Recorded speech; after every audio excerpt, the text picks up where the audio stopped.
Hi, I'm Mariam from London. Please like and subscribe. I lived with my parents and my grandma on my dad's side. Grandma was a millionaire, so we lived in a mansion with a pool and even a tennis court. But Grandma was also the meanest lady on the planet, except to me. When Mom made dinner, everything tasted wrong. I've never eaten rice this overcooked. I might as well eat bleach for dinner. But one time, I made Grandma a mustard sandwich and she was blown away. Look at you already cooking at 10 years old. My granddaughter is the smartest girl on the planet. Grandma also showered me with expensive gifts, constantly. One time, I helped Dad clean the floors and Grandma bought me a TV for my room. Look at you doing your chores. This is what you get for being an angel, darling. Grandma scolded Mom and Dad for not spoiling me the way she did. Mariam had a fever yesterday. You two cheapskates couldn't hire a singer or a boy band to entertain her. Even though she was a jerk to everyone around her, I loved being Grandma's little gem. Whenever my parents got mad at me, I had my grandma to hide behind. What is this D on your biology test, Mariam? Grandma, Mom's yelling at me. How dare you put that kind of pressure on Mariam? Sweetie, you don't have to study if you don't want to. My parents really wanted me to become a doctor when I grew up. They would get me all sorts of medical toys, but all I was ever interested in was paints, clays, and brushes. I often imagined myself as a famous painter and pretended to take a veil off a painting I made. Everyone would tell me I was the next Picasso, and I'd say, "Oh, you're all too kind." One day in 9th grade, I decided to sign up for a painting class, but my dumb parents said I had to take chemistry. It's time you start taking school seriously, young lady. We've had enough of your art nonsense. That was it. I opened my mouth and started to scream. My voice should have shattered the windows. Mom and Dad covered their ears. What is the matter with you? Are you a toddler? I think I lost my hearing. Grandma, they're being so mean to me. I don't want to take biology. I want to paint. You two should be ashamed of yourselves. Mariam is obviously an art prodigy and should be painting as much as she wants. We'll compromise then. You will take biology class, but we'll hire a tutor to give you private art lessons. Really? Oh, thank you so much. I knew I was being a little bratty, but if I could take private art lessons, so be it. My art tutor turned out to be a girl from my school. Her name was Layla, and she was in the 11th grade. And I didn't mind having her for my art tutor at all. She was one of the most popular girls in school and looked like a supermodel. I'd always heard about her, but I never got to talk to her before. I'm gonna help you become one of the greatest painters. Soon, you won't even need to go to school anymore. I sure hope you're right. I didn't know you were an artist, Layla. No one ever said anything. Nobody really knows me at all, really.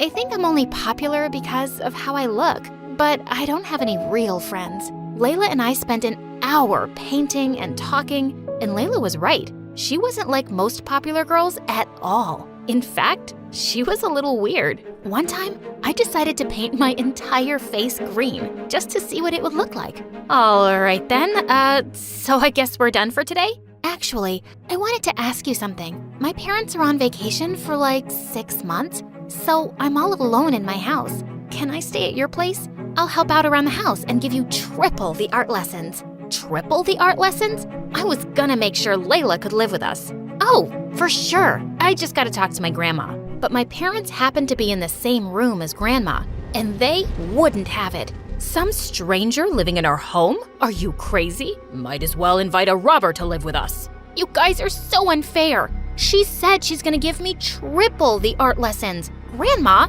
tell my parents to stop being jerks. Mariam's right. You two are heartless people. Not letting a friend of Mariam's into our home. Not letting her follow her dreams. You should be ashamed of yourselves. I knew then Layla was gonna stay with us for as long as I wanted her to. But as time passed, I didn't just do art with Layla. I also talked to her for hours. Mariam, how come your grandma's such a bully? She's a bully to everyone, but not to me. Don't you worry one day she'll bully you too? No, Grandma loves me. You know, you're kinda naive, Mariam. sort of like a kid. I am not. No, it's a good thing. I wish I was more like that. Layla said the most confusing things, but I loved every moment I spent with her. Even at school, being with Layla was an adventure. She would do the weirdest things. Miriam, come with us to the boys' bathroom. We're gonna tape anonymous love letters on the wall. Are you crazy? Why? 'Cause it'll drive them crazy. When no one was looking, Layla leaned over to me and whispered, "Consider this your most important art lesson. How to win over the boy you love. But I don't like any boys. Or maybe boys don't like you. You're too... I don't know what the word is. What's that supposed to mean? I don't know. Boys just maybe aren't into you. Like I said, you're kinda young for your age." Layla taped her anonymous love letter to the wall and left me inside the boys' bathroom. I was mad after Layla said that. I even refused to talk to her after school. Come on, Miriam, don't be so sensitive. I didn't mean anything by it. You insulted me. Maybe you are just another mean, popular girl. I'm sorry, you're right. Sometimes I say stupid things. Sometimes... I think there's something wrong with me. What do you mean? Layla didn't answer. Instead, she took me to this gorgeous hiking trail to paint. I forgot all about our conversation. Layla, when will I be the world's best painter and be able to quit school? It doesn't work like that, silly. I was kidding when I said that. Maybe you'll never be a great painter. You don't think I'll ever be a great painter?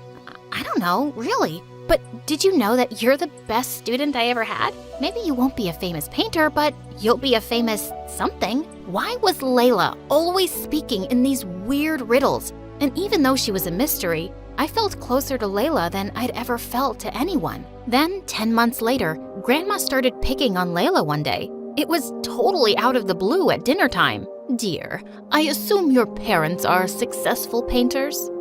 No, ma'am. It's just me who likes to paint. My parents are doctors. But like I said, now they're on vacation. On vacation for almost a year? And you haven't displayed your paintings in galleries, started a business, and made something of yourself? Ma'am, I'm only 17. By the time I was 17, I was already starting my own startup.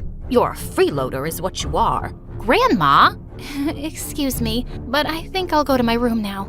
I watched Layla get up from the table as her eyes filled with tears. Why was Grandma being so cruel all of a sudden? I was used to her bullying my parents, but Layla? I could barely stand it. I jumped up to follow Layla. Layla, wait! Don't take what Grandma said to heart. I told you, she can be mean sometimes. Your grandma's right, Miriam. I have to tell you something. What is it? I lied before. My parents aren't on a trip. The truth is, I'm homeless. After my parents died, I tried going to an orphanage, but they didn't take care of me, so I ran away and started stealing food and clothes. Then I got caught and got arrested. No foster parents want a girl with a criminal record. I've been living on the streets. So far, I've been able to keep it a secret at our school, but I'm worried one day they'll find out. Oh, Layla, I had no idea. Listen, if I tell Grandma about your situation, she'll understand. She always agrees with whatever I say, no matter what. But when I told Grandma Layla's story, her face turned white with anger. She looked like a statue. I want her out of my house, Miriam. I can't believe I ever agreed to let a filthy child criminal into my home. She leaves today, and I'm calling the police. Grandma, you can't do that. It wasn't her fault. I want her to stay here and teach me art. She's the bestest friend I've ever had. And for the first time ever, Grandma turned her anger on me. You don't know what you're saying, Miriam. You're just a silly child. Layla leaves my house today. Like it or not? Then something inside me burst. Grandma, I've had enough of your cruelty. You bully everyone around you, and I'm sick of it. You have no idea what Layla's gone through, and you have no idea what she means to me. Without waiting a split second, I ran back to my bedroom to find Layla, but she wasn't there. Where had she gone? All of a sudden, I saw Layla outside the window with a backpack. She was walking farther and farther away from our house. I dashed outside. Layla, where are you going? Layla just ignored me and kept walking. I ran up to her and grabbed her arm. Layla, please don't leave. You were right about Grandma. She is a bully, and I finally stood up to her. I don't care about what she wants. I care about you. Miriam, I think you better forget about me. It's for the best. What do you mean? I could never forget about you. You're not my family, Miriam. I don't have any family. Nobody loves me. I'm just your art teacher. That's all I ever was. Before I could say another word, Layla left. I tried chasing her. I never knew someone could run so fast. But after miles of sprinting, I collapsed on the ground and I burst into tears. I didn't get home until midnight. Grandma and my parents stood in the living room next to our giant, fancy fireplace. Grandma's eyes looked like they were on fire. You spoiled, awful child, yelling at me and then vanishing out into the night? I should have you locked up in jail. Okay, let's go easy. She made a mistake. She's still your sweet Miriam, isn't she? She was my sweet Miriam. That was before she became friends with a dirty, homeless, and spoke back to me. And if she keeps painting, she'll be a dirty, homeless too. I don't care what you say, Grandma. I am going to keep painting, even if I do end up poor. Why don't you show me a few of your paintings then, I will. I'm really good. In my room, I grabbed every painting of mine I could find. Grandma was going to see. Here, look at how many paintings I've done. And you know what? I'm proud of them. Wow, honey, we didn't know you did that many. They look beautiful. Oh, darling, let me see. Then suddenly, Grandma tossed my paintings into our giant fireplace. No! Mom, how could you? I threw myself on the floor and cried harder than ever. My beautiful paintings were gone, and Layla was gone. That's it. That was the last straw. We're moving out of your mansion. We're tired of your cruelty. That's the silliest thing I've ever heard. You can't live without my fancy riches. But the very next week, my parents and I packed up our stuff and moved into a new place. It was smaller, and it didn't have a tennis court. And I still couldn't stop thinking about Layla and where she could be. Then one day, I found a letter taped to my window. It was signed with Layla's name. Meet me at our hiking trail. I took the very next bus to our trail and tried calling Layla's name, but there was no answer. Then suddenly, who should I see but Grandma? Grandma, what on earth are you doing here?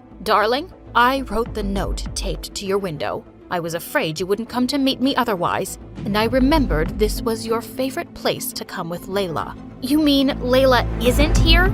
I don't want to talk to you. I want to talk to her. Sweetie, I'll do anything to help you find her. But first, I want to apologize for being so awful to you and burning your paintings. I love you, sweetheart. Grandma started to cry and came over to hug me. I've been a bully your whole life, to your parents and now to you. After I saw your face when I burned your paintings, I realized I wanted to change. I love you, Miriam. I love you too, Grandma, but it's gonna take me some time to forgive you. I understand. I don't expect you to ever forgive me, but know that I'm here, and my house is always open to you. And if you do ever find Layla again, you both can move back in with me. I'll adopt her. Grandma left at that moment, and I stood in the middle of the hiking trail. And then suddenly, I saw Layla sitting on top of a rock.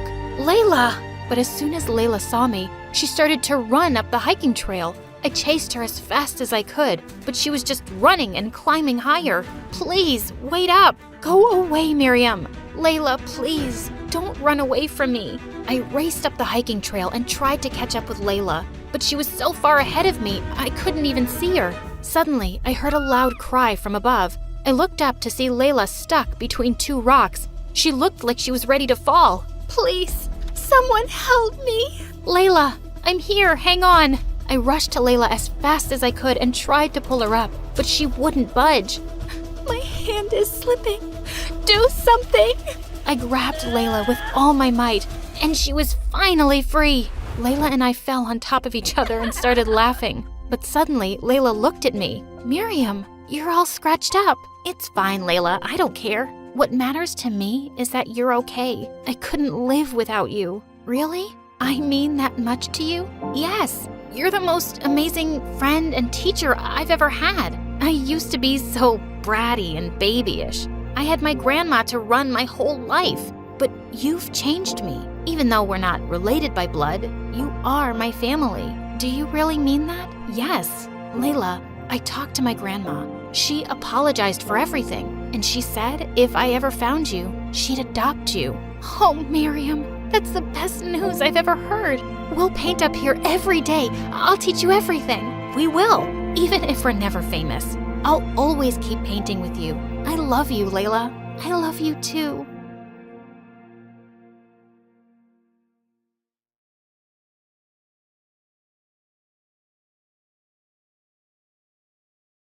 Hi, I'm Gwen from Louisiana. Please like and subscribe. I was born to one of the wealthiest families in New Orleans. My dad was a successful businessman and my mother was a pastry chef. But she stopped working when I was born to raise me. My parents threw fancy parties every weekend, and Mom wore the most beautiful dresses. Whenever they went out, people would stop to tell them what a gorgeous couple they were. I, on the other hand, was nothing like my parents. My hair was a mess, and I always had mud and grass stains on my clothes from chasing squirrels and playing in the dirt. On more than a few occasions, people mistook me for a boy, and the kids in school thought I was strange. You want to meet my friend? His name is Charlie. Ew, yuck. You're such a creep. Once in 8th grade, I was watching Mom get dressed for a party, and I couldn't help asking, Mom, how come I'm not pretty like you? What? Of course you're pretty. No one has ever called me pretty except you and Dad, and you're my parents, so it doesn't even count. Are you sure I'm your daughter? Gwen, why would you say that? None of the kids at school like me very much, and I just don't see how I'm related to you two. Was I switched at birth? Am I adopted? You can tell me, I won't be upset. Mom pulled a beautiful gold locket from her jewelry box and put it around my neck. Inside that locket is a powerful secret. Beauty, success, happiness, whatever your heart desires, you'll find your answer in there. No way! It's true. I want you to have it. But you have to promise to wear it all the time to keep it safe. I nodded and opened the locket. There was a mirror inside. I don't understand. What do you see? My face, obviously. Well, that's the secret. Mom, that's really lame. One day, I hope you'll see what I see when you look in that mirror. When I was in 10th grade, things took an awful turn.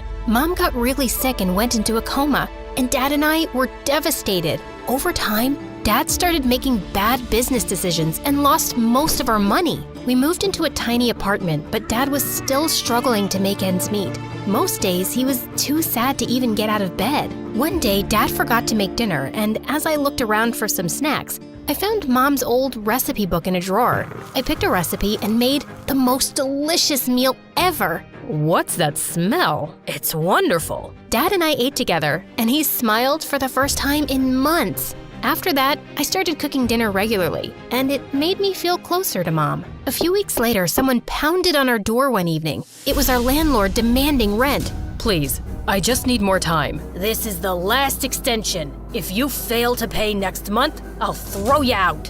I really wished I could do something to help. Suddenly, I remembered Mom's words and opened my locket. Beauty, success, happiness, whatever your heart desires, you'll find the answer in there. I thought of all the recipes I'd been making recently from Mom's book and had an idea. I printed out a menu and went door to door in our apartment building with copies and tasting samples. And to my surprise, orders started pouring in the next day. Soon, I had to make so many lunch and dinner boxes to deliver that Dad started helping me. We were able to make our rent, and over a few months, we were supplying food to other apartment buildings too. We needed more space for our operation, so we soon moved into a small house. At the start of summer vacation, I was busy packing meals one day when I saw a moving truck pull up to the house next door, and a pretty girl my age stepped out of it. I thought I'd welcome her, so the next day I went over with a pie. But just as I was about to ring the doorbell, I heard people yelling inside and then a loud smash. I quickly turned to leave, and a few steps later,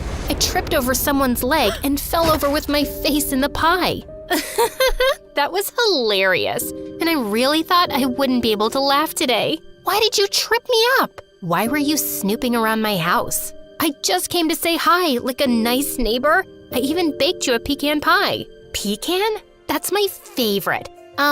Is there some part of the pie that didn't touch your face? Maybe this corner? That looks okay. I sat down beside the girl as she ate. Her name was Emily, and she told me the people screaming inside were her parents. I can't stand when they fight, which is all the time. They're so busy hating each other, they don't even notice me anymore. What are your parents like? Do they get along? Suddenly, I felt a lump in my throat, and I just couldn't bring myself to talk about Mom. Yeah, my parents are like best friends. They're perfect together. But it's just me and my dad right now. Mom's out of town for a few months. Emily and I quickly became friends, and we spent the whole summer together, watching movies, riding our bikes, and baking cookies in the kitchen. When high school started, I was glad that I had a friend for a change. But the very first day, I saw some cheerleaders talking to Emily by the lockers, and then she came skipping to me.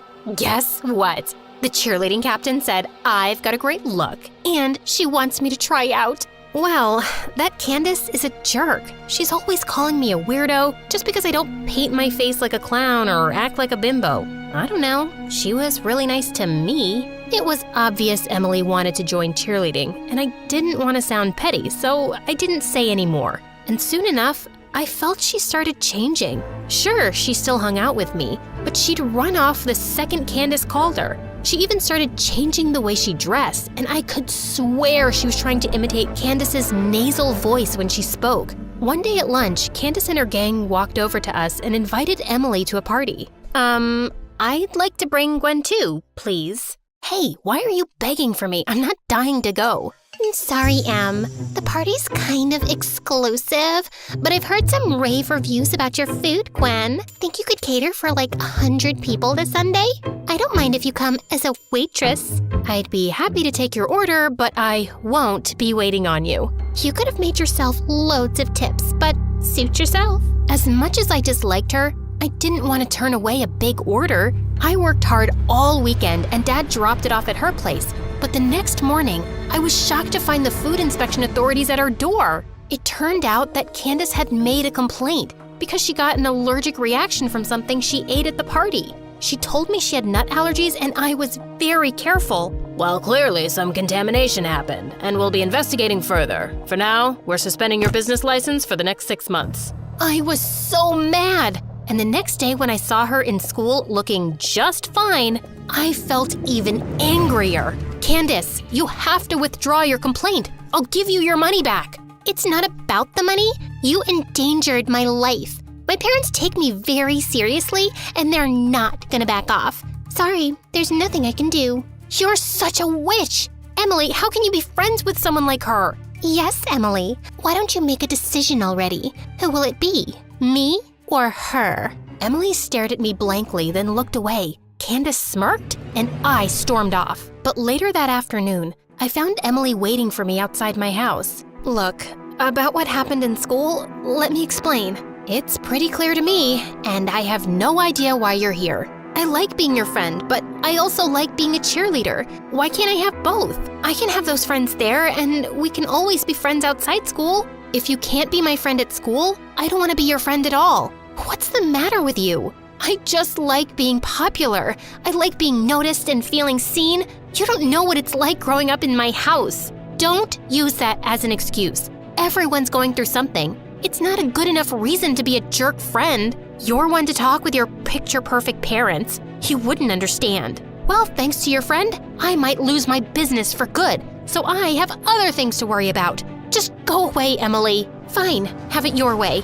And the next day, Emily was even worse. She actually joined Candace and her minions in making fun of me. That afternoon, I went down to a coffee shop that I knew was hiring. The owner was a kind man who was also impressed by my baking knowledge, and he immediately offered me the job. One evening, as I was at the cash counter, a cute boy with sunglasses walked in. He ordered some coffee and then dropped a $20 bill in the tip jar. I've never seen you here before. What's your name? Gwen. Nice to meet you, Gwen. I can give you my autograph if you'd like. Why would I want your autograph? You don't know who I am? Hey, buddy, I've got other customers, so if you don't mind getting out of the way, please. No one has ever talked to me like that. Well, maybe if someone had, you wouldn't act like the world revolves around you. Please, step aside now. Just then the boy pulled off his sunglasses, and everyone in the coffee shop lost their minds. OMG, Damien, I love you. I'm your biggest fan.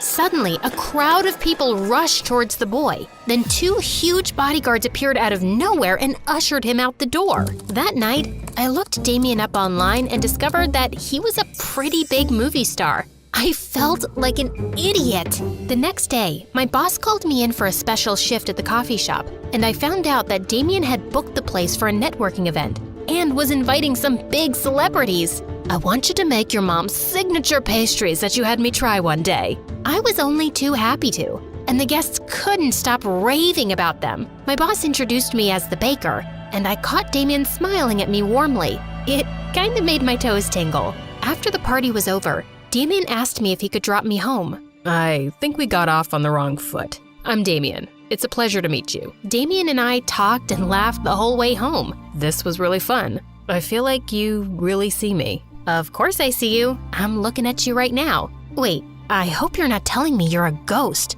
Haha, you're funny. I mean, most people just see my fame and stardom. They don't really bother to get to know the real me. Who do you see when you look in here? Not some famous star, just plain old Damien. Well, I think plain old Damien is pretty cool. Damien came to see me at the coffee shop every time he was in town, and I had a growing crush on him. One night, Emily and her friends were at the coffee shop when Damien walked in. Is that? No way! Damien came up to me, ordered his usual, and then took a seat to wait for me to get off work. And suddenly, Emily and Candace were waving me over like lunatics. How can I help you? Introduce us to Damien. Come on, give him my number. You can do that for an old friend, right? I'm afraid I can't. I know Damien won't be interested in you. And why's that? Because you're as lame and fake as your jumbo eyelashes. How dare you talk to me like that? I'll complain to management. Go ahead. I only spoke the truth. Now, if you'll excuse me. I turned away, but just then Emily flung her chocolate shake at me. I missed it by an inch, and the shake made a huge mess on the floor. Then Emily charged towards me and slipped on it. She landed smack on her butt, and it was all over her clothes and hair. Everyone laughed as Emily struggled to get to her feet, and the loudest was Candace. One of her minions was even filming the whole thing. And by the next morning, the video was making its rounds at school, and Emily was a joke. She stopped talking to Candace and her gang, and after that, I'd always see her alone. I tried to reach out to her, but she was so mad that she refused to talk to me. And I found out one morning that she and her family had moved. She never even said goodbye. Damien and I started dating shortly after, and he even got help from his lawyer to have our license returned. The coffee shop owner wanted to invest in my business, and before I'd even graduated high school, we'd opened more branches and were supplying meals all over the city. Dad was managing it full-time, and we were doing well. But the best day of my life was when I got a phone call from Dad saying Mom was awake after 3 long years. We hugged and cried for hours, and I was beyond happy to have her back. Her recovery was so miraculous that it was even all over the local news. Late one night, I was locking up one of our kitchen locations when I turned around to see Emily. Gwen,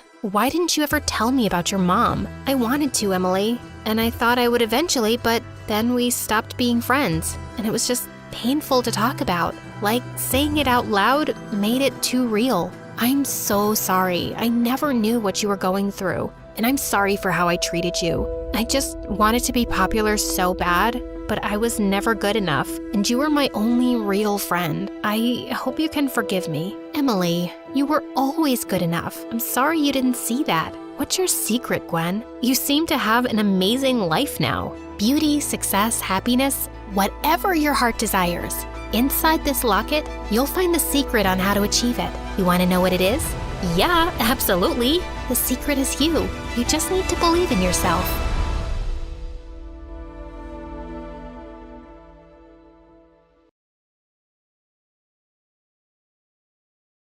I'm Delphina from New York. My story starts with the day my parents decided to send me away. But before I continue, please hit like and subscribe. My parents loved me a lot, but I missed them because they were always super busy at work. And I don't have any friends, not even the imaginary ones. At least I had my grandma, my Nona, and I would always ask Dad to visit her in Sicily, but he couldn't afford the tickets for us to go every year. So for my 7th birthday, he surprised me by finally deciding to send me to Nona's place with Mom. I was ecstatic, and it was was an amazing place, as was my Nona. I had a lot of fun running around her farm and petting the animals. However, the best thing about Nona's farm was the nearby beach, because that's where I met Giulia. Wow, that sandcastle looks great! Can I join you? Only if you promise to come for a swim with me afterward. But I don't know how to swim. I'll teach you. Easy for her to say. Giulia swam like a fish, and I had never even set foot in a bathtub. Even as a baby, my parents washed me in the backyard with a bucket and a hose. Plus, I'm not good at trying new things. Come on, the fish won't bite. There's fish? I imagined a gigantic shark coming up from the depths of the sea, eating my butt in one single bite. But before I could chicken out, Giulia pushed me in. I flailed, terrified, but the water barely reached my waist. See? I knew you could do it. Now take my hands and start kicking your feet. Ouch! Don't kick me. Kick the water. Oops, I accidentally nailed her in the shin. Giulia backed up a few feet before I tried again. Yeah, just like that. And that's how I got over my fear of trying new things. Giulia was loud, sunny, and fearless, just like I wanted myself to be. That summer, we got into all kinds of trouble. We stole the fresh eggs from the chicken coop in the morning, raced after the postwoman, and made her lose all her letters. Giulia was also really good at basketball, so we played until the sun went down and Nona called us home. We also invented a million new ice cream flavors, and because we needed so much milk, we had to milk Nona's cow. Don't you think she's looking at me funny? She's a cow, and you're pulling on her udders. Of course she looks at you funny. With Giulia, I felt like I could do anything. So we milked the cow, made ice cream, and then ate so much of it that we gave ourselves stomach cramps. Might this be a lesson for the future? Excess of anything is bad, honey. But like all good things, it also ended in a blink of an eye. I was super sad to return home. I had made my first real friend, and now I had to leave her behind. I promised Giulia that I would write to her every day, and I gave her a necklace made out of seashells that we had collected together. Wow, this is beautiful. Thank you. I'll treasure it for sure. When I got on the plane, I realized how much I had changed, and it was all thanks to Giulia. Since I wasn't allowed a phone yet, and I had forgotten to get her email address, I would write Giulia actual letters. Each summer, I promised I'd visit, but in the end, I never did. With time, the letters became shorter and shorter, and when I was 14, my life turned upside down when my parents divorced, and I had to move to a new house with my mom. Giulia kept writing to me, but I was shattered, so I didn't feel like replying, and eventually, her letters stopped. Fortunately, my mom had made a lot of money with her novels and sent me to a new, super fancy school. However, I soon discovered that everyone here was obsessed with their looks. There was this one girl in particular, Olivia, who took an instant dislike to me. Look at what she's wearing. Are your parents in the military? Because it looks like you shop at Salvation Army. It was actually from a flea market, but her remarks were still mean. I wanted to return to my old school, but my mom had no patience with my complaints. I'll get you new clothes. What's the problem? There's nothing wrong with the clothes I already have. Other girls would be happy to have an excuse to go shopping.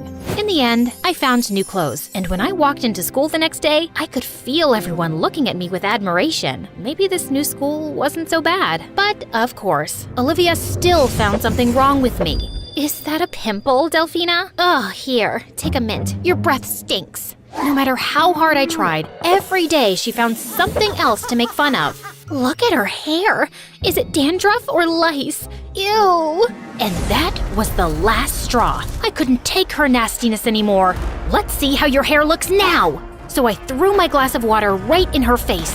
But Olivia dodged, and the water drenched my teacher. She went ballistic and didn't listen to me. Instead, she sent me to detention for a week with that wicked witch. After that, school was hard because Olivia wouldn't stop bugging me. One time, she literally bugged me. She spilled an ant farm on me. It was a whole thing. Somehow, I survived 2 years, and then my life took another turn when Tristan joined my class in high school. The second I laid eyes on him, I felt my heart start to race and my stomach flip with anticipation. Or was that from the lunch in the school cafeteria? Either way, I didn't care. I had never seen anyone so handsome in my entire life. And under Olivia's stunned gaze, he walked straight up to me and extended his hand. Hello, I'm Tristan. Can I sit here?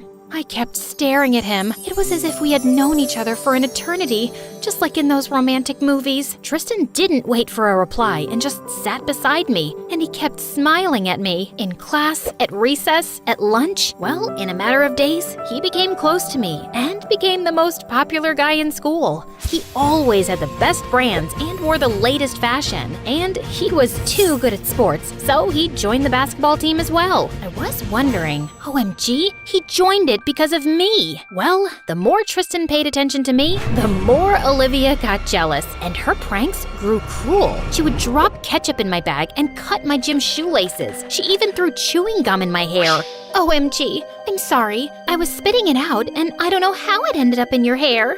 OMG, you're such a liar. Do you always spit your gum 5 feet across the room when you're spitting it out? This is insane. I was about to cry, but when I saw how worried Tristan was, I forgot everything, and he gently pulled it out by using the ice from the cafeteria, and I could see Olivia's face in dismay. The other day, the teacher called Olivia up to answer a question on the board when, rip! As she struggled to stand up, her pants ripped apart. Turned out, someone had put glue on her chair. Surprisingly, no one felt bad for her. I guess that's what you call karma. Revenge. Finally, she knew how I felt every day. But who could have glued Olivia's chair? I looked around and Tristan winked at me. Did you do this? Yeah, it was about time that someone taught her a lesson. No one had stood up for me in all that time, and it touched my heart. I discovered that Tristan was a lot of fun, almost as much fun as Julia. And whenever Olivia tried to be nasty to me, Tristan would retaliate with an even bigger prank. Soon, Tristan and I became inseparable. In particular, we enjoyed playing basketball together. Come on, is this all you've got? Let's play another game and I'll show you.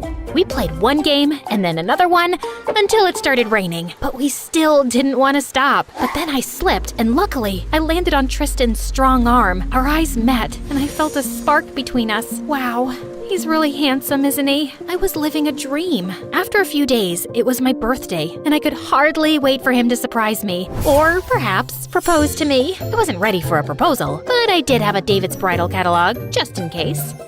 Yeah, you said something? Me? No, nothing. What?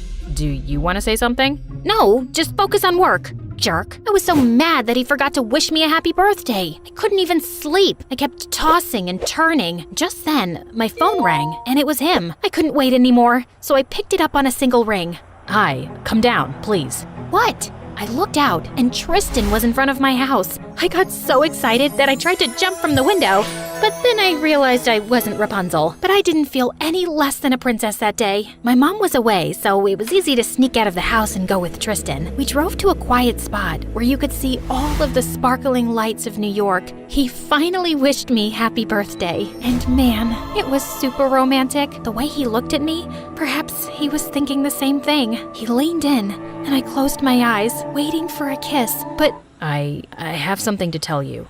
I really like you, Delphina, but there are things about me you don't know, and I'm not sure I'm ready to tell you. You have secrets? I wasn't always the nice guy you know today. What did he mean? What kind of dark secret could he have? I don't know if I can date someone who doesn't trust me. That's okay, I understand, but I still need some time before I tell you.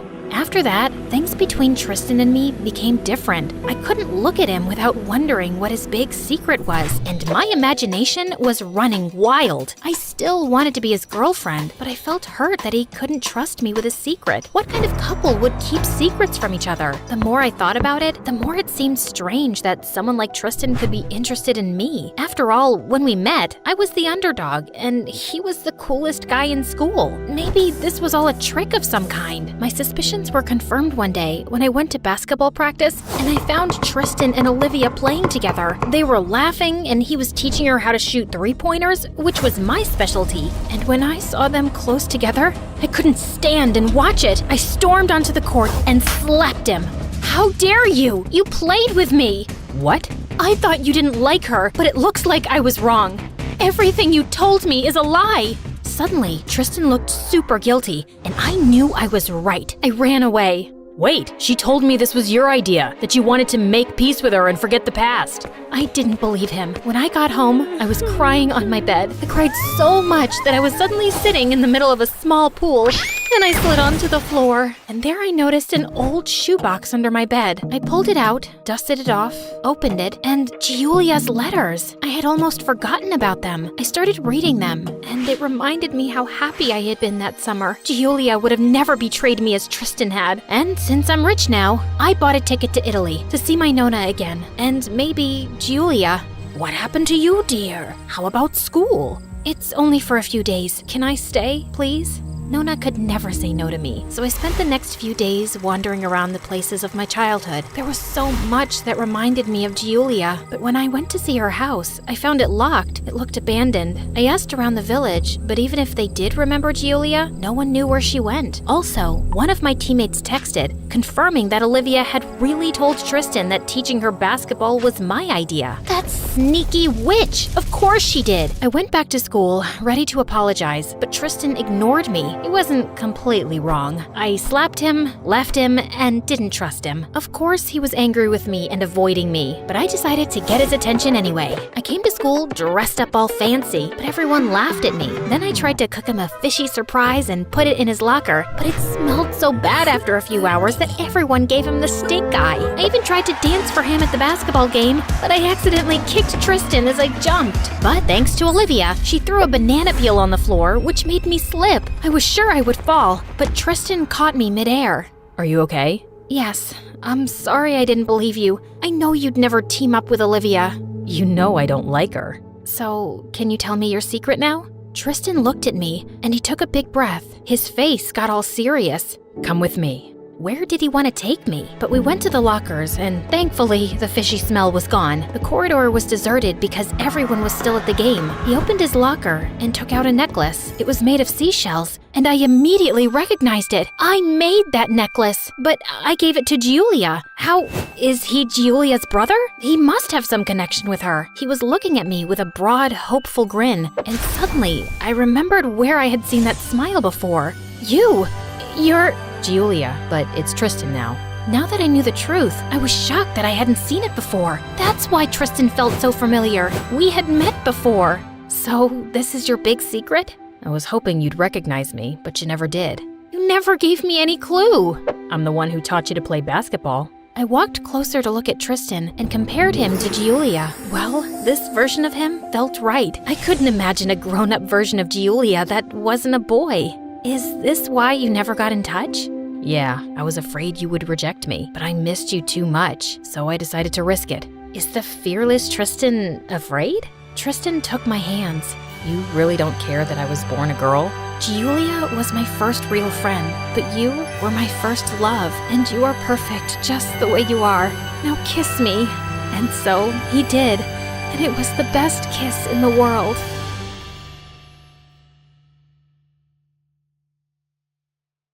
Hey, introducing the Harmonica bottle. Hydrate, play, and surprise your friends. Be the star of any party, exclusively on Amazon. Grab yours now and let the fun begin. Link below. You know those stories about karma? How people will do bad things and then horrible stuff happens to them as a result? Baloney. I don't believe it for a second. Why? Because I try my hardest to be a good person, and I'm still riddled with bad luck. Take one day my freshman year, for example. My alarm didn't go off, so I overslept and was late for school. As I pedaled frantically on my bike, my backpack unzipped itself and all my books and papers flew out. I had to stop and pick them up. When I had finally gathered up all my things, I tried to get back on my bike, but my skirt was stuck in the chain. I tried to wrench it loose and ended up ripping it. Ugh. I was closer to school than home at that point, so I decided to just change into my gym shorts when I arrived. I got on my bike and pedaled as hard as I could. I was so late. All of a sudden, I felt a bump and heard a popping noise. Then my back tire started to sink. No! Anything but this! I had run over a nail and got a flat tire. Dejectedly, I walked my bike all the way to school. I was more annoyed than angry at that point. When I finally arrived, I grabbed a tardy slip from the office, quickly changed into my shorts in the locker room, and went to my first period class, which I had almost missed entirely. Could this day get any worse? Evidently, it could. I had a big assignment due for second period. It was something I worked all weekend on. But when I went to grab it from my backpack, it was missing. I must have missed picking it up when my backpack exploded on the ride over. What did I do to deserve this? I felt like I might cry, but since that wouldn't help solve my problem and would only serve to embarrass me, I held back the tears. Instead, I went to my teacher and explained the problem. I'm afraid I'll have to dock points for tardiness. Yes, ma'am. I trudged back to my desk. The rest of class seemed to pass by in slow motion. I sighed in relief when it was finally over. As I headed back to my locker, I heard some girls whispering from behind me. Wow, what a fashion statement. Think those shorts were on sale at Walmart? Do you think she'll be trying out for the next top model? They giggled and walked by me. I felt my face getting red.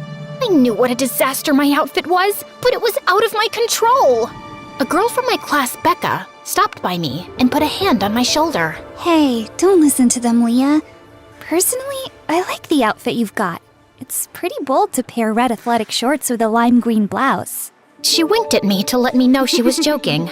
Thanks, but it wasn't intentional. My skirt got ripped on the bike ride to school. Oh, why didn't you say so? I always have a sewing kit on hand. Give it to me and I'll have it back to you by lunch. Thanks, Becca. Don't mention it. I have to admit, the good thing about having rotten luck is that you find out who the nicest people are. I smiled to myself and managed to make it to lunchtime. I didn't see Becca in the cafeteria, so I decided to grab a bite and save a spot for her. I passed through the lunch line and got a salad. As I was walking to an empty table, I slipped on a banana peel. I wasn't aware people could actually do that. I thought that was only in cartoons. I fell down, my food spilling all over my shirt. Great. Not only was I publicly humiliated, but even if I got my skirt back, my blouse was still ruined. You okay? Becca helped me up, and we sat down together. Here's your skirt. I tried to fix it up as best as I could. The stitching on the rip is slightly visible, but I tried to hide it as much as possible. I really appreciate it. Not a problem. I needed something to do in study hall anyway. I sighed. Becca looked at me in sympathy. Tough day, huh? I pointed to my ruined blouse. Well, at this point, it really couldn't get any worse. But this is just par for the course for me. What do you mean? Oh, I've always just had bad luck. You'd better watch out. It might be contagious. Aw, you don't really believe that, do you? I shrugged and put my head on the table. It was quiet for a while. Then Becca nudged my arm. I saw you dropped your lunch. Would you like some of my food? My stomach growled as a response. Becca and I locked eyes, and then started to giggle. We finished eating just as the bell rang. I was feeling a little better about life after that. Maybe this day was salvageable after all. The rest of the afternoon passed by without anything major happening. I did get hit in the face during dodgeball, but that wasn't necessarily bad luck. I just lack any coordination or athleticism. When school was over, I gathered up my things and was ready to head out. That was when I remembered that I'd have to walk my bike all the way back home. Oh well, at least the day was almost over. I trudged to the bike rack and fumbled with the lock. Suddenly, I heard a car honk behind me. Leah, do you need a ride? I do. You're a lifesaver. Put your bike in the trunk and let's go then. Man, am I lucky to have a friend like you. Becca laughed. Well, I guess there's the answer to your question. What? You were afraid that you're cursed with bad luck, right? But you just said you're lucky to have me as a friend. So that proves that what you said isn't true. I paused, thinking about my day. Hey, I guess you're right. Of course I am. Now hurry up. Maybe we can get some ice cream before I drop you off. I happily jumped into the passenger seat and off we drove. And that was how my best, worst day came to a close. And that was just one example of a typical day in my life. I found ways to be grateful, even when my days were ridiculous. You would think that incident would have been the worst of my misadventures, but no. When senior year finally came around, I was all set to graduate. But the day of the ceremony, my cap and gown got misplaced. I had to be the only one who walked up on stage without them. On top of that, one of my heels broke when I was walking down the stairs of the stage. Thankfully, I caught myself on the railing. Years of bad luck had prepared me for such occasions. When I got back to my seat, I looked down at my diploma. I bit back a curse as I realized they had spelled my name wrong. The whole ceremony had been a bust, but I was still looking forward to my graduation party afterwards. I had invited all of my friends, and my parents had ordered a bunch of food and set up games and a photo booth. I was really looking forward to it. It was supposed to be at the park, But then, a thunderstorm came out of nowhere. We tried to salvage what we could and move the party inside to the local community hall, but we had to share the space with a group that was having a retirement party. That was when my dad got a phone call from the catering service we were using. They wouldn't be able to deliver our food due to the bad weather. I was so disappointed and couldn't hide my feelings. My mom tried to cheer me up. She set up a few games and tried to keep the party going. But soon, the storm knocked out the power, and we were sitting in the dark. I thought the day was ruined. But then, one of the guys from the retirement party found a bunch of candles. Our two groups joined together and played Mafia, told scary stories, and waited out the thunderstorm. I have to admit, it was kind of fun. Though my graduation day didn't turn out like I expected, I was bound and determined to view it in a positive light. I kept that feeling going right up until I left for college. No matter what, I was going to make those coming years the best of my life and shake off that nasty bad luck that had plagued my childhood. My dorm room was okay, just a little small, and I had a nice roommate. We didn't really see much of each other because our schedules were so different, but I didn't mind. I figured I'd make a bunch of friends in my classes and in the clubs I planned to join. I was about halfway through the first semester before my bad luck returned with a vengeance. It was a particularly cold day, and I decided to grab some coffee before my next class. There was a really long line, so I knew I'd be cutting it close, but I was so tired that I didn't care. When I finally got my drink, I rushed to class, but I wasn't paying attention to where I was going and tripped. I crashed into another person, spilling my drink all over the both of us. Thankfully, it wasn't piping hot, or we both might have gotten burned. Oh my gosh, I am so sorry. No big deal. I wasn't fond of this shirt anyway. I can pay for the dry cleaning bill. I swear, it's fine. Are you okay? Yeah, just embarrassed. I tried to walk around him so he wouldn't notice how red my face was, but when I took a step, my ankle throbbed in pain. I fell back, and the guy caught me. Looks like you hurt your foot. Let me take a look. I'm studying to be a nurse. I sat down on a nearby bench and let him inspect my ankle. I grew more and more anxious as I realized that I probably would have to skip my class. I hoped I wouldn't miss anything important. It seems to be a light sprain. If you want, I can drive you to the nearest doctor. He was so earnest and concerned that I momentarily forgot about how horribly my day was going. And for the first time, I noticed how cute this guy was. I think I'm just gonna get some ice for it. He unleashed his smile on me, and I felt my heart melt. Okay, stay here, and I'll get some for you. He did just that, and we ended up sitting next to each other and talking for the next half hour. So, what's your name? Sammy. Thank you for all your help today, Sammy. I'm Leah. It was my pleasure. Honestly, it was nice to be able to use what I've learned to help someone. He fidgeted for a bit, then gave me a nervous smile. Would it be okay if I got your number? Sure. If my ankle hadn't hurt so much, I would have jumped for joy. After a while, I was feeling better, so I decided to head back to my dorm for the rest of the day. Sammy instructed me to elevate my leg and promised to text me later and check up on me. I spent the evening giddily awaiting his text. And then, I realized something. Becca was right all those years ago. I wasn't cursed with bad luck. I was blessed by it. If all these things didn't happen to me, I never would have had the experiences I did or met the people I know. My phone chimed.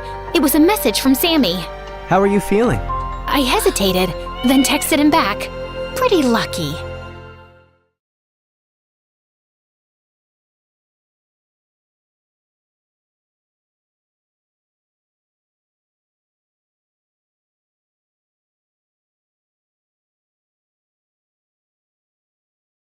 Hi, my name is Iris, and till I was 10 years old, I had a perfectly normal childhood with perfectly normal parents. Then one day, Mom suddenly decided to become religious, and she went completely insane. Suddenly, I wasn't allowed to read anything with the word magic in it, so I snuck Harry Potter books from the library and hid them under my pillows. But one day in the 6th grade, I came home to find Mom lighting up a fire, and to my horror, I saw my books on the ground.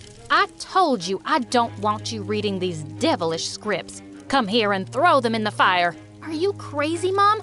I'm not burning them.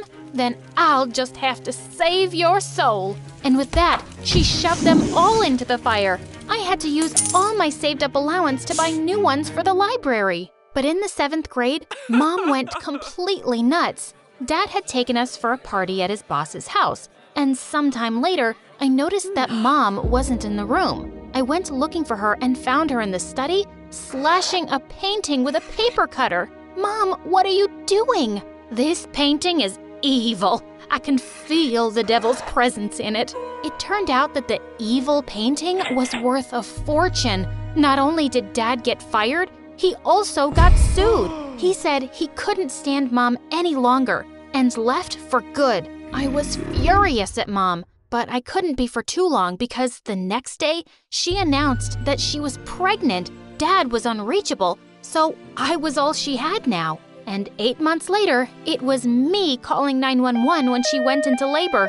At the hospital, Mom threw a huge tantrum because there were no female doctors available. There's no way a male doctor is touching me. I made a vow to God, get me a woman, or I'm keeping this baby inside. Just then, a handsome young doctor walked in and Mom screamed, "I'll take him!" She made me reapply her lipstick before I was shoved out of the room. Mom was acting weird. Mom gave birth to a baby girl and I fell in love with her instantly. She's beautiful, isn't she? Yeah, he's an angel. Oh, you're talking about the baby. Well, she looks like a boiled potato. Mom got busy again with her church meetings, and I became Maddie's babysitter after school. But I adored her and didn't mind at all. One night, as I was tucking her into bed, Maddie said sleepily, Can you tell me a story of ghosts and witches on flying broomsticks? Shh, where did you learn about that, Maddie? I saw a cartoon on TV. It was so funny. I wish I could fly. I love magic things. And with that, she dozed off, but I was still thinking about what she'd said. I loved reading the Harry Potter books as a kid. Only a crazy person wouldn't. I sat down and started writing a story I'd had in my head since forever. On the first day of high school, a cute boy came and sat next to me during recess. "I'm Lori. Want to see something really cool?" And then he started wiggling his ears. For the next hour, he kept talking about how he gave ear-wiggling lessons on his YouTube channel, Learn Useless Talents. And just like that, I'd made a new friend. He started coming over to play video games when Mom was away. One time, she came back home earlier than I'd thought, and poor Lori had to hide for 2 hours before he could leave. Mom would have gone nuts if she'd found a boy at home. One evening, I had dinner plans with Lori, but I couldn't find a babysitter, so I took Maddie with me. As she sat in her high chair, she suddenly pointed to someone. Look, Mommy! I turned around to see a couple at a table, and I laughed. That's not your mommy, silly. It's my mommy! I turned again, and this time, I saw the woman's face clearly. What the heck? That leggy woman feeding some guys strawberries was Mom. Oh, you know that guy with her? He's our chemistry teacher. After putting Maddie to bed that night, I waited up for Mom. She jumped out of her skin when she saw me. Holy piece! Why are you still up, Iris? Mom, take off your coat. What? Why are you acting so weird? I said, take off your coat. Don't use that tone with me. The Lord hates rude children. Now go to bed. He also hates liars. And with that, I started pulling off her coat. She pushed me away and we landed in a heap on the ground. You were on a date with my teacher. I saw you. So you just lie about going to church, neglect your kids, and go on dates instead? You're such a hypocrite, Mom. How dare you accuse me? Just then, Maddie walked in and stared at us. Mommy, you look mad, like the evil witch from the book. Remember, Iris? The what? I was grounded for a week for reading such books again. But if Mom thought I was buying her lies, she was so wrong. I was going to catch her again, and this time, I was going to take pictures. 2 nights later, as I was scribbling away my story, I heard a sharp tap on my window. It was Lori, and I let him in. It's been 2 days since I last saw you, and I was going crazy. Look what I got you. I nearly screamed when I saw his gift. It was a brain in a jar with a tag, "You've been on my mind." Lori? What are you saying? I'm saying, I think I'm in love with you, Iris. And then he kissed me. Lori, I thought we were just friends. I had no idea you felt this way. Are you freaking kidding me? I hid for hours from your whack job mom. You brought your bratty sister on our date, and I didn't say anything. Why would I put up with your crazy family if I didn't love you? Because we're friends. I didn't even know that it was a date. And my sister isn't bratty. I think you should just leave now. But before he could, the door suddenly flew open and Mom barged in. She chased Lori out the window with a broom. You shameless child. As soon as you graduate high school, I'm sending you to a convent to become a nun. Now take these beads and pray for forgiveness. I haven't done anything wrong, so no thank you. Please get out of my room, Mom. What a crazy night. I felt bad about the way I'd left things with Lori, so when I went back to school, I looked for him everywhere. I finally found him in the cafeteria with a girl in his lap. There was a group of kids around them, and they were all watching something on their phones. Hey, Lori, can we talk? No, you can't talk to him, witch. But he was just telling us that the woman in this video is your mom? I stared at the phone, horrified. It was a video of Mom and the chemistry teacher, and a woman was attacking them while screaming, "You stole my husband, and you're such a cheater!" Some students saw this crazy drama at the restaurant last night and recorded it. Gosh, it must be so embarrassing to have a mom like that. Yeah, look what your mom is up to, and you're not even allowed to have a boyfriend. I'm so happy I came to my senses. And now, I'm with my future wife. As the two started kissing loudly, I threw a glass of juice at their faces. You're only with this girl because I rejected you, loser. And I'm glad you're out of my life because you're a terrible friend. And with that, I stormed off. As if things weren't bad enough, the chemistry teacher burst into tears during class and went down on his knees. Iris, can I please come live with you and your mom? My wife kicked me out and I'm homeless. I'll do all your homework, I promise. Mom was ruining my life. When I went home that day to confront her, I found her in the study. You want to explain what happened at your date last night, Mom? She turned around looking half crazy. I'm your mother. I don't have to explain anything to you. But do you want to explain why you've been writing this nonsense under my roof? To my horror, I saw a pile of shredded paper on the table behind her. Mom, did you just shred my novel? I've been working on it for 2 years. I don't have another copy. I'm sending you to a Catholic boarding school. I'll wash my hands of you. Right back at you, Mom. God, you're crazy. I'll be happy to go far away from you. But there was no way I was going to some boarding school. I had to run away from there, and I was going to take Maddie with me. One evening when Mom wasn't home, I sneaked into her room and started searching the drawers for any money I could find. Suddenly, I came across a paper under her clothes, and when I read it, I was shook. It was Maddie's birth certificate, and the father's name was not my father's name. Oh my God, my dad wasn't Maddie's dad. I delayed my plans to run away and decided to look for Maddie's father. I searched for him online, and it turned out that he was some millionaire businessman. I made an appointment with his secretary, pretending to be a journalist who wanted to write an article on him. Maddie's dad welcomed me into his office, but his smile vanished when I dropped the truth bomb on him. I showed him Mom's picture and Maddie's birth certificate, and it looked like he was having a stroke. This woman, your mom, she used to work for me as a secretary a long time ago, but she just disappeared.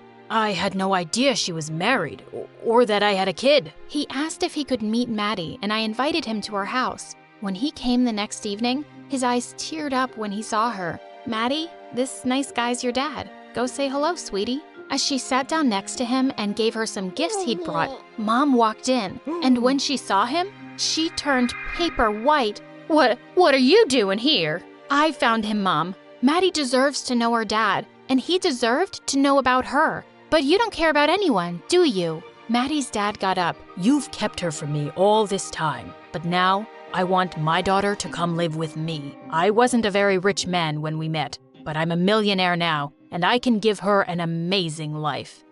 A millionaire? Oh, darling, I'm single, and I'll be... Just Maddie, please. Mom agreed to let Maddie go with her dad, but for a monthly allowance. It was breaking my heart inside that Maddie would leave, but I was really happy for her. I bent down next to her. You'll go live with your dad now, but I'll come see you every week. No, you come with me. Maddie's dad was more than happy to have me too, and I was overjoyed. As we were leaving, I turned back to Mom. You haven't been a really good mom to either of us, but I want you to know I forgive you. Oh, and a question before I leave. Is Dad my real dad? She looked straight into my eyes, and with a cold tone, she whispered, no. I attacked her. You psycho, crazy woman! Maddie's dad pulled me away, and to him I said, just take me away. Now Maddie and I are living our best life. I've also started writing my zombie novel again, and I'm sure it's gonna be a bestseller one day.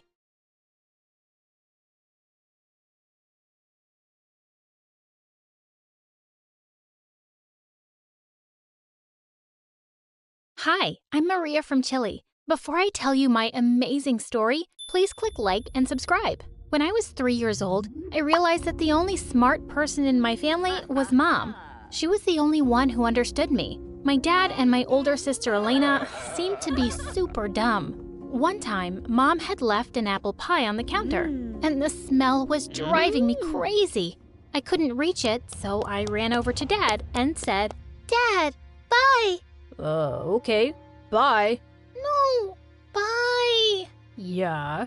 Bye. Me? Bye. Oh my God, what am I saying? Idiot. Bye. Bye. See me waving my hand? Go away. Bye. I burst into tears and threw his slipper at him. Luckily for me, Mom came in just then. You want pie, honey? Come with me. Mom realized that I had some trouble with my speech because I mixed up sounds and words, but Dad was just really mean about it. He said that girls should be perfect, and if not, they should be boys. One day, Mom took me to this nice doctor she worked for as a maid. He offered to give me free speech sessions for some months, and after that, I couldn't stop talking in perfect sentences, which also annoyed my dad. Girls are meant to be seen and not heard. So, shut up. Soon after I turned 5, Mom announced at dinner that she'd enrolled me in a school. Are you crazy? I'm not wasting money on her school. You don't even have a job. I've been saving money for Maria, and she is going. She couldn't even speak properly till forever. Wake up, Mom. She's stupid. But Mom completely ignored them, and I was off to school the next day. Of course, Dad and Elena became even bigger jerks. Once I told Dad he'd spelled his name wrong on a school form, and he yelled at me. Oh, you think you're smarter than your dad now? And this? It's not a mistake. I was planning to change my name tomorrow. Wow, that was the stupidest thing I'd ever heard. But to be honest, I didn't think I was smart. I didn't understand most of the stuff we were studying in school. Once in the 5th grade, the teacher asked me why I hadn't done my worksheet. I'm sorry, miss. My mom made me a sandwich last night, and I needed a tissue, but we didn't have any, so I rolled the worksheet around it, and it was the best sandwich I ever had. Want me to bring you some? The teacher looked at me like I was crazy. Everyone started laughing, and someone yelled, Gosh, she's dumb. Yeah, thank God she's pretty. Well, yes, thank God for that. Boys were always trying to flirt with me as I grew older, which didn't sit too well with some girls. Once in the 7th grade, I was blocked in the corridor by Elena and her mean best friend, Amanda. Listen, Maria, I'm sick of hearing my crush talking about how pretty you are, so I need you to go and tell him how dumb you are, okay? Yeah, just open your mouth and something stupid will come out for sure. That's what happens when you have an empty trash can instead of a brain. As the two laughed, I tried to push Amanda aside, but I swear I didn't remember I had a pencil in my hand, and she let out a very loud scream. The principal called my parents and let me off with a warning, but Dad lost it. That's all she gets? I knew this school was for losers. This girl is insane and useless, and I'm putting her in a zoo. The only person who's useless in our house is the one who sits and eats all day and hasn't earned a penny in 10 years. Wait, are you talking about me? You suck. Good luck with your dumb daughter. With that, Dad left us for good, and our lives became better. I wish he'd taken Elena too. I had a secret I really wanted to hide from her. You see, since I wasn't good at anything, I randomly signed up for the school's music club. But it turned out I was really good at singing. Now I was spending even less time studying and was learning songs instead. If Mom found that out, she would kill me. In the 8th grade, I was chosen to sing 3 songs on our cultural day, and I was so excited, I started singing. Who run the world, girl? I clapped my hands on my mouth. Why did I sound like a freaking man? I cleared my throat and started again. Who run the world, girl? And there it was, this deep, manly voice I'd never heard before. What was wrong with me? As everyone started laughing, I ran off the stage and went home in tears. I skipped school the next day, pretending to be sick. Later that evening, Elena came to my room with a food tray. Aw, poor Maria. Here, I got you some hot soup for your throat. Oh, thank you. Maybe it'll help you sound less like a man. You heard me? I wish. I wasn't there, but it's all anyone in the school can talk about. So what are you now, Maria or Mario? Shut up, Elena. Hey, watch it. Because if I tell Mom you've been spending all your time singing with other losers, she's gonna take you out of school. Now, where's that sweater of yours I really love? And with that, she picked it up and walked out. She was such a witch. The next morning when the bell rang, I opened the door to find my music teacher outside. I immediately pulled her into the coat closet to hide her from Mom. Miss, you have to go. My mom can't find out I've been singing. But my teacher insisted that my voice was special, and I had to come back to school to join a competition. She wouldn't leave till I said yes. When I went back to school, I was the butt of all the mean girl jokes. But suddenly, none of the boys wanted much to do with me either. Hey, Mario, can you return that love poem I wrote for you? I want to give it to a real girl. I'm canceling our date, but you can come watch the game with me and the guys at boys' night. As I sat down in the corner to eat alone, Elena and Amanda walked over to me.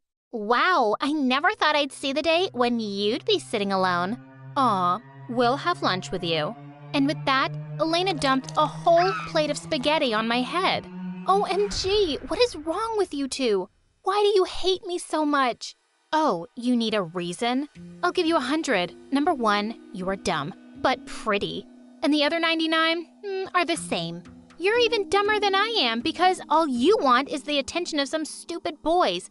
Well, they're all yours. Go marry them. Have their idiot babies. Whatever you do, just leave me alone.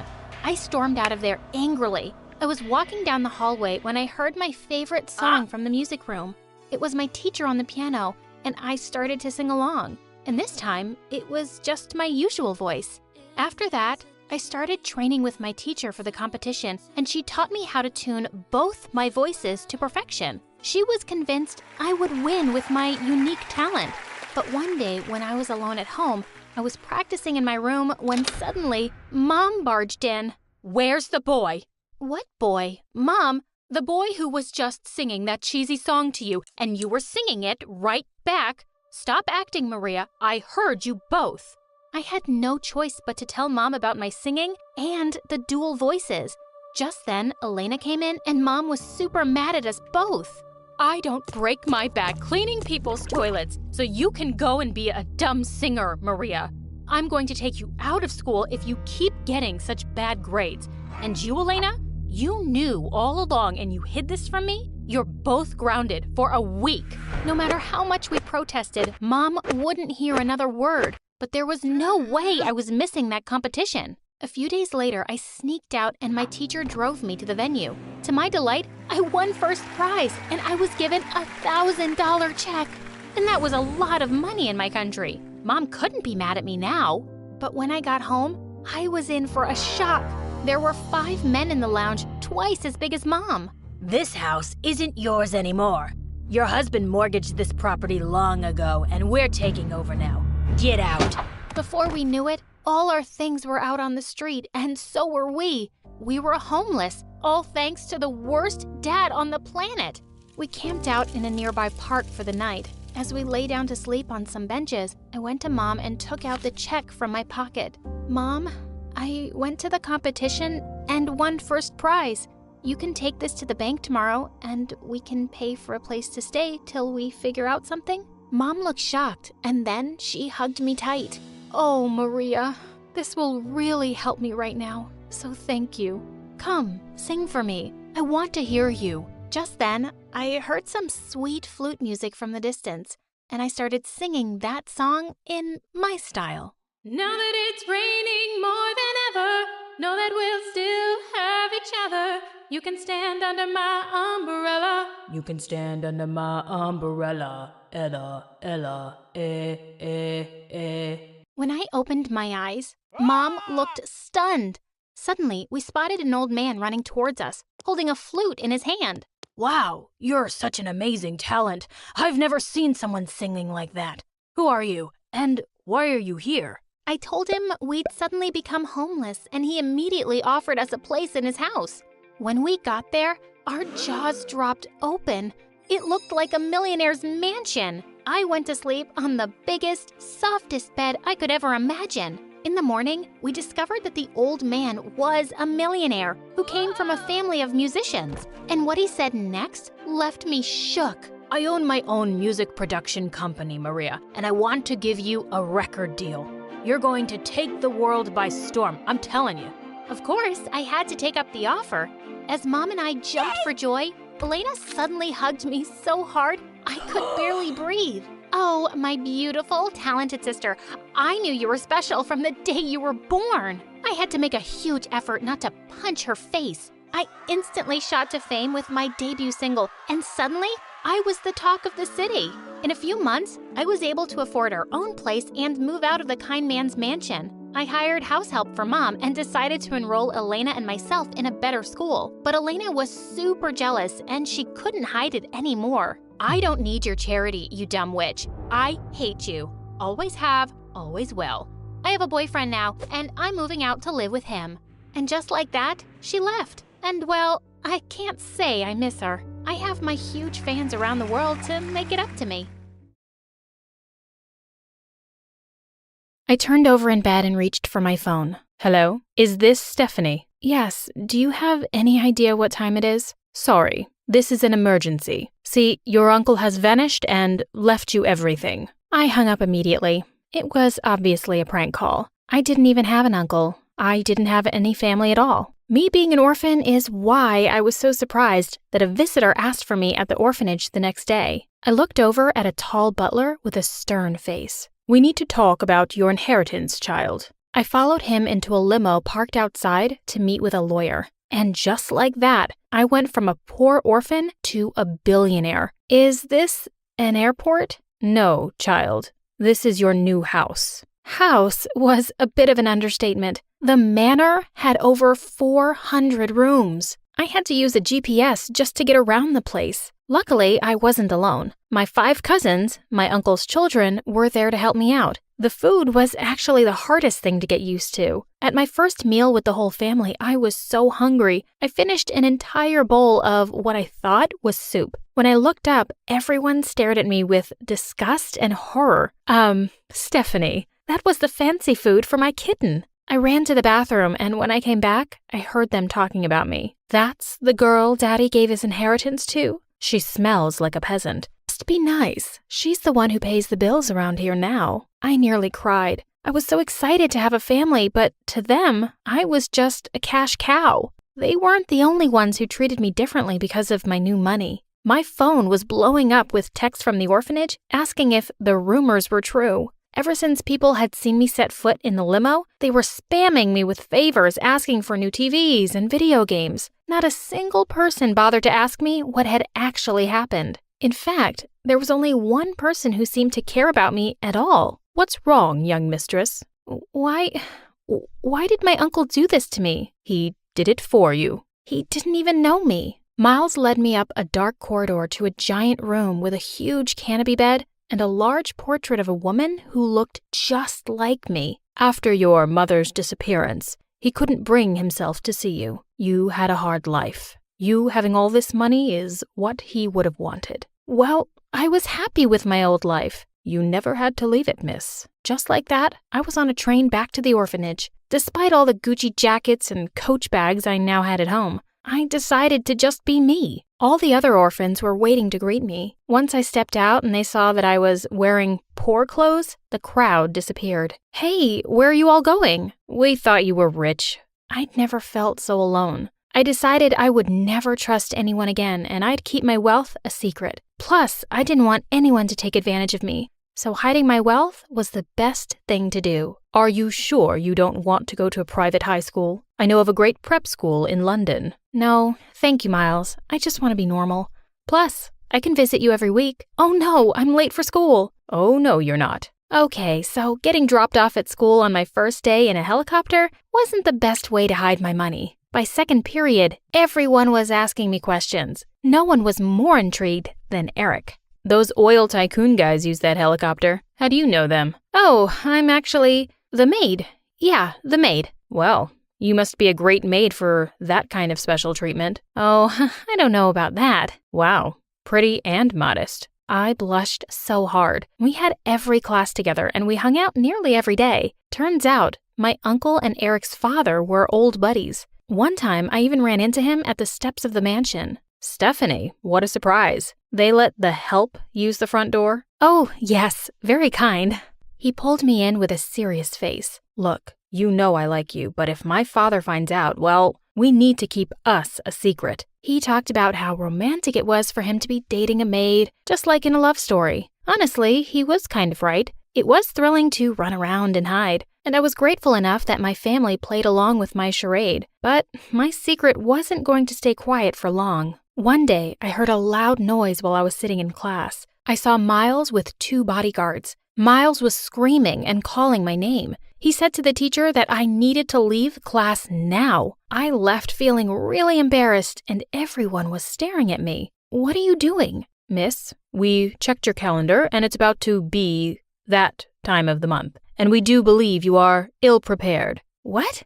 Let go of me. We just want to save you from embarrassment. He handed me a small box and said, Everything is under control now, ma'am. What the? When I got back to the classroom, I panicked and told them it was maid work. Oh, it was just an emergency kidnapping drill we do. The time I met Eric for lunch, there were already some other rumors. Steph, what happened? They say you stole a Da Vinci painting from the mansion. That's why you were arrested in class. It was just a drill, and that painting isn't even that beautiful. A drill for a maid? Eric wasn't dumb, and that's why I decided to show him my mansion. So, at the front door, I said, Eric, there's something I need to tell you. Anything, my love. I leaned over and kissed him.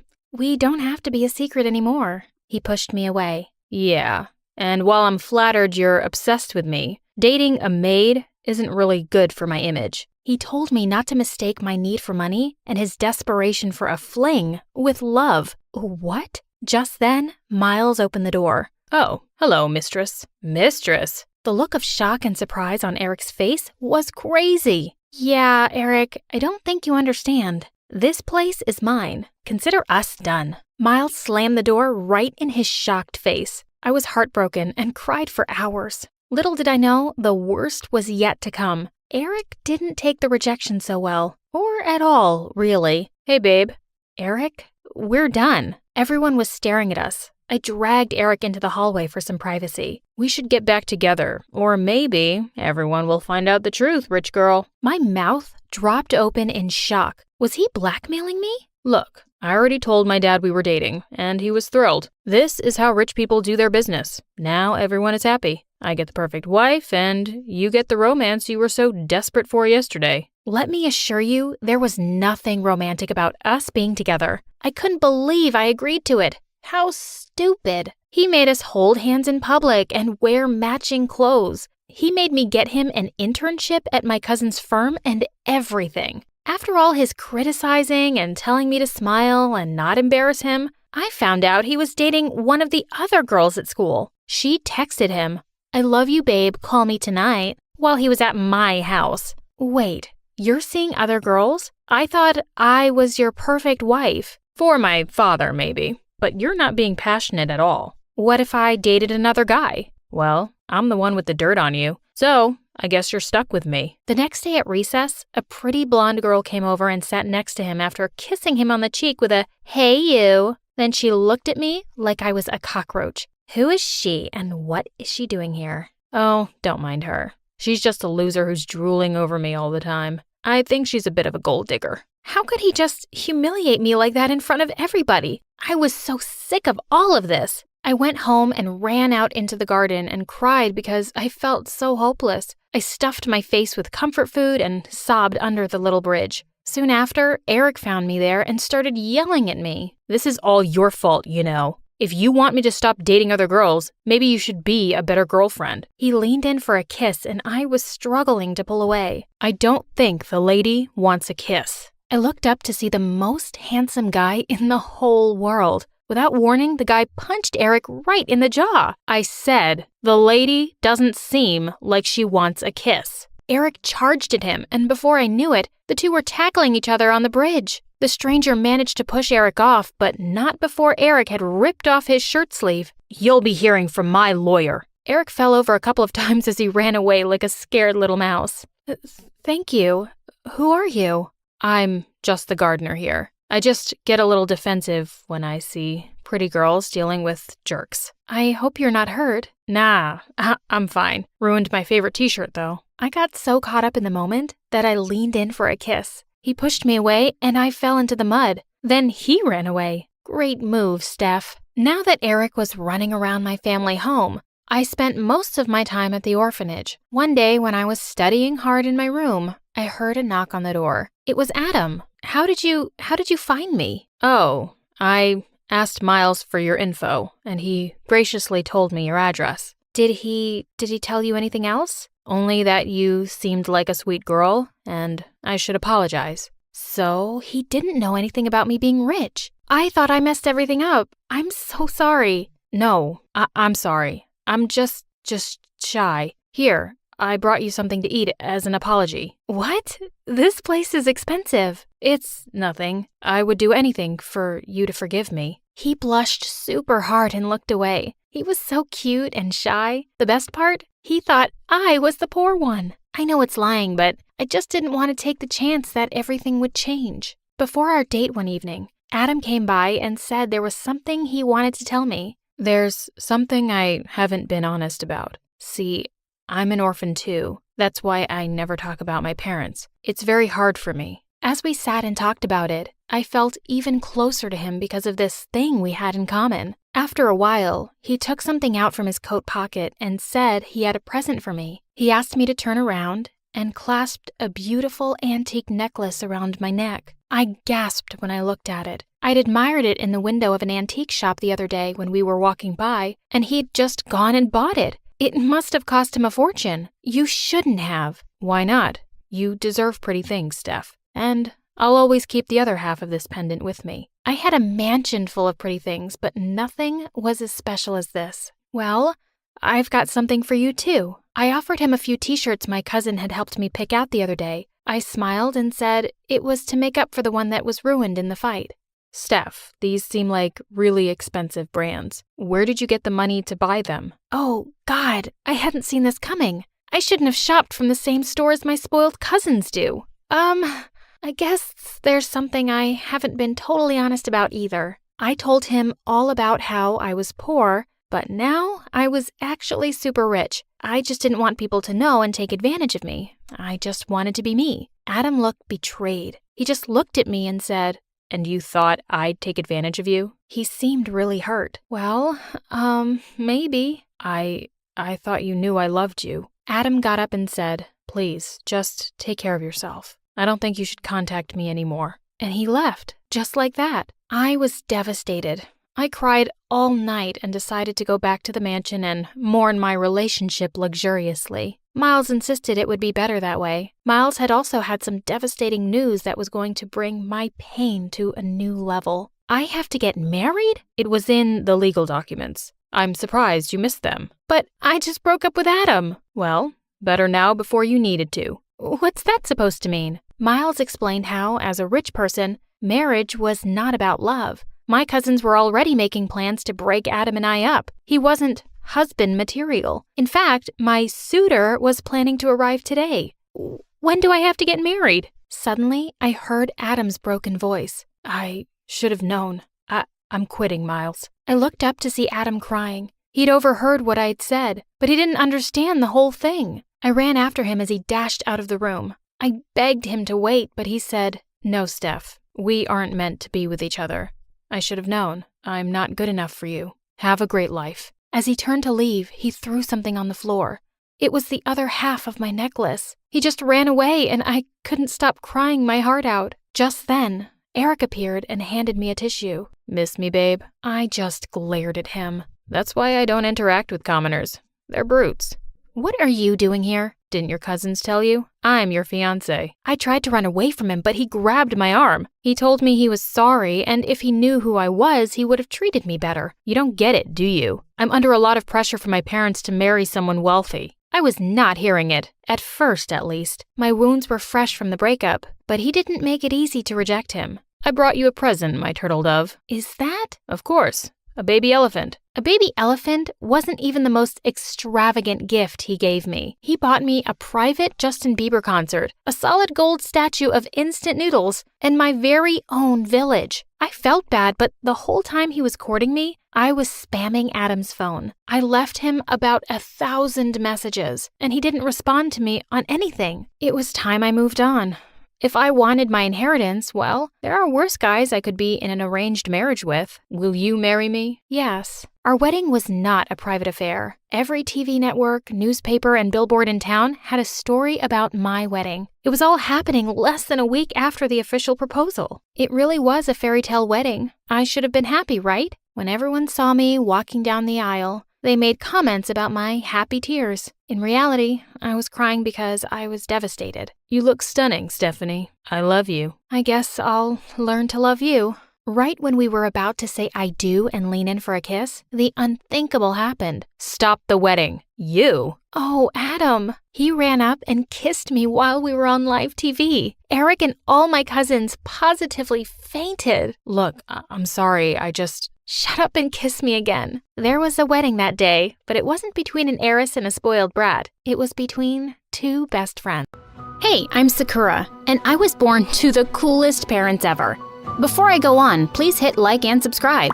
My parents were immigrants from Japan who built a successful business in America and gave my brother Dean and me the best life ever. Growing up, I was a straight-A student, and my dad always said I'd be a great doctor someday.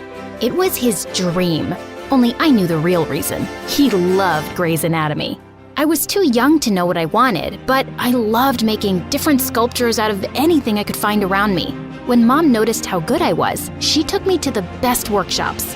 Once when I was 6, we went to Spain for a vacation. I dragged everyone to see the famous Memel sculpture. It was the best day of my life. Oh my God, why would anyone make such a big spider? Yeah, I'm surprised you like it even though you're terrified of everything that crawls. I know, but I think it's beautiful. At least that's the meaning of it. It shows how the spider protects her babies even though she looks so delicate because of her thin legs. People around me who heard me were surprised, and the tour guide told me that my observation was correct. Dad looked so proud at that moment. See? My Sakura is so smart. And you both thought it was just some ugly spider. You should spend your free time with her and learn facts like this. While Dad treated me like a princess, we all know who the real royalty was. Dean. And he knew that as well. He was 10 years older than me and always got on my nerves. One time when I was 8, Dean caught me eating cookie dough and started to laugh like crazy. Your mouth. You stuffed it all in your mouth. You look like the panda from the movie Kung Fu Panda. Mom, Dean's making fun of me. He called me a panda. Then stop stuffing your face like that. And stop blaming your brother for everything. Now help me in the kitchen, will you? He always makes fun of me and you never tell him anything. It's like you don't love me at all. It's not that she doesn't love you. She just loves me more than you. Dean snickered in the corner, making ugly faces at me, and I felt so mad. He was annoying, just like every older brother. But he was also very protective of me and cared for me. Once I was getting ready for school when I saw the biggest lizard ever and let out an ear-splitting scream. Sakura, are you all— Lizard! Lizard! Big fat staring at me! Lizard! It's so creepy! Get it out! Save me! Really? Did you howl because of a lizard? And you liked that creepy spider statue? Wow. He did chase the lizard away, but kept making fun of the way I had screamed for days. When I was in the 4th grade, it was time for Dean to go to university, and Mom was a sobbing mess. I'll keep visiting, Mom, don't worry. And before you know it, I'll be here for Christmas. You better get your gift ready because I already have yours. Dean and I had a tradition of exchanging Christmas gifts on the roof with a cup of hot chocolate. When he visited for the holidays, I was over the moon. I was so looking forward to opening gifts with my brother. But 2 days before Christmas, I heard something crash in my parents' room. I ran upstairs and saw Dad and Dean having a yelling contest while Mom cried inconsolably. You have ruined my name, this family's name. You brought him up and this is how he turned out. Don't talk to Mom that way, it's not her fault. You have the nerve to talk back to me? You— Dad stopped mid-sentence when his eyes met mine. Seeing me, Dean rushed out of the room, but I followed him. Why were you fighting with Dad? It's nothing, Sakura. I failed my exam, so Dad was angry. I tried to talk to Dean after that, but he shut himself in his room. I knew what would make him happy, the present. I waited for him on the roof, but he didn't show up. The next day when I went to his room, Mom told me he'd left for his university while I was asleep. I couldn't believe he'd broken our tradition. How could he do this? I immediately called him. You left without saying goodbye. I'm sorry, Panda. Something came up, but I'll make it up to you, okay? With the best gift ever. Yay, cool. But what about your gift? Keep it safe with you for now. I'll take it when I come back home next. Deal? Deal. But Dean never came back. I waited every year for him, but he missed all the occasions. Every time I called him, he said he was busy. It broke my heart. With time, I got used to not having Dean around and started concentrating on making Dad proud. Soon, I was 18 and going to medical school. I was excited, but not as excited as my dad. He was over the moon. I tried my best, but being a medical student was tough. And before I knew it, I was failing my classes. Dad was gonna be so mad. I remembered how he was fuming at Dean for failing. My fear got the best of me, and I asked my tech-savvy roommate to make me a fake report card with an A+ grade, and she did a fab job. I wish I had this talent. That weekend when I went home, Dad looked at me with a poker face as he saw my result. Dad, look, I'm the smartest in my class. You could have done a better job, Sakura. I'll do better and get better grades, don't worry. No, I mean with this Photoshop work. Blood drained from my face as I saw Dad looking like he was going to explode. Your professor called me and told me you failed your semester exams. I got your original report card a few days ago. Dad, I'm so sorry. You better be. Do you know how much money I spent for you to get into that college? Not only did you fail, you're also lying. How could you? I flinched at how loud Dad's voice had gotten and saw Mom run into the room. It's just, medical school is really tough, and I knew you'd get mad at me if I failed. I got stressed out, Dad. I don't think I'm made for this. I want to drop out. Drop out? Have you lost your mind? Life is tough, Sakura. If I had to quit every time I was stressed, we would be homeless now. And what would you do if you quit medical school? I could get into sculpting. I'm really good at it. If you could just see that, maybe you'll agree with me too. You want to make clay dolls? No way. You better get your grades up soon. Listen to me carefully, Sakura. If you decide to leave med school, you will not come back to this house. Understood? His words really angered me, and I snapped. Loud and clear, Dad. Loud and clear. With that, I packed my stuff and went straight to my aunt's place. Aunt Lexi was my mom's younger sister. She was the cool aunt of the family and lived by herself in a big villa. I told her everything, and she gave me a big hug and sent me to my room. When she called me for dinner, my jaw dropped at seeing Dean sitting in front of me. Dean, what are you doing here? Hi, Panda. I missed you so much. Dean hugged me while I cried. Ew, you're getting your snot all over my shirt. Oh, I'm sorry, Dean. I then told Dean about what happened, and he looked sad for me. But I had only one question for him. Why did you stop coming over? I told you, I was busy with uni and stuff. It was because Dad and you fought, right? About your… What? Oh, yeah, because I failed my exams, yeah. The following week, Dean helped me get admission into the art college I wanted, and I was finally free from med school. Art school was everything I dreamt of, but I was still upset that I couldn't share this joy with Mom and Dad.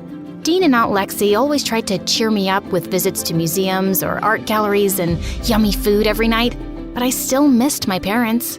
One night, I couldn't get any sleep and decided to get some water. As I tiptoed my way to the kitchen, I heard my aunt and Dean talking, and what I heard knocked the wind out of me. Dean, did you try talking to your father? I'm really worried about Sakura. She misses both of them so much. I know, Aunt Lex, it's just… You know how Dad can be. He's not answering my calls. I think he still hates me. I hope he finds it in his heart to forgive me someday. Forgive you? He should be the one to realize his mistake. How could he just kick out his own son for falling in love with a boy? He did what? Hearing my voice, Aunt Lexi and Dean turned to me with wide eyes. You're lying, right? Dad wouldn't do that. He even helped his assistant come out to her family.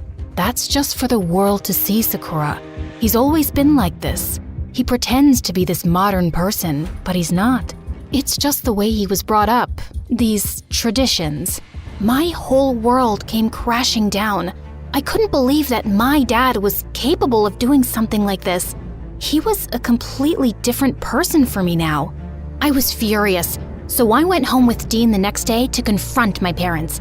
When Mom saw Dean, she hugged him tight. My Dean, I missed you so much, son. Just then, Dad walked into the house, and Dean moved away from Mom immediately. How dare you come back? I brought him here. Yes, I know you kicked him out. How can you be this two-faced person, Dad? You go around supporting others and being this modern person, but here you are, holding back your own children. Sakura, you have no right. But I do, Dad. He's my brother, and you kept him away from his family. How did you have the heart to do this to your own son? He was ready to ruin the name of this family. He is not my son. How can you say that? Why, it's the truth. Ask him or your mother. When I looked at them, they looked pale. What are you doing? You promised never to bring it up. He left me with no choice. He is breaking apart this family. I loved him and brought him into this house from that orphanage. And this is how he repays me. What in the father-freaking world? I looked at Dean and instantly knew that Dad was telling the truth. You're adopted? Why did you never tell me? I found out the day you were born, and you'll always be my little sister. I couldn't hurt you. And Dad, I never meant to hurt you either. But I won't apologize for being who I am and falling in love. I can't believe you still have the nerve to stand in my house and talk to me that way. Get out. His words made my head spin, and it was then that I heard Mom yell, for the first time. You are such a cruel person. Congratulations. You yourself broke this family apart. I'm going with my children. You can have all the traditions and your wealth and business, but we are going to live a better life, where we can breathe. Saying that, Mom took mine and Dean's hands and stormed out of the house. I'd never seen her this angry. We stayed with Aunt Lexi for a while until we could figure out what to do. One day, Dean introduced us to his boyfriend, and we loved him. He was kind and yelled at Dean for teasing me and calling me a panda again. I liked this guy. One afternoon, the doorbell rang as we sat down to have lunch. Aunt Lexi entered the room with Dad right behind her. He looked like a mess. Can I talk to you all, please? We have nothing to say to you, and I doubt we would want to listen to you. Mom. Dad then began sobbing, and it broke my heart. Dean went and held him. Dad turned and hugged Dean tight. Son, I'm so sorry. I was rude to you and I shouldn't have done that. I thought what I was doing was right, but it wasn't. You're my son. the future of my house and business. But before all that, you are my son. And then you came along and my world was complete. I hope you'll forgive me. Please forgive me. I ran toward my dad and hugged him as well. Of course, Dad. We're so glad that you found your way back to us. Everyone in the room was a sobbing mess. Dad agreed to meet Dean's boyfriend one day, and to everyone's surprise, they bonded really well over sports and the fact that they dislike ice cream and loved Grey's Anatomy. Weird. Our family was nowhere close to perfect, but it was much stronger, and that's all I could ask for now.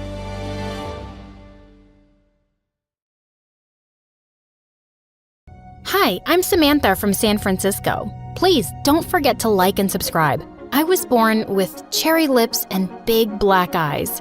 My parents said I looked like a child out of a fairy tale, but whenever Mom and Dad talked to me, I never smiled or changed my facial expression. My parents tried everything to make me smile. Mrs. Rabbit wants to play with you.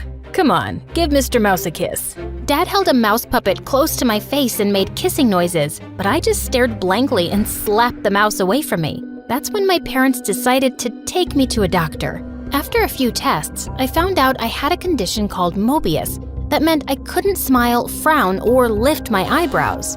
I was too young to understand what Mobius was, but when I was in preschool, Mom and I were at the mall when we bumped into one of her friends who had a daughter my age. She kept smiling at me, but all I could do was stare at her like a robot. Suddenly, the little girl started to cry.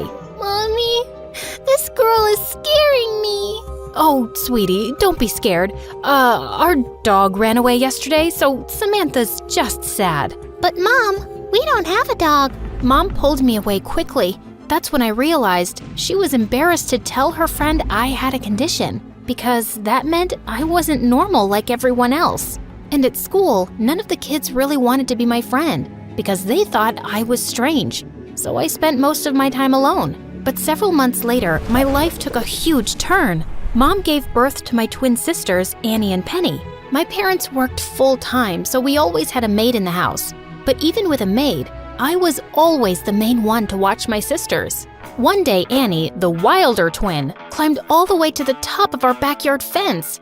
Annie, come down right now. No, I don't wanna. Penny, come climb up and we can fly like birds do. No flying. Penny listened to me, but Annie was about to jump and my heart almost stopped. But then she started laughing like crazy. Fooled you. I was furious and told Mom what Annie did. Mom went ballistic. What is the matter with you, Annie? Why can't you be a good girl like your sisters? Annie's eyes filled with tears. From that day on, she made everyone's life a living nightmare. She hated me for telling on her, and over time, Annie grew jealous of Penny. Penny was what you call gifted and could get straight A's without even trying. One time when the girls were in 4th grade, Mom and Dad threw Penny a huge party for winning the school spelling bee. Our little Einstein. We're so proud of you, Penny. Annie stomped out of the room at that moment, and that night, she chopped off all of Penny's hair while everyone was sleeping. Penny burst into tears, and I tried to comfort her. Don't worry, it'll grow back. Annie's such a mean bully. I won't let her bully you anymore, Penny. I'm here. Penny slept in my room every night after that because she was terrified of Annie. I loved both my sisters, but Annie grew up to be so mean. Then one day in 8th grade, a new boy joined my class. His name was Daniel, and he wore those fat black spectacles. He was really short and really shy. While he was walking to class, this guy bumped into him and his glasses went flying. Daniel started freaking out. I can't see anything.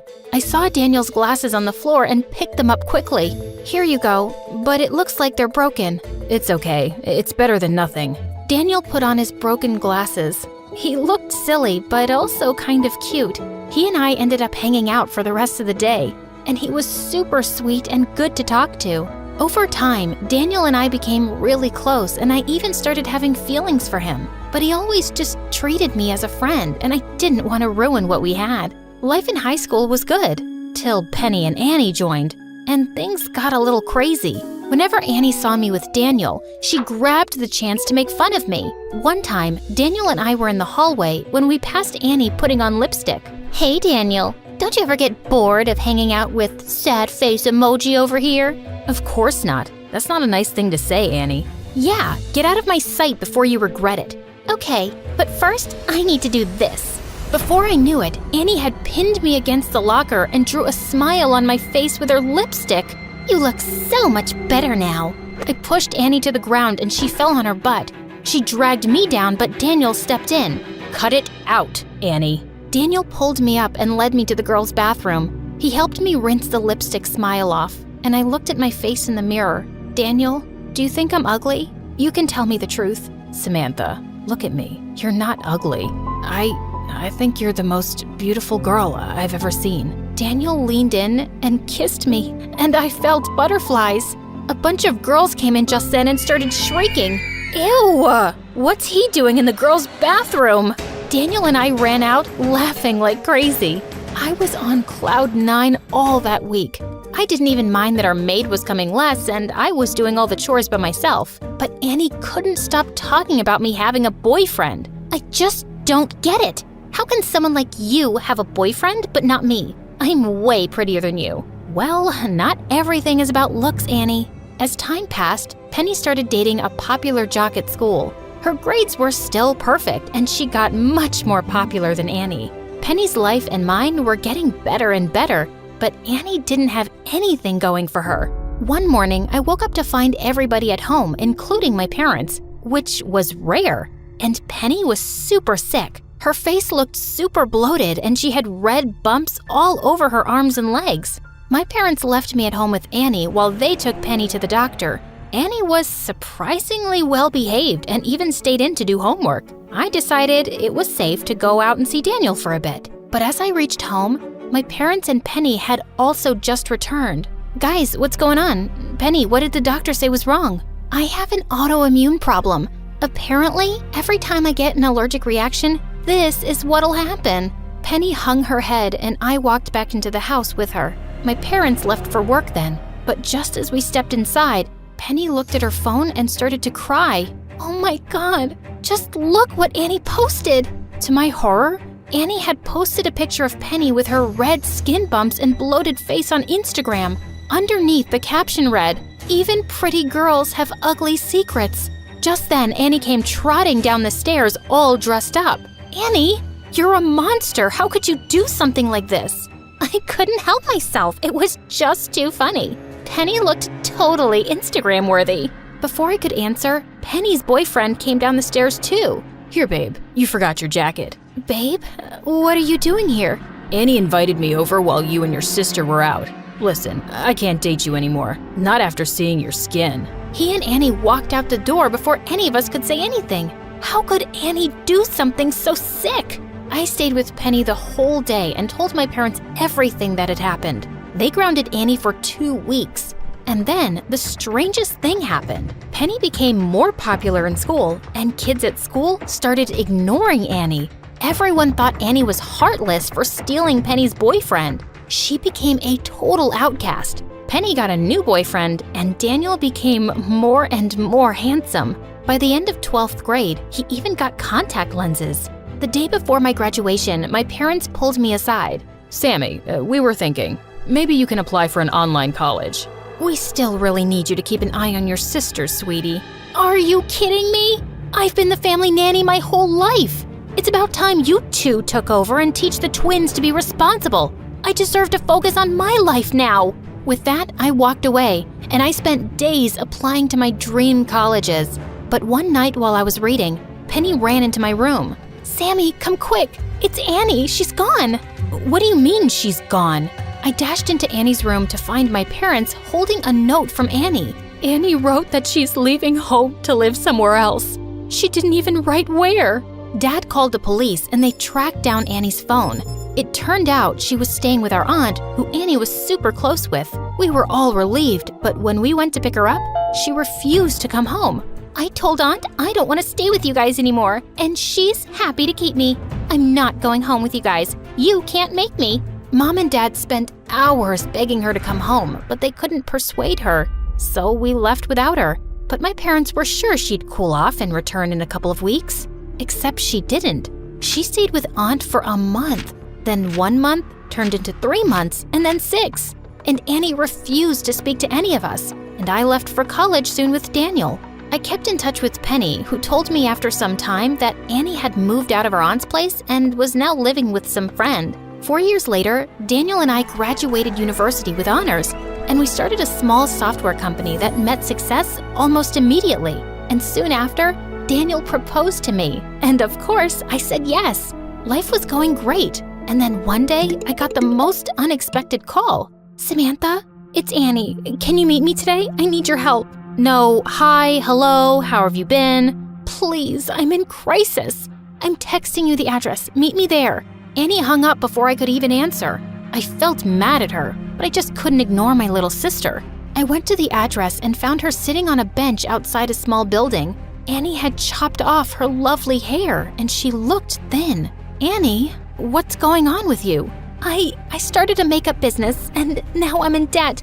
I was wondering if you could lend me the money to pay it off. I'll lose it otherwise." "You shut out your whole family for years, and now you call me out of the blue because you want money?" "This is not how I wanted to reach out to you, okay? I wanted to make something of myself first and make you guys proud of me. I was just never as perfect as you or Penny, and that just made me jealous and stupid, and I'm sorry for everything. I've been trying to be better. I really believe my business can work. But now I'm in a mess as usual, and I could only think of you. You've always taken care of me." I was surprised at how sincere and different Annie sounded, and it was good to see her trying at something. I wrote her a check and was about to leave, when suddenly I turned back and handed her a wedding invite. "I'm getting married in a few months. I'd like for you to come, and I'm sure everyone else would be happy to see you too." A couple of months before the wedding, Daniel took me out to a special dinner. "Samantha, I've been saving up some money and doing research for years. Mobius, your condition can't be cured, but it can be slightly corrected through surgery, and I just found this amazing surgeon.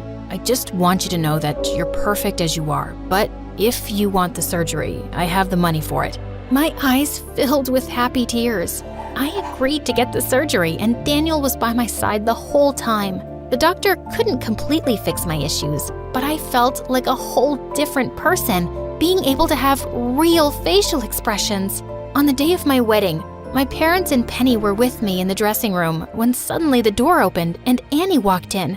Everyone looked shocked to see her, but I was so happy she came. Guys, I know we've all had our issues, but can today be the day we all start to make up? My parents hugged Annie and we all cried, and even Penny joined in. Then my parents turned to me. "Samantha, we're so happy for you and so grateful to you. We know we always put too much responsibility on you and it wasn't fair. We want you to know that we really appreciate you, love." And hearing those words from them meant everything. My sisters walked me down the aisle and I could hear people smiling and whispering that I looked amazing. Daniel beamed at me as he took my hand. "You have the loveliest smile, Sammy."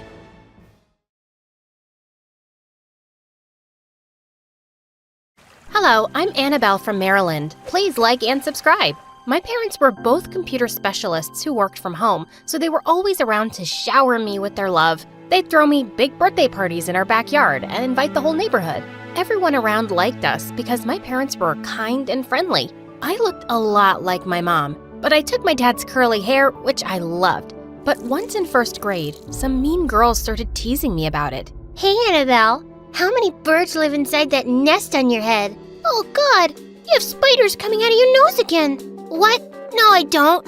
But I made you look. The other kids started to laugh, and I kind of became popular after that. People thought I was funny. My life in Maryland was good until one day in the 4th grade, I got home from school to find my parents running all over the house and packing.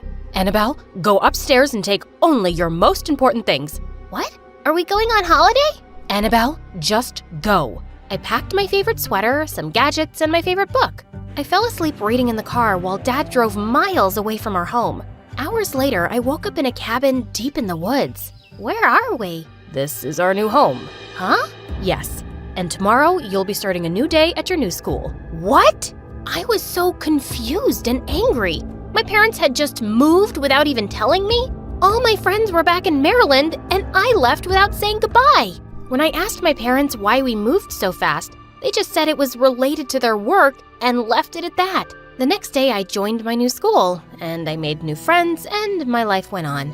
Until one day in the 7th grade, Mom and I were in the grocery store when I spotted a man who kept looking at us.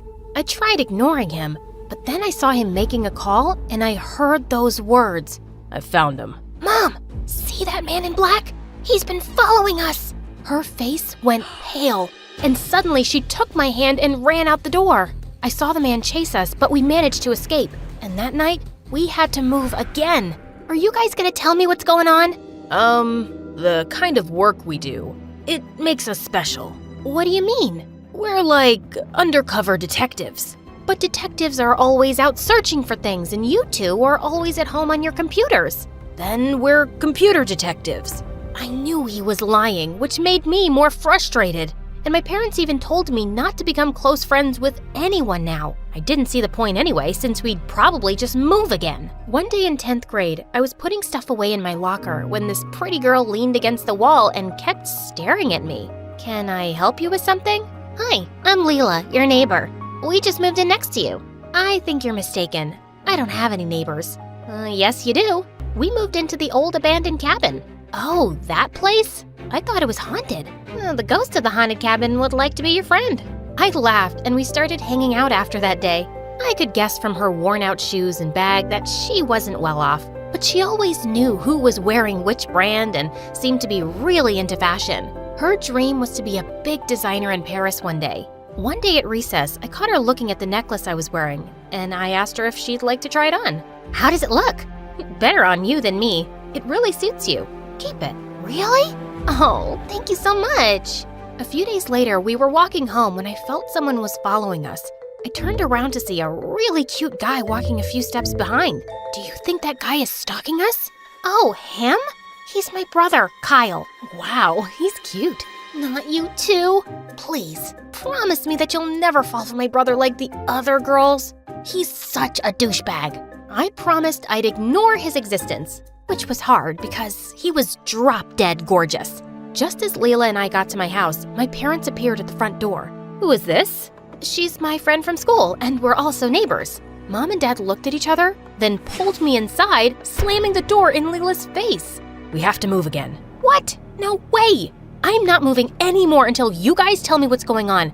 And this time, I want the truth. Don't treat me like a kid. My parents finally told me everything. We are in witness protection. I testified against some mobsters when you were younger, and that's why we've been on the run ever since. What? So we're in danger? Not if we stay clear from people. We just can't trust anyone right now. My mind started spinning and I couldn't even eat dinner. The thought of being in danger made me sick. Later that night, I was half asleep when I heard some noise downstairs. I quietly crept to my parents' room, but it was empty, and I found the front door wide open. Mom? Dad? My heart was beating like crazy when suddenly Leela's brother walked in. What do you want? What did you do to my parents? What? My dad's van got stuck in the mud and your parents are outside helping him. They sent me to get a crowbar? Oh, it's by the fireplace. I followed him outside and saw Mom, Dad, Leela, and her parents pushing the van. Once it was done, everyone came to our house for coffee. My parents didn't look so scared anymore, so I guessed we were staying. Just then, Leela sprung up and asked me if we could go to my room. And when we entered, she threw herself on my bed. Oh, your bed is so comfortable. Okay, don't you have one? No, I sleep on the couch and my stupid brother gets the bed because he's older than me. I knew they were poor, but I didn't know things were that bad. Why do you hate your brother so much? Because he gets everything, and my parents are always favoring him. Since Leela started opening up to me, I decided to open up to her too, and I ended up telling her my parents' secret. Wow, so you and your parents are like special undercover people?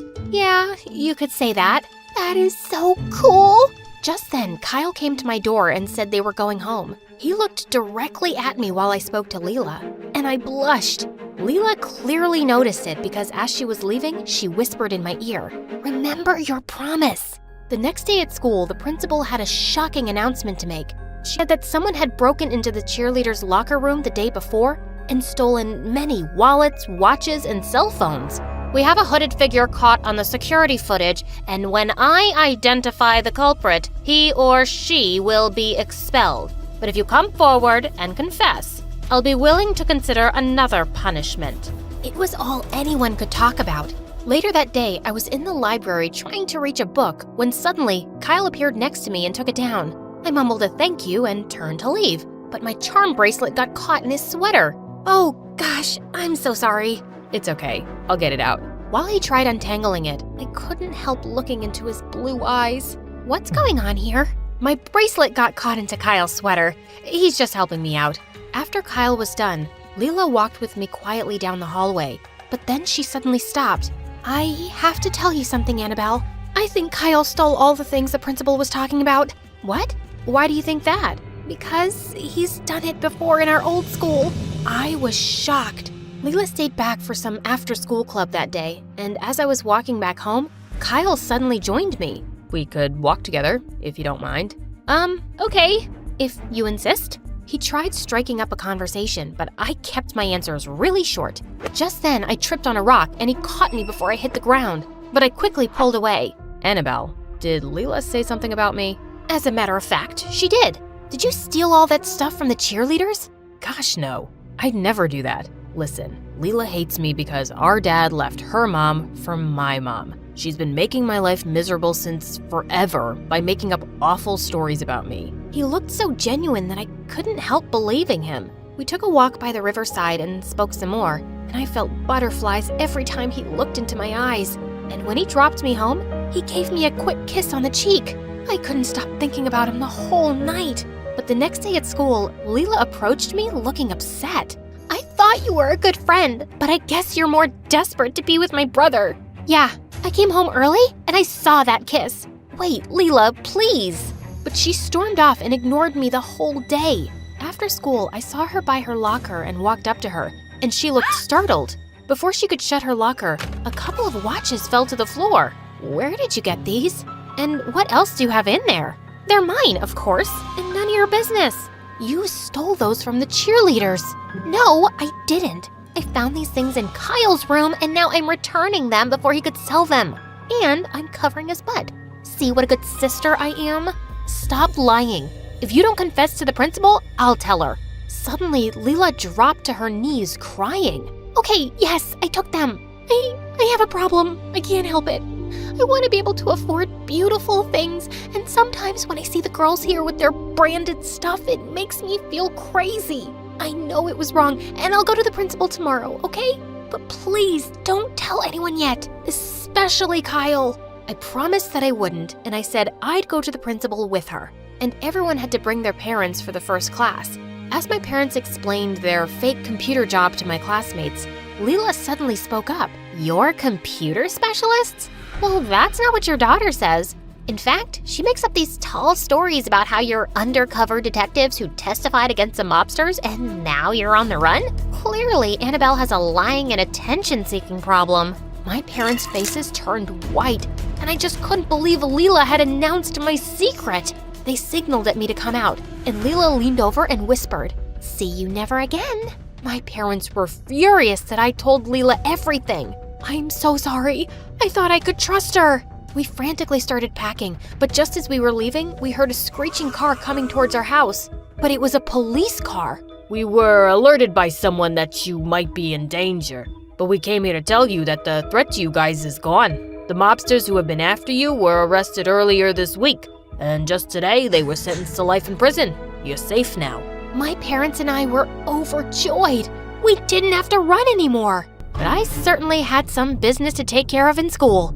I went back and marched straight to the principal, and moments later she ordered Leela to open her locker.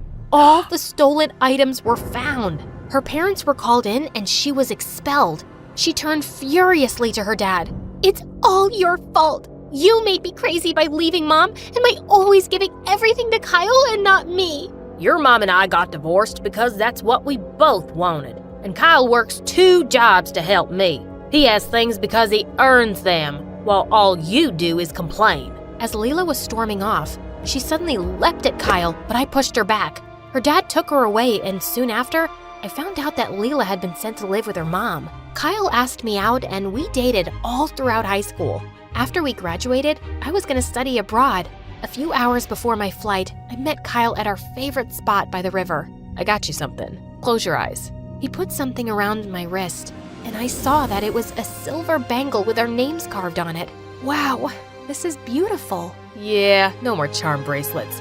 I don't want you getting stuck on another boy's sweater. Never.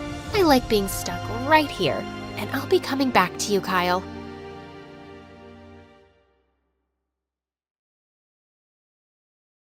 Hi, I'm Violet from Vermont. If you like my story, like and subscribe to MSA. I grew up with a single mom who made sure to provide everything for me. Mom was awesome, but whenever I'd see my friends at school with their dads, I'd ask Mom about my dad, and she'd just make light of it. I asked him to get bread one time. Looks like he's still searching the aisles. Even though she laughed, I knew the question bothered her, so I stopped asking. My mom loved me to bits, and that was all that mattered. One time when I was 13, everything changed. I was just minding my own business when a fight broke out in school. I tried to get out of the way, but a kid shoved me. When I got up, I saw a huge puffy rash appear on my skin, and I screamed. What was that? I was taken to the doctor, who told me I had dermatographia, a major skin allergy to anything I touched. My skin was sensitive to everything, even just scratching an itch. The doctor told me it was normal for it to start at my age. She reassured me the rashes passed quickly, but the condition would not. Mom, these look so ugly. Oh no, darling, you're just overthinking it. You'll be fine. We'll get you new clothes. If you're uncomfortable telling it to others, you don't have to. Of course I didn't want to. After that day, I started wearing long sleeves and jeans and even wore gloves. But soon, kids started to have a problem with me being covered from head to toe. I would always tell them that I had a condition, but they'd ask me to show it to them, and I didn't want to. My illness wasn't some freak show. Are you some kind of werewolf? Do you have tons of body hair that you have to keep yourself covered? Or maybe she has scales. Who knows? It's so weird. Who knew people could be so annoying? One time, as I was putting my books in the locker, a girl came over to me. It was Charlotte. We were both in the same class. How come you always wear long sleeves? Another one. I was so done with these questions now. It's never too late to shut up and mind your own business. Wow, so rude. I was just asking, because you know kids say so many things about you. But I know the reality, I think. Well, I know you have a tattoo. That's why you keep yourself so covered, right? Bingo! Whoa, really? How did you get it? My dad would never let me. I guess if my mom was still living with us, then she would have allowed it. Oh, she didn't have her mom with her. That made me feel sad, and I decided to cut her some slack. I asked her to sit with me in class, and it turned out she was a pretty nice girl. I liked her. Soon we started watching MSA videos and hanging out after school. My mom welcomed her into our home with open arms, and her dad was really nice to me. Nice to meet you, Violet. Dad, you're embarrassing. Thank goodness Violet understands how it is. What really solidified our friendship was when we went ice skating. I was so afraid of falling because my rash would appear, and when it did, I was so embarrassed. But Charlotte, she was so understanding. Ah, it's nothing. Come on, let's skate more. Over time, we became best friends, and we were super close. One time when I was in 9th grade, I saw Mom talking to someone in a hushed voice on the phone just as she saw me enter the house. Well, that was weird. I tried to leave it alone, but it became a routine. She'd be on the phone, and the moment I'd appear, she'd act on edge. One night, I heard her go out, and when I looked out the window, I saw Mom with Charlotte's dad. What the heck? I even told Charlotte about it, but she wasn't too concerned about it. But I was, 'cause it started to happen almost every other night. When I confronted Mom, she straight out lied. No, honey, I just went out to get some milk, nothing else. But when one night I heard Mom leaving the house, I decided to follow her. Suddenly, a car pulled up in front of me. Just then, I heard a familiar voice. You look like you need a ride. It was Ben. He was the new guy in school and a couple of years older than me. And since he was so active in the Students' Council, everyone knew him. He was someone I could trust, so I got into his car and followed Mom. So, who's in that car? My mom. I want to catch her red-handed today. She's been sneaking out a lot lately. That's a first. All of a sudden, Ben hit the brake seeing a cat, and before I could jolt, he grabbed my wrist. Are you all right? I'm sorry. I didn't mean to hurt you. It's nothing. I just don't like being touched, okay? We found my mom at a small diner sitting across from Charlotte's dad. After Ben dropped me off, I barged into the diner. I knew it! You lied! Violet, it's not what it looks like. Please, sit. Honey, please. I didn't want to, but seeing Mom plead, I sat down. I should have told you earlier, but I wanted to wait for the right time. Violet, Charlotte's dad is also your dad. What? It's true. Darling, I am sorry. Leaving your mom was the biggest mistake of my life. Now, I want to make up for lost time. Apparently, Dad and Mom had dated but broke up after I was born, and Dad moved on to marry Charlotte's mom. And now, Mom and him wanted to get back together. My head was spinning. They both lied to me. Why now? Why wait all this time? Does Charlotte know? She doesn't know about this, and I'm afraid I can't tell her right now. The divorce from her mom has been tough on her, and I wanted to wait until the right time to break the news to her. Can you keep this a secret, please? No, none of this makes sense, and I hate you. I ran out of the diner with tears in my eyes, but Mom chased after me and drove me home. She begged me to give him a chance. Don't you at least think Charlotte should hear it from her own dad? She had a point, so I agreed. For now. The next day at school, I was feeling so nervous to face Charlotte. Hey girl, I tried to call last night. How about we catch a movie tonight at my place? At her place? No way! Right then, I saw Ben walking down the hallway. Before I could think of what to say, he came up to me. Violet. Ben! Charlotte, this is my date tonight. Date? Yeah, we're going out. Right, Ben? Yeah. I'll pick you up at 7. See ya. Vi, this is your very first date! I felt bad lying, but hey, it was a good save. But at home, Mom told me Dad wanted to talk to me, alone, and I had to see him. But in the evening, I found Ben waiting for me at my door with flowers. Oh, I am so sorry. I totally forgot about our date. I have to meet my, someone. As I started walking, Ben offered to drop me off, and I accepted. I met Dad at a park, and he had nothing new to say except tell me how sorry he was about leaving Mom and me. Please, don't you have anything new to add to your story? Listen, honey, I know... Don't you dare. You don't get to call me that. You can't just come waltzing back into our lives and act like everything's fine. Saying that, I ran out of the park and saw that Ben was still there. When I asked him why he waited for me, he told me how he just wanted to make sure I was all right. I found that quite sweet. On our way back home, Ben got me some ice cream and we talked. He sure was a sweet guy, and I was liking him a lot. All of a sudden, Ben came near me and touched my nose. Got it. You were looking cute with some ice cream on your nose, though. Oh, I thought... I was gonna kiss you? That wouldn't be so bad, would it? It sure wouldn't. But the rash? Gosh, I couldn't tell him about it. What if he was grossed out by it? I told him I wanted to take things slow, and he nodded. After that day, Ben and I started to go out often, and I guess that's why avoiding Charlotte became much easier. Whenever she'd ask me to come over to her place, I just told her I was with Ben. So, does he know? I almost jumped, thinking she meant about Dad, but she was just talking about my skin. No, and you can't tell him. I just can't deal with that right now. Okay, how about I ask my dad to come pick us up and we can go to the mall? I feel like I'm not spending enough time with you. Maybe later. A couple of days later, I was having lunch when Charlotte joined me. But just when Ben came and sat next to me, her face twisted. She got up and walked away. I followed her, and when I asked what happened, she went bonkers on me. Ben, Ben, Ben! He's always around you. Do you know that you have a best friend too, who is missing you? I thought we were like sisters, but now you're ditching me like I'm some third cousin. You don't even come over to my place anymore. Well, that was 'cause I didn't like seeing her dad, our dad, but I couldn't tell her that. But I realized it wasn't her fault. After all, Charlotte was my best friend. So I decided to go to the movies with her after school, and she was ecstatic. We had loads of fun at the movies. But just when we got into the cinema's elevator, The door suddenly closed before others could get in, and the lights went off. Oh God, this wasn't good. Getting stuck in an elevator was my worst nightmare. Vi, you okay in there? I'm calling for help. Hang on in there. Charlotte, fast. I can't stay in here. Every second passed inside that elevator felt like a lifetime. Finally, when the elevator door opened, I saw Dad. He instantly swept me in his arms. Oh my God, my baby. I was so worried. When Charlotte called, your mom and I rushed here. I just couldn't imagine losing my daughter again.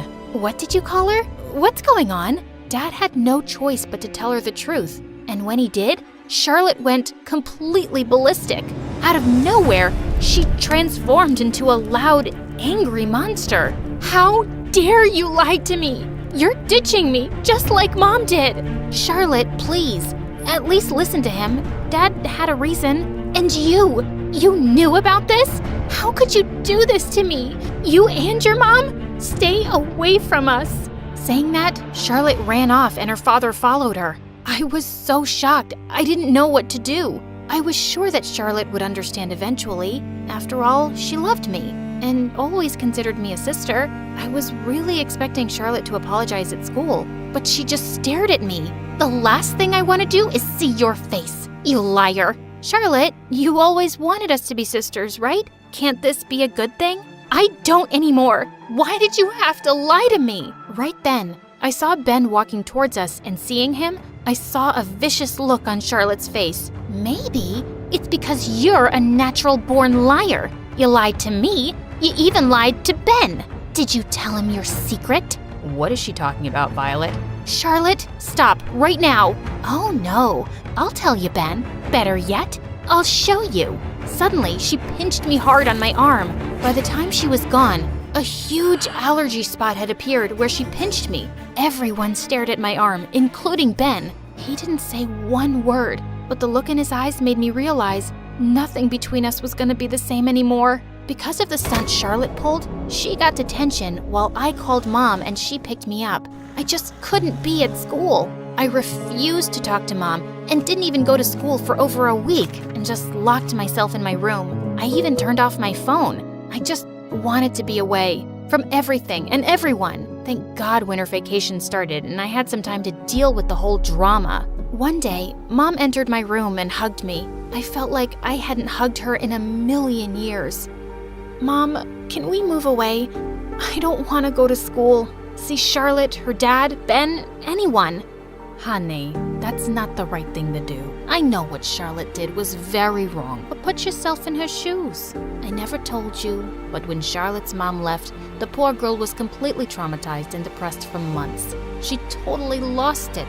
Oh my God. Turned out, Charlotte had had a huge breakdown when her mom left. She needed years of therapy and only stopped going recently, which is why Mom and Dad thought she could finally be ready. But perhaps they were wrong. That would explain her reaction. She went through so much. You should have told me, Mom. I should have known about her condition. Honey, we thought to tell her when the time was right, but the way things unfolded left her shocked. The entire night, I kept thinking about Charlotte. Her mom had already left her. No wonder she was freaking out about me stealing her dad from her. I needed to make things right.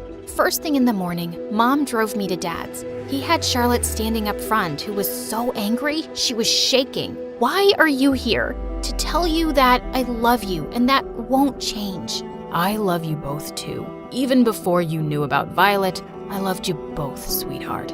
You don't love me, Vi. You abandoned me for Ben, and now I will forgive what you did. I can't be abandoned again. I can't. No one is leaving, Char. I understand you were hurt. I just wish you would have told me. I stepped closer to her and grabbed her hands. But you hate being touched. I don't care. You are more to me than any skin rash. And it's about time you knew it. We're family. I should have never tried to hurt you or keep you away from our father. I was selfish. I'm so sorry. We all went into the house together for our first family breakfast. Charlotte and I got closer than ever, and our dad was pretty cool too, but no one was better than Mom. A week later, Charlotte made a plan for us to visit a ski resort in our town. Considering what a disaster our last outing was, it was so much fun.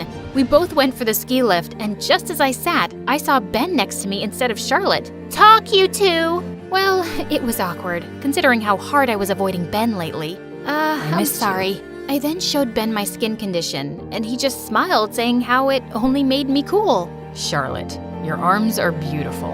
I can't believe you'd hide something so cool from me. You know, I think so too. May I? Ben drew, "I love you, Violet," with his finger, and it appeared quickly in big, puffy letters. But it was the most beautiful thing I had ever seen. He kissed me on my lips, and I didn't have an allergic reaction. After that, I learned to listen, trust, and be proud of who I was.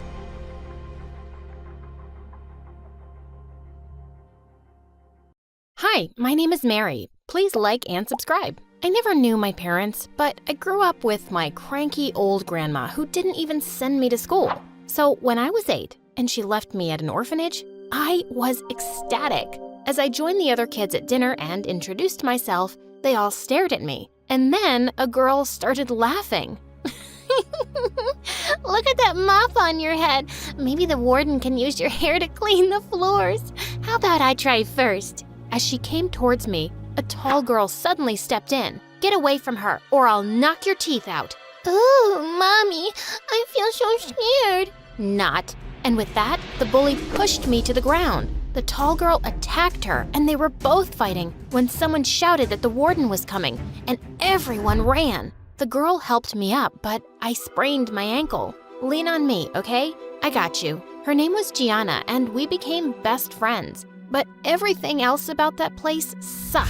The only good thing in my life was Gianna. When we were 13, we started talking one night about how much we'd like to leave this place, and we made a plan to escape. But just when we'd reached the back door, the warden caught us. We weren't allowed to leave our room for 2 weeks. But I was determined to try once more. What if the warden catches us again? Let's forget about it, Mary. Maybe we're better off here anyway. What if it's terrible out there? But what if it's not? What if it's amazing? And as long as we're together, it'll be fine. A few weeks later, we set a spot where we would meet and run off. But I kept waiting, and she didn't show up. Just then, I heard some footsteps, and it was the frickin' warden.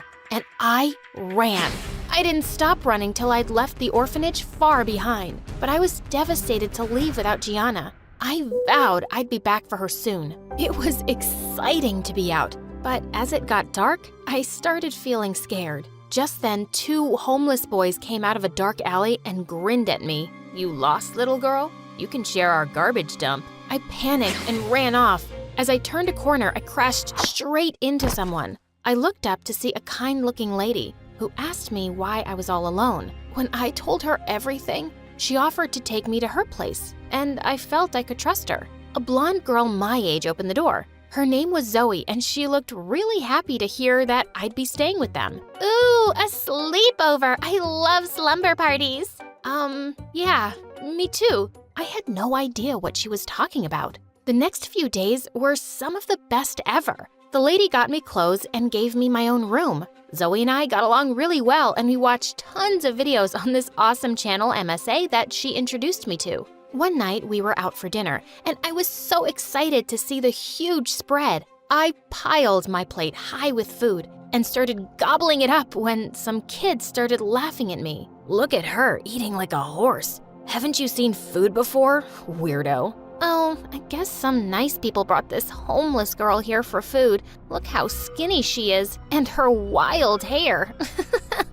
Before I could reply, Zoe had returned to our table, and she smacked her plate in the kid's face. Mind your own business, you limp noodle. I loved the way Zoe stood up for me. She reminded me so much of Gianna. I soon discovered that Zoe's mom owned a beauty salon. One day, she gave me a makeover, and I was shocked at the results. She even managed to tame my crazy hair. Whoa, are you some kind of magician? Oh, I didn't have to do much. You're a beautiful girl, Mary. And it felt amazing to hear that. And a week later, I was officially adopted by them. I had a real family. Soon after, Zoe's mom got me enrolled into the same school as hers. One day when we came back, I was shocked to see so many guests at our place. Mom had organized a surprise party to welcome me into the family. She introduced me to everyone, and they were all so nice. except for this one nasty relative. Do you even make enough from your awful makeup business to take care of another child? Oh God, I can't forget the horrible makeup you did on me once. That made me mad. Well, sometimes all the makeup in the world can't fix some faces. Mom and Zoe laughed out loud while the lady turned red and stormed off. I wasn't letting anyone be a jerk to my family. The only thing that was bothering me now was thinking of Gianna at the orphanage. Mom said she'd help find a home for her too, and we went to see her. But I was shocked when the warden told us she'd been adopted. She wouldn't tell us where Gianna had gone, but in my heart, I was satisfied. She had a family like me. Life was good, and over time, I picked up Mom's love of makeup, and she taught me everything she knew. When I was in 10th grade, Mom took me to a shoot once, and the model I worked on absolutely loved her look. The next day, Zoe woke me up excitedly and showed me my Insta account. I had thousands of followers, thanks to that model who had tagged me in her picture. I started attracting tons of clients to Mom's salon. Then one day at school, I saw a familiar face in the corridor, and my heart skipped a beat. Oh my God, it was Gianna! I ran to her and she screamed in delight as the two of us hugged and jumped around. I feel like I'm dreaming. I thought I'd never see you again, Gianna. I can't believe it myself. I'm so happy to see you, and you look amazing. Gianna and I had so much catching up to do. We were in the cafeteria when Zoe came and sat next to me and started eating my food, and Gianna snatched the tray away from her. Hey, what are you doing, weirdo? Get your own lunch. Excuse me? Who are you and what's your problem? Whoa, guys, calm down. This is my friend Gianna. I've told you about her, remember? And this is my sister Zoe. Sister? Yeah, her favorite sister in the whole wide world. And also her current best friend. So get in line, Gianna. The two were smiling, but I could sense the tension. And now the three of us were hanging out together all the time, but I just knew they didn't like each other. Zoe and I were both in the football club, and a few days later when we had a training session, I was surprised and happy to see Gianna was there too. But Zoe clenched her teeth and ran out to the field. We had such an intense training session, and Zoe and Gianna were being so aggressive. Suddenly, Zoe was racing towards the goalpost with the ball when Gianna tried to take it from her, and Zoe crashed to the ground. That's a foul. This cheater pushed me. No, I didn't. You just slipped. Don't be such a crybaby. They were about to attack each other when the coach stopped them and told everyone to take a break. As we rested in the locker room, we suddenly heard screams from the bathroom next door. We went running to see Zoe standing there and Gianna on the floor. Mary, stop your crazy sister. She pulled my hair and flung me against the wall. What? I barely touched you. Zoe, are you insane? It's just stupid football. Just then the coach walked in, and when she saw everything, she suspended Zoe from the club for a month. Zoe stormed off in tears while I helped Gianna up. What had gotten into her? I decided not to tell Mom anything yet and went to Zoe's room to talk. And she was furious with me. How could you take her side, Mary? Zoe, she was hurt and lying on the floor. What did you expect me to do? She came into the bathroom and kept mocking me, and I only pushed her aside to get out of my way. I never pushed her that hard or pulled her hair. She's lying. Why would she do that? Because she's a psycho. But if you want to believe her, go ahead. She pushed me out and slammed the door shut. I didn't know what to believe. I thought I'd talk to Gianna the next day, but I found her limping on crutches. She said she'd sprained her ankle during the fall. But Zoe said she barely pushed you. So, you think I'm faking all this? Why would I do that, Mary? Zoe attacked me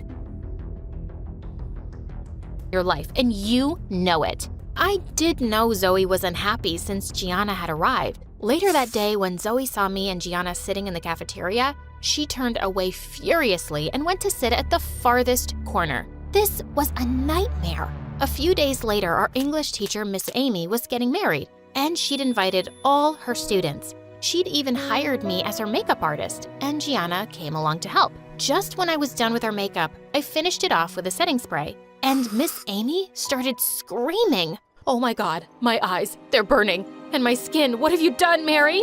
I stood there in shock as Miss Amy ran off to wash her face.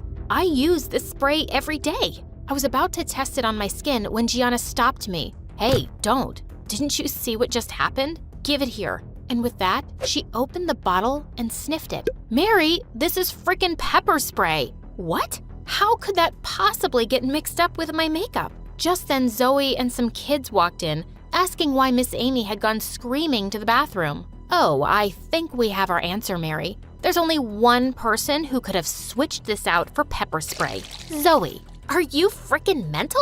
Mary, don't listen to her. If anyone would do something that crazy, it's Gianna. And how would I do that? You live with her. You had every chance to mess with her makeup. I've just had it with you. And with that, Zoe pounced on Gianna.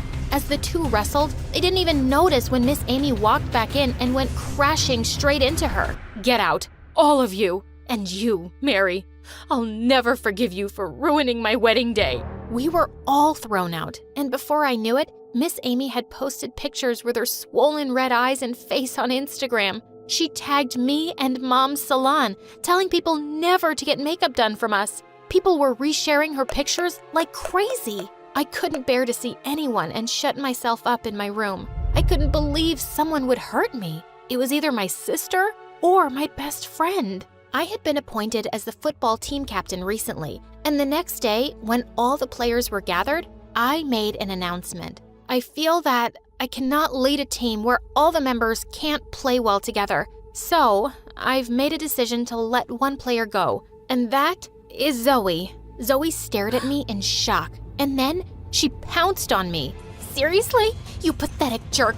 I welcomed you into my home. I made you my sister, and this is what I get?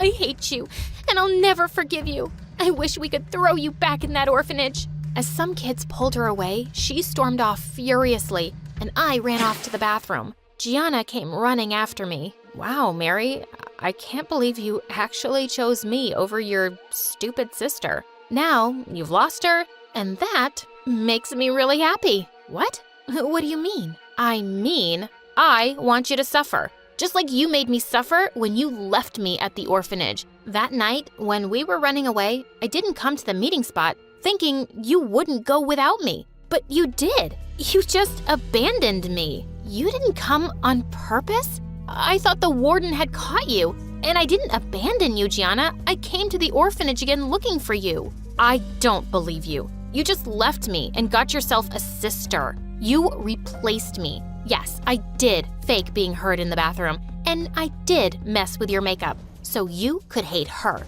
And now, she hates you. Oh no, I don't. I heard everything and recorded it too. Zoe stepped in just then, and I turned to a shocked Gianna. You see, I wasn't sure about the bathroom incident, but after the makeup thing, I decided it had to be you. Zoe would never do something to hurt me or Mom's business. We faked the fight outside, hoping you'd be really happy and admit something. Why are you like this now? What happened to you, Gianna? Gianna snarled and leapt at me, but Zoe pushed her off and we locked her in the bathroom. We told the principal everything, who then called in her adoptive mother. And we found out from her that Gianna had been in therapy before for a personality disorder, which made her think everyone was against her. I was sad to hear that, but luckily, she had a loving mom who took her away to rehab for some time. I'm really sorry about your friend Mary. Really, friend Mary. Really. And I have to admit, I was jealous when she came back into your life. I hope she'll be better soon, and maybe we can be friends again someday. But you've got nothing to worry about, Zoe. You are, and always will be, my sister.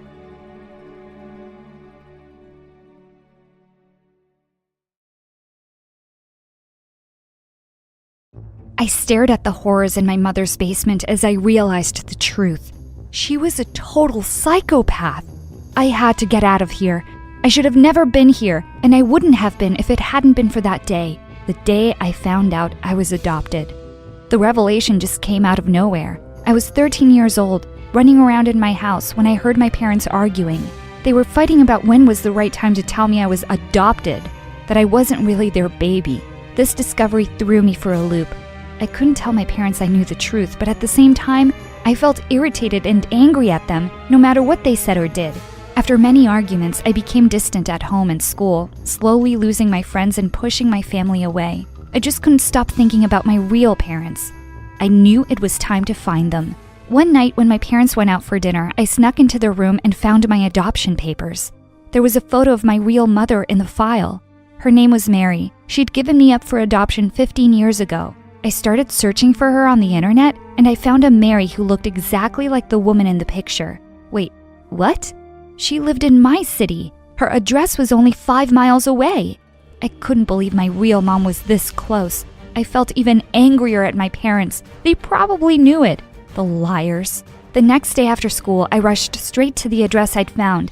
I reached a crazy-looking place with weird objects lined up inside the window. A large crystal ball sign read, Mary's Fortune Telling. Fortune telling? Great, my real mom's a cook. I was skeptical and curious as I stepped inside the strange shop. There was one table in the middle of the shop, and 2 people were sitting at it. I recognized Mary instantly. I can see your question, Chris, Mary said to the man across from her. You want to know if your business venture will succeed. I've done everything right this time. I've prepared everything, Chris said. I just need to know.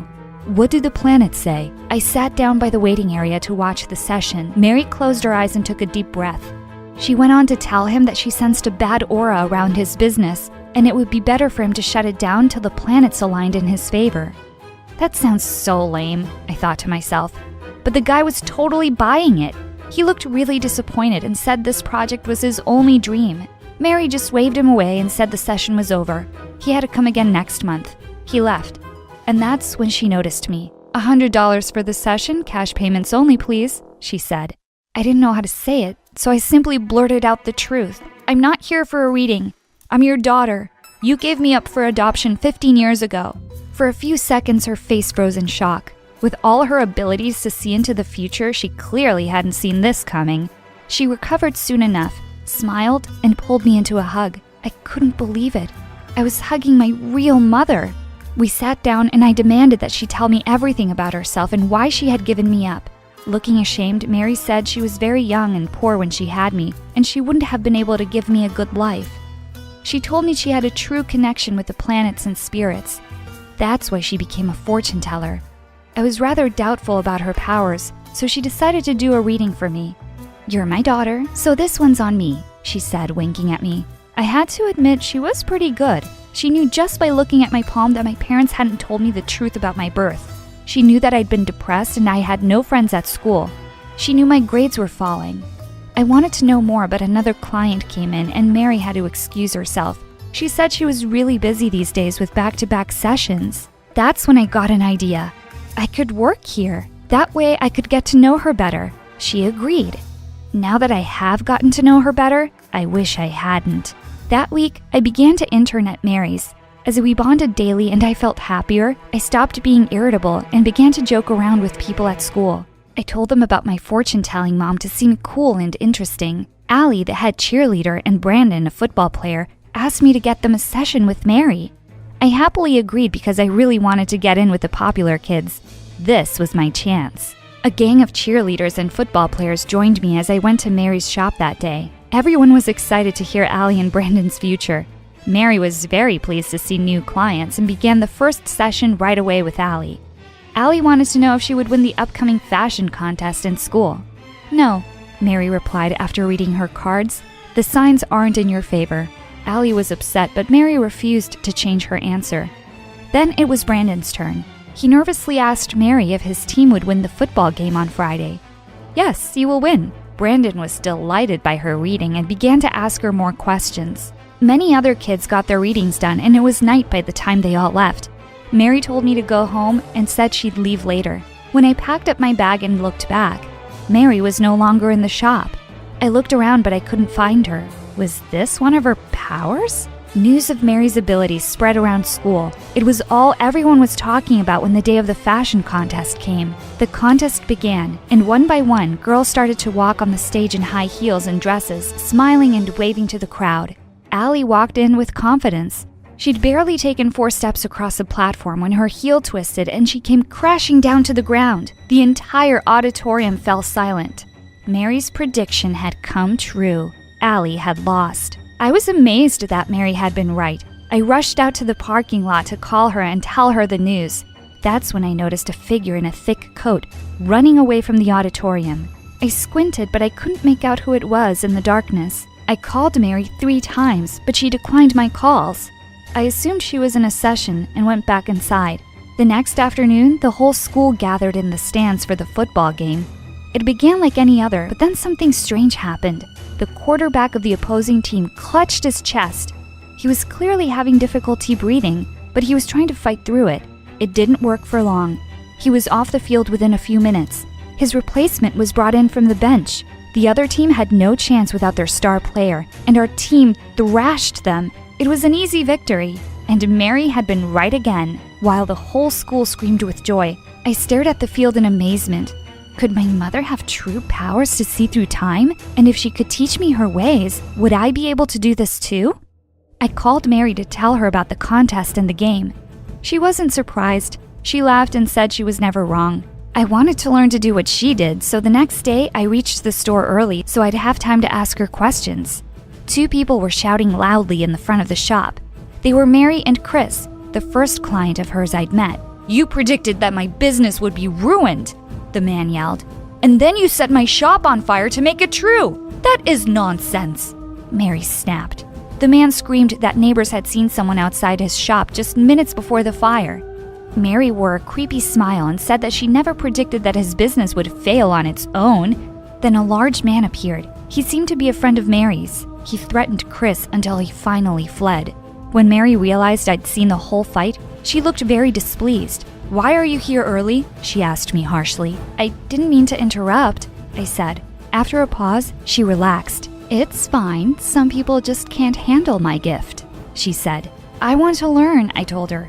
"All your predictions come true, and I was hoping you could teach me how to do this."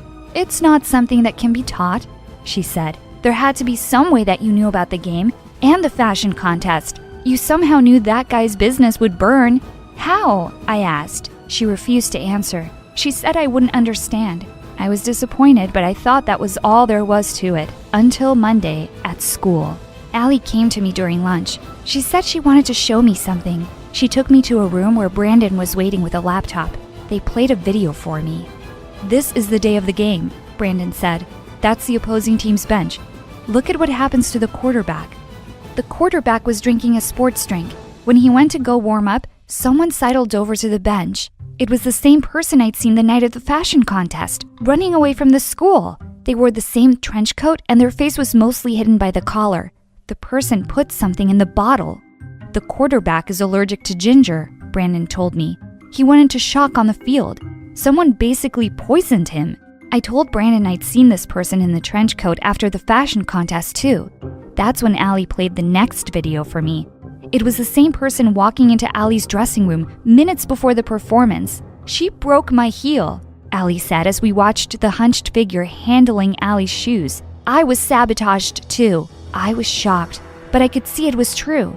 Both predictions Mary had made came true, but not all on their own. I remembered Chris, the man who accused Mary of burning down his shop. Could he have been right?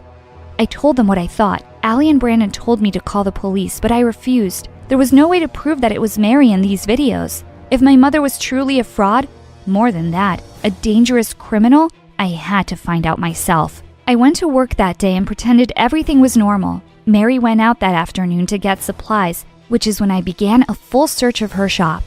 If she was using some kind of trick to make her predictions seem right, there had to be some proof in her workspace. I was right.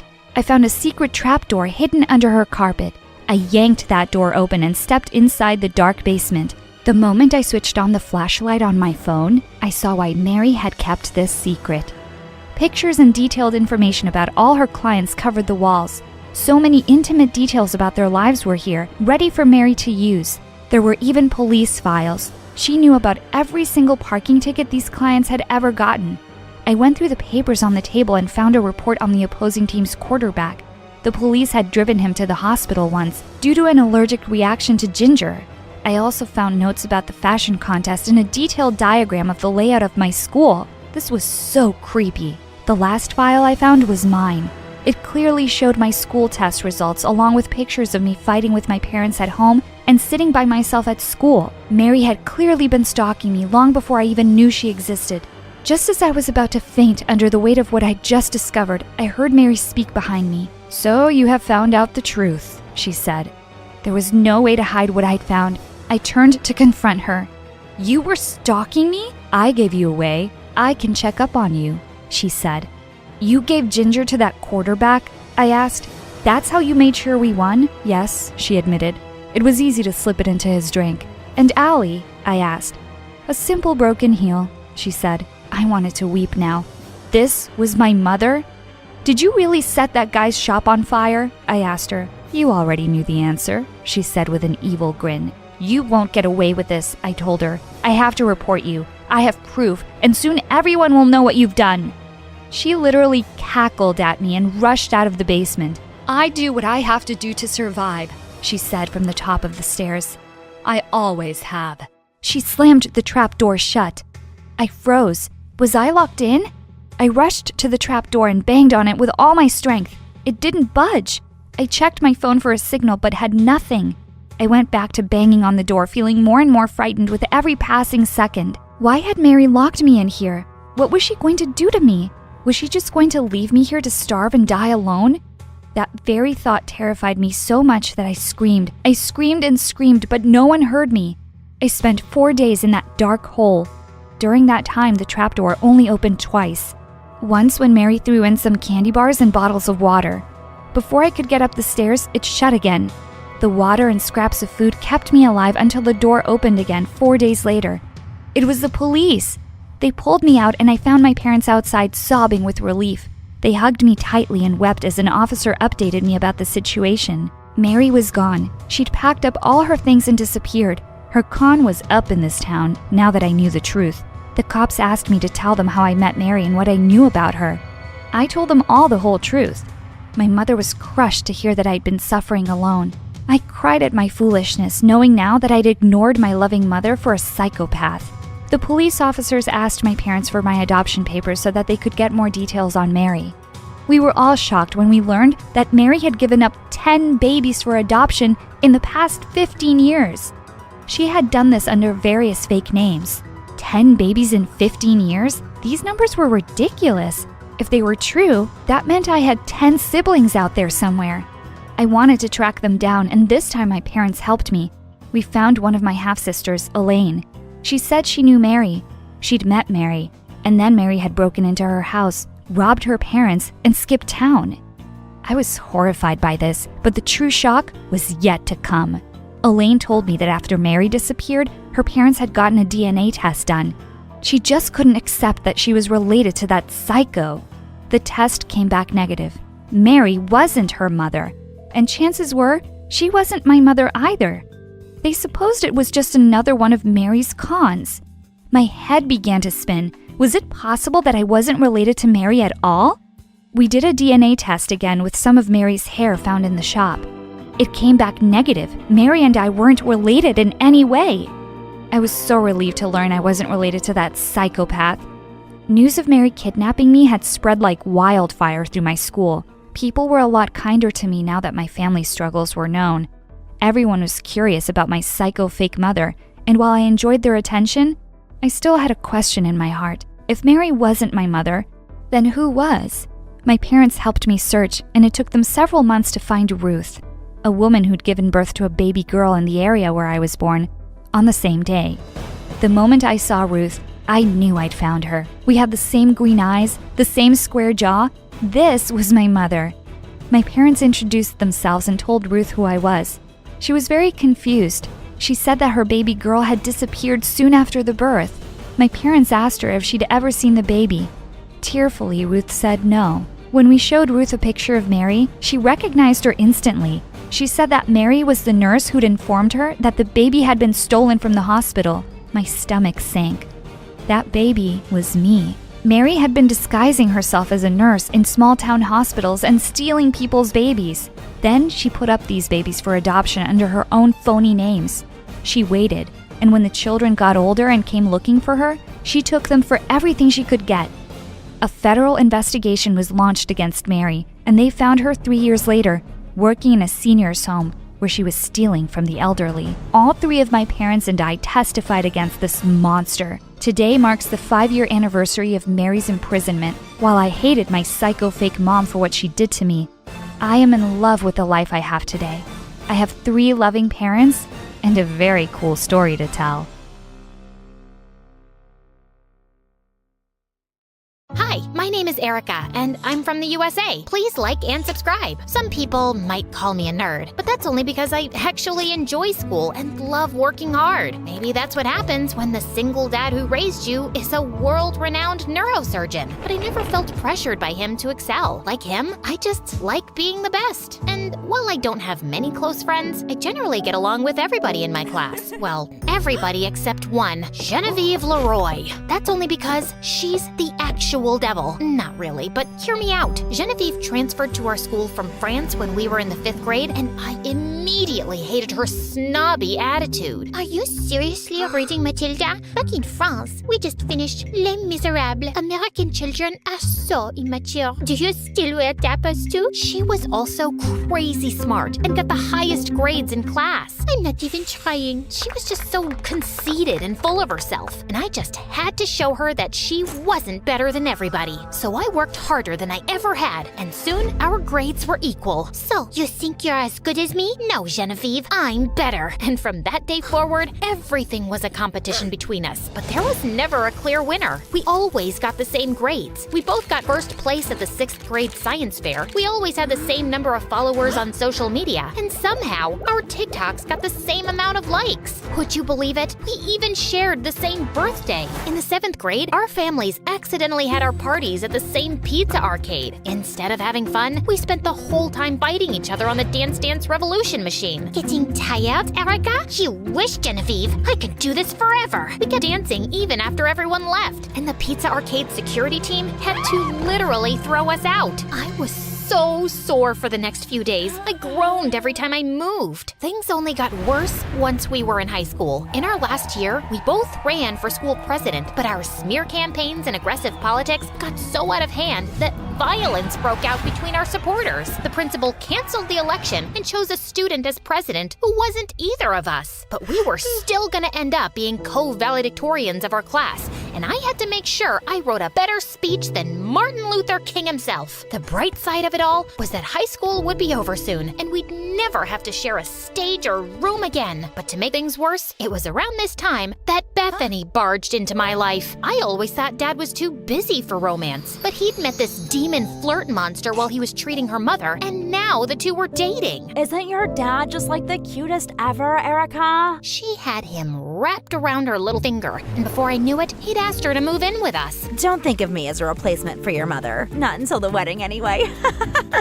As if having a snooty French arch nemesis wasn't enough, I now had to live with Barbie's evil cousin. We couldn't stand each other. All she did all day was constantly try and fail to become a viral influencer through endless Instagram and TikTok posts for a non-existent audience. Don't forget to like and subscribe. I'll teach you how to trap the man of your dreams. And whenever Dad wasn't around, she would call me a loser and an annoying know-it-all and go on and on about how I would never get a boyfriend. No matter what some of those ugly girls say online, boys do not find intelligence attractive, Erica. But at that point, boys were the last thing on my mind. The same went for Genevieve. We were both so busy trying to be the best at everything that we didn't have time for boys. Hey, Erica, do you maybe want to go to the movies with me? How can I go to the movies when I still don't know absolutely everything about the War of 1812? Now shush! Genevieve, why don't we... Stop, you poor boy. Is your highest ambition to be nothing more than a distraction to me? But that all changed the day Lee Taylor Reyes transferred to our school. Howdy, y'all. He walked into our lives with his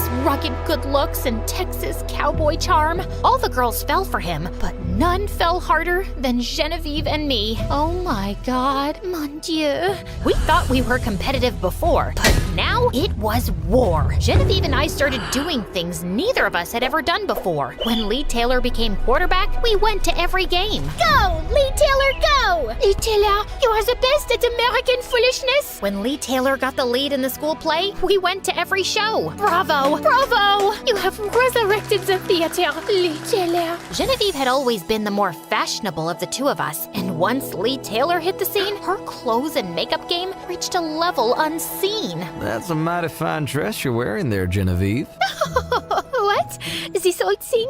I only wear it when I don't care what I look like. There was no way I could compete with her on that level. Not on my own. I needed help, and there was only one person I could turn to, Bethany. Erica, it's so wonderful. You're finally acting like a normal girl. I was so desperate that I let Bethany give me a complete makeover. She used Dad's credit cards to buy me all new clothes and makeup. She took me to the most expensive salon in town and started giving me flirting lessons. Dad was just happy that we seemed to be finally getting along. And the whole time, she was filming everything and posting videos on her stupid channel. Hey guys, join me on my brave and selfless journey as I turn Erica from a zero to a shiro and help get her the man of her dreams. And the videos actually went viral. Bethany was officially an influencer now. And the weirdest part was that her lessons were working. Lee Taylor was now paying just as much attention to me as he was to Genevieve. There's something different about you, Erica, and I like it. Thanks for noticing, Lee Taylor.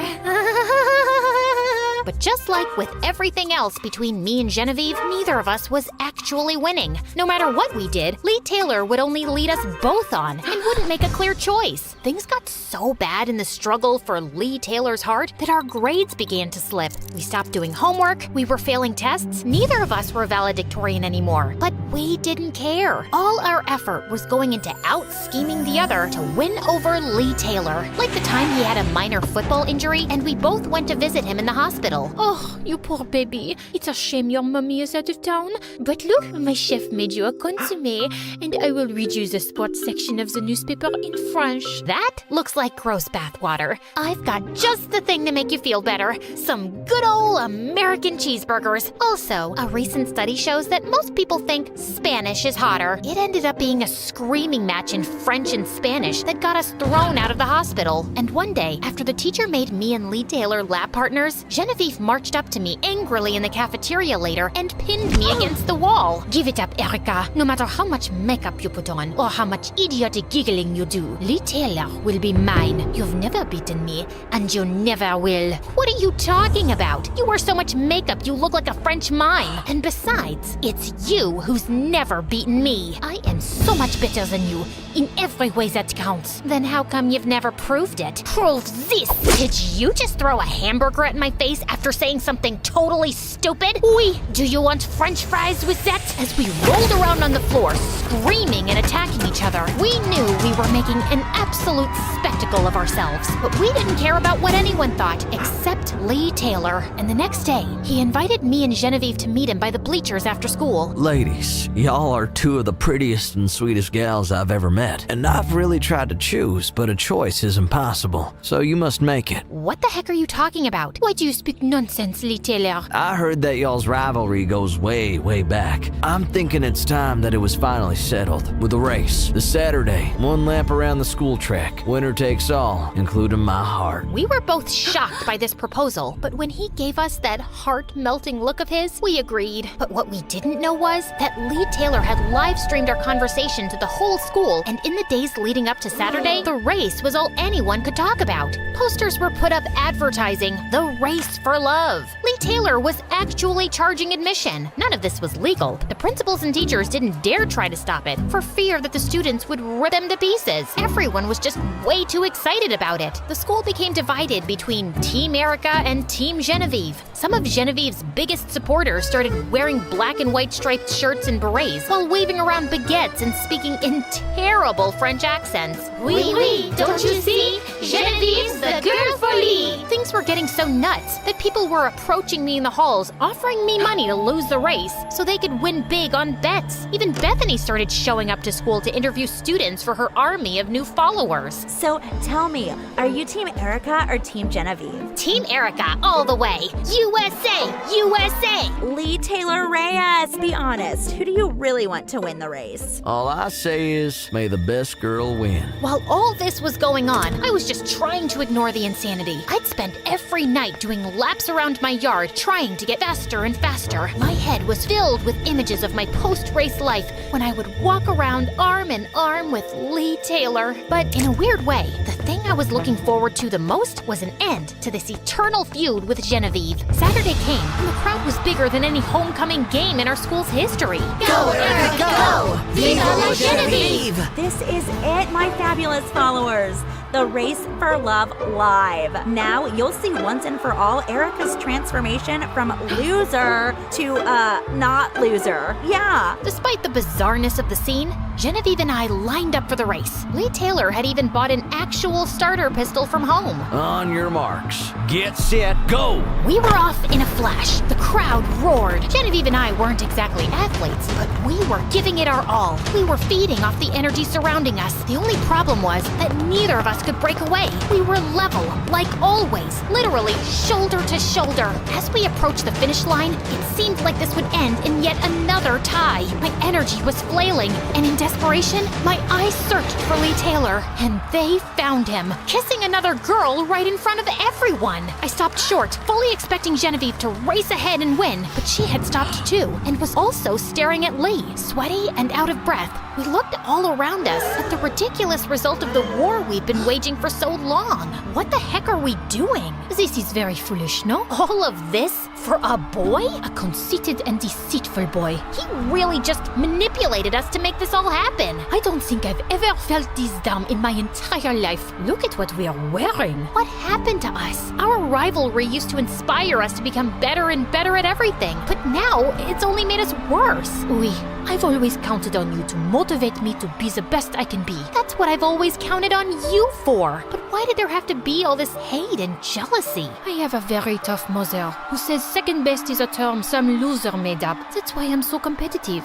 What's your excuse? I don't really have one. I was just born this way. But look where all this jealousy has gotten us. Silly girls playing stupid games. No more. I agree. No more. Genevieve and I walked through that finish line hand in hand and left the field without looking back. The crowd started booing and angrily demanding Lee Taylor refund them the money he had charged them. In case you're wondering what happened next, Dad finally walked in on Bethany screaming like a maniac at me, saw her true colors, and threw her out of the house. Lee Taylor kept playing with the hearts of other girls until the day he messed up with one girl too many. Help! She's trying to run me over with her car! Genevieve and I graduated top of our class. She went on to be a cosmetics entrepreneur, and I became a lawyer. Years later, we still keep in touch and cheer each other's successes.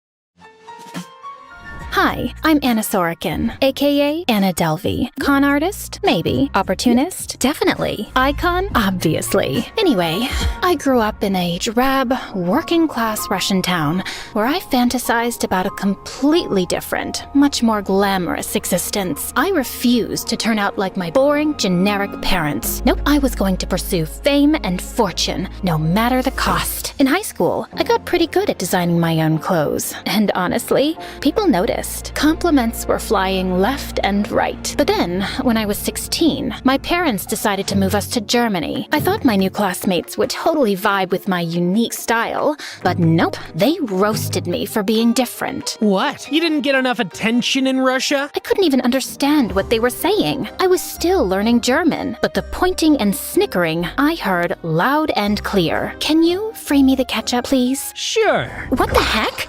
You said free the ketchup! Just then, I grabbed my harmonica bottle, taking a sip before casually playing a tune on the cap's built-in harmonica. I wasn't even thinking about it, just something I did. But suddenly, all eyes were on me. Wait, what was that? What was what? The bottle. You played it like a harmonica. Oh, yeah. It's a water bottle and a harmonica, obviously. That's insane! I need one. By the next week, I had ordered a few bottles for them from Amazon. They acted all grateful. For a while, I thought, maybe this is it. Maybe they'll start being nice to me. Then, a few days later... So, there aren't any left from the ones you gave us? Can I have yours? It's for my sister. I hesitated, but handed it over, thinking this has to be a turning point. Spoiler alert, it wasn't. They stayed mean. By the way, grab your harmonica bottle from the link in the description, guys. I was holding back tears. No way could I let them see me cry. They'd tear me apart. So I bolted to the bathroom and let it all out. But as I sat there, staring at the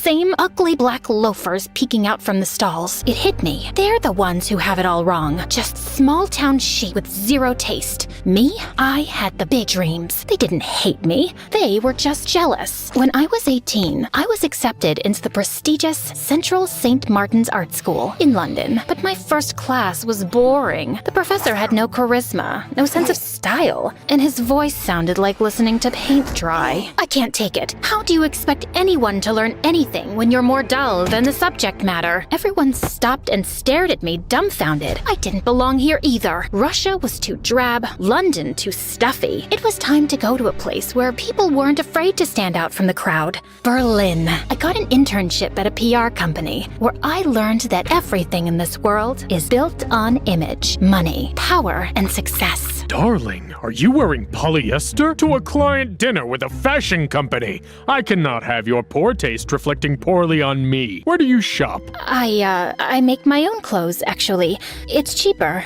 Interesting. Very interesting. I could tell my boss totally lost respect for me after that. No one takes a poor person seriously. Ugh, I quit the internship before I could get fired. I was ready to fake it till I made it. It was time to inhabit the successful fashionista I would one day become. I moved to Paris with $20 in my pocket to pursue an internship with Purple magazine. My great aunt was the first woman in our family to wear a tube top in Russia. She was so counterculture. Let me bring that love of the bold to your magazine. You won't regret it. It worked. I was hired on the spot. But Paris was expensive for a 20-year-old, and $400 a month wasn't enough to fake being glamorous. So I asked for a job and didn't get it. I begged my parents for money to help me finish my internship, but let's just say I spent it on trying to make a name for myself. Dinners at Paris's finest restaurants, nights out mingling with the rich and beautiful at the most exclusive clubs. But soon, I ran out of money. You owe me 2 months' rent, Anna. I had no way of keeping up rent, so I decided to flee the country and move to America. 48 hours later, I arrived in New York City and checked into the chicest hotel in Manhattan. I used my Purple magazine ID badge to gain access to an exclusive event at New York Fashion Week, and with my blazing blue power suit, I arrived on the red carpet, confidently posing for pics. People seemed to believe I was someone, because suddenly, click, click, click, photos were being snapped of me left and right. The taller I stood, the more interested people were to know me. A woman a little older, maybe 23, with perfect hair, started chatting me up. Oh my gosh, I love your blazer. Where did you get it? Custom made by moi. Oh, I think I detected an accent. Where are you from, if you don't mind me? Oh, no, not at all. I'm from Germany, Berlin. Oh, no way. I have friends in Berlin. What's your last name? Delvey. Okay, I lied. But I was trying to reinvent myself. I didn't want to be seen as the poor, working-class girl from Russia. Your badge says Sorokin and I don't see you on the list. Can I see ID? Ugh, sorry. I'm going through a divorce and I keep forgetting it's not finalized. ID. If I showed my ID, the woman would know I wasn't on the list, and Rachel would know I wasn't from Germany. So I rifled through my purse, pretending to look for my wallet. Oh my gosh. Ugh, I think I left it at home. I can't go back there. He's there. I can't see him. I'm sorry. It's been... And then I started weeping, a skill I practiced back in Russia. Oh my gosh, honey, don't cry. Your makeup is going to smudge. Rachel must have actually believed me, because soon she was lying to the check-in woman. She's with me. It's okay. My guest canceled. Please, she's clearly going through a lot. The check-in woman looked at me pitifully, and then stoically nodded, letting me through. Oh my God, thank you. Thank you.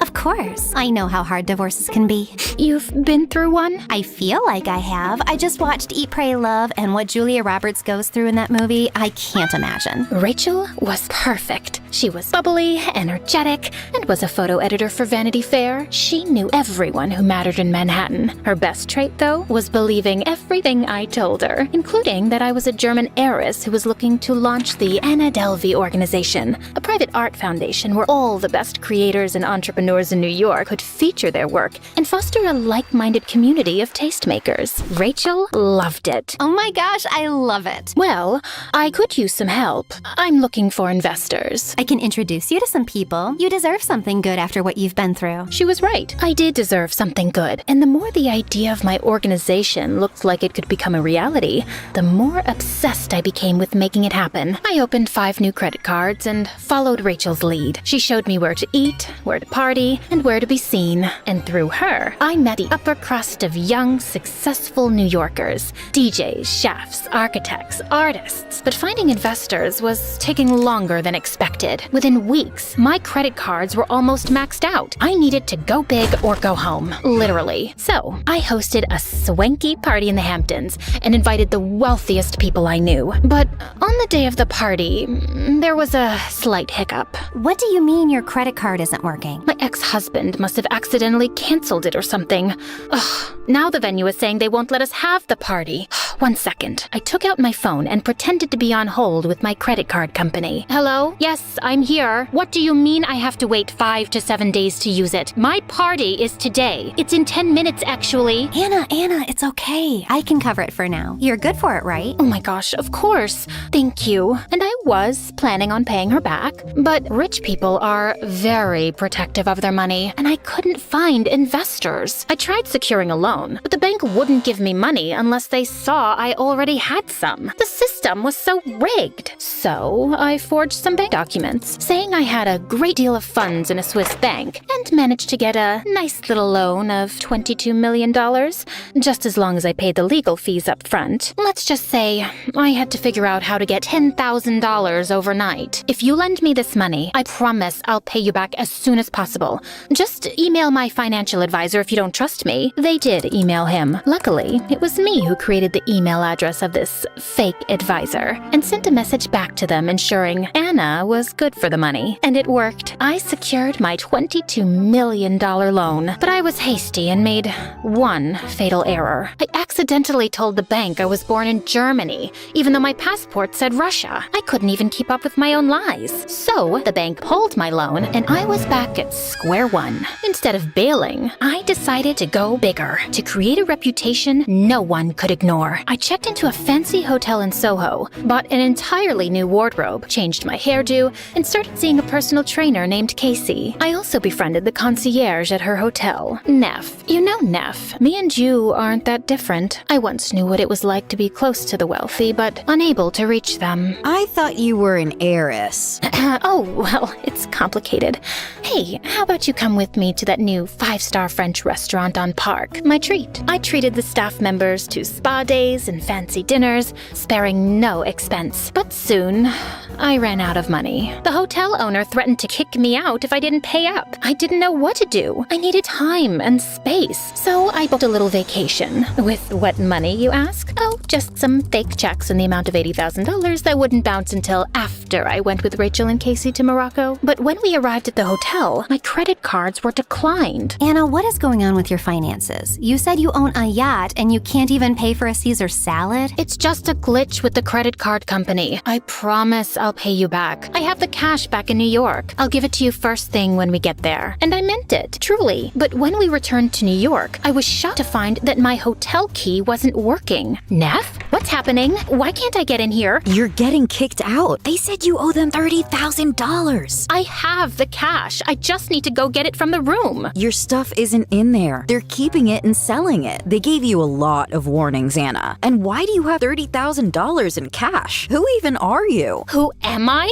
After everything I did for you? So ungrateful. Luckily, this country loves to give away credit cards like candy, so I just got a brand new one and checked into the Beekman Hotel, continuing my business plan with a renewed desperation. My strategy was this: get a loan from one bank and pay off the debt at the other bank. When the second bank realized I couldn't pay, I opened up a new account at a new bank and got a loan. It worked as long as I kept moving. Unfortunately, that meant I couldn't stay at any one hotel long enough to make an impression on the money-hoarding elite. By the end of 2017, I had lived in more than 7 hotels on credit alone. By my 8th hotel, my credit card was declined and I had to leave. But when I tried to get a new credit card, I was denied. Overnight, I was homeless, sleeping in my car on the side of a loud Manhattan street.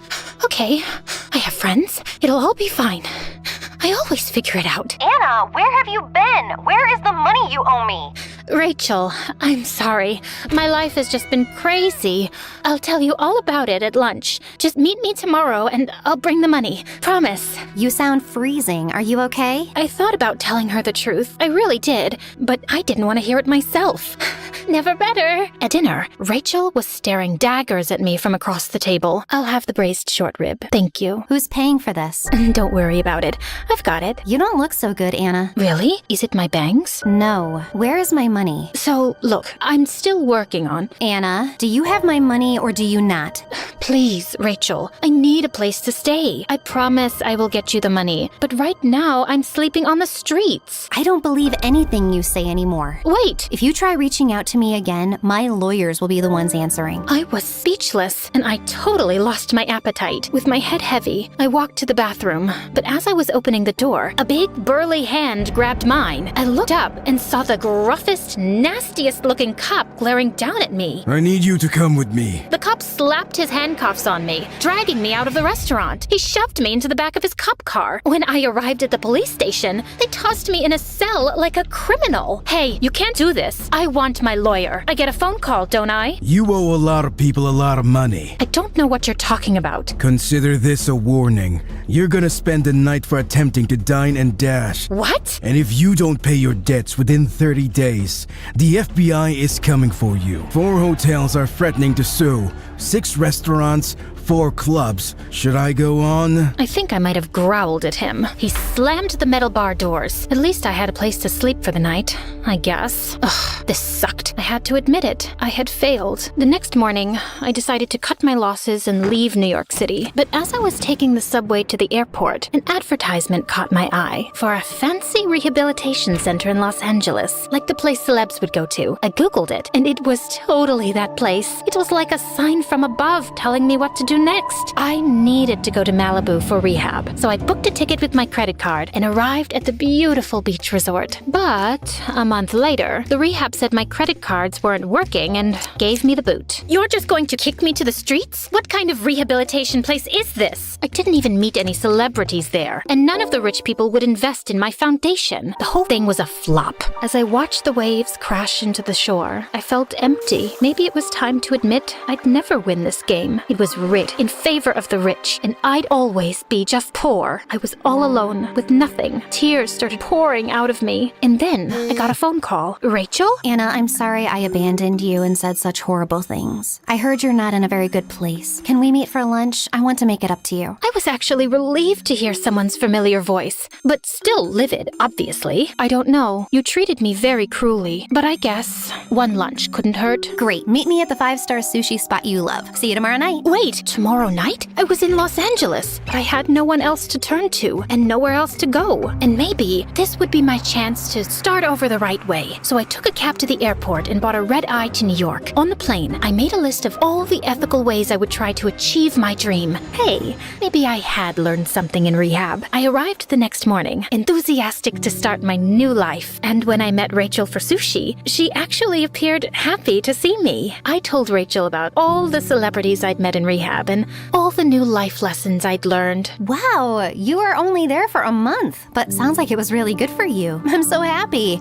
I just gotta run to the bathroom real quick. Be right back. Okay. Honestly, it felt nice to have a friend again. Plus, she offered to cover the bill. She was taking a while in the bathroom, though. I got up to check on her, but a man was blocking my way. Wait, it wasn't just a man. It was that horrible cop again.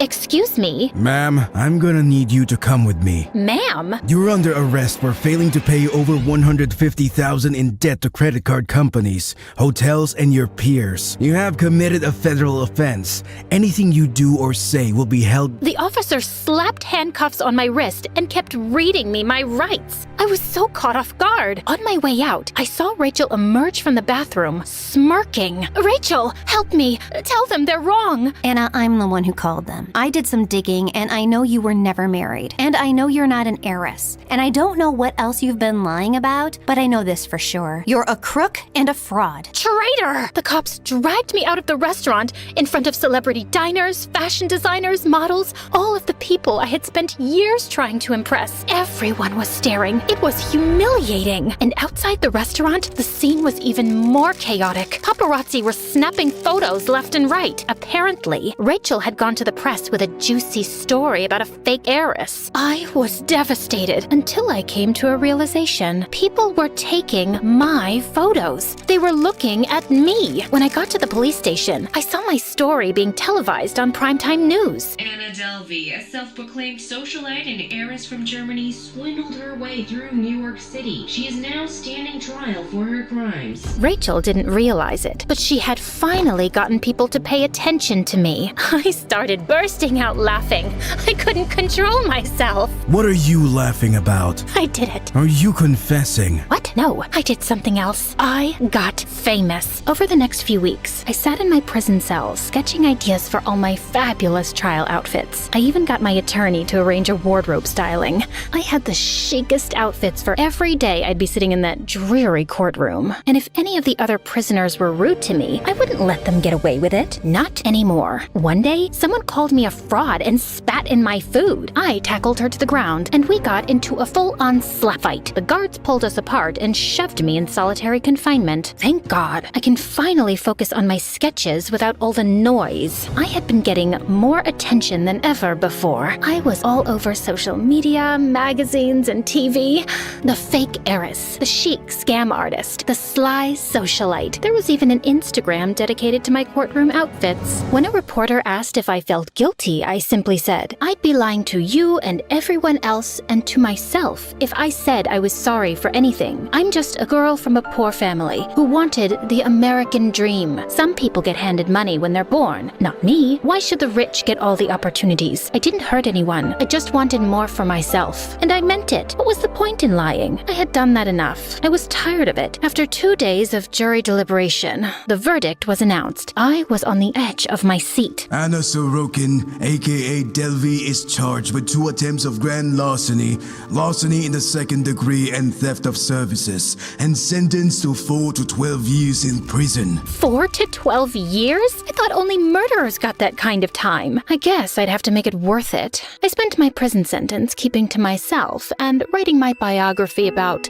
the fake heiress who went to prison. It was a compelling story after all, and Netflix agreed. While I was in jail, they paid me almost $500,000 to consult on a television show about my life. 2 years later, in 2022, I was released from prison. I had made enough money to rent a flat in Greenwich Village in New York City and was able to serve the rest of my sentence there. I was neighbors with all the greatest creative minds of this century, working on my art, getting the finest food delivered to my door. What else can a girl ask for? Oh, how about a gallery show and $500,000 in sales for my artwork? And let's not forget my latest stint on Dancing with the Stars, though that didn't go over so well. After all I've been through, you're probably wondering, was it all worth it? Well, my criminal years are behind me, I'm a household name, and people are still writing stories about me and paying me for it. And also you, watching my story right now. So yeah, it wasn't the most conventional route, but I think I pulled it off.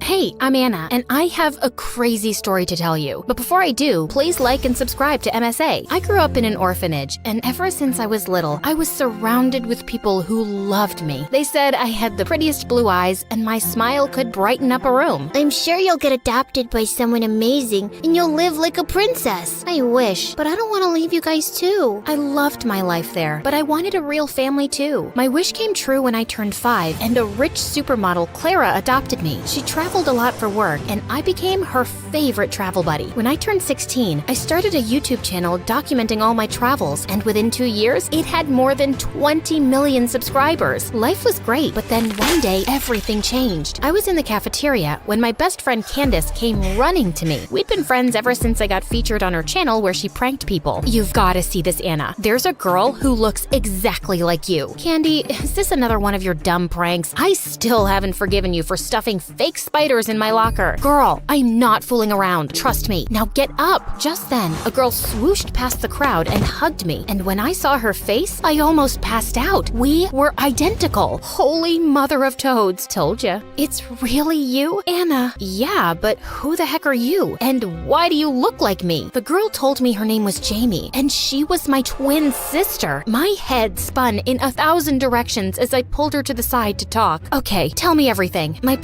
Our parents are from Hawaii, and that's where I grew up. It's a beautiful place. You should visit. Oh, wait, I'm sure you've already been there since you've been everywhere. Get to the point, Jamie. Sorry. So I didn't know I had a sister till I saw your videos. I am so happy to have found you. How are you so sure I'm your sister? Maybe we're just two people who look exactly like each other. When I saw you, I confronted our parents, and they told me that they gave you up because they couldn't afford 2 kids. That makes no sense. Listen, I get it. I look like a homeless person, and you're, well, a queen. I know it's difficult to trust me, but we can get a DNA test to confirm it. And we did take the test. When the results came out, I was shocked. She really was my sister. I was happy and hurt at the same time. The next few days, Jamie and I hung out a lot. She told me she was here on scholarship and was living in some shabby hostel. So I asked Clara if she could live with us. I don't know. I mean, please, you're so busy these days, and I could use some company. But you hardly know her. She is my sister. Clara eventually caved, and Jamie moved in. We set up a room and stayed up all night talking. Slowly, we got close, and Jamie even helped me shoot my videos. One day, we were shooting in the schoolyard when Liam, the hottest guy in school, walked up to me. Wow, and here I thought you couldn't look prettier. Yeah, says the guy who has the whole town drooling over his looks. Did you get a new haircut? She noticed. As Liam left,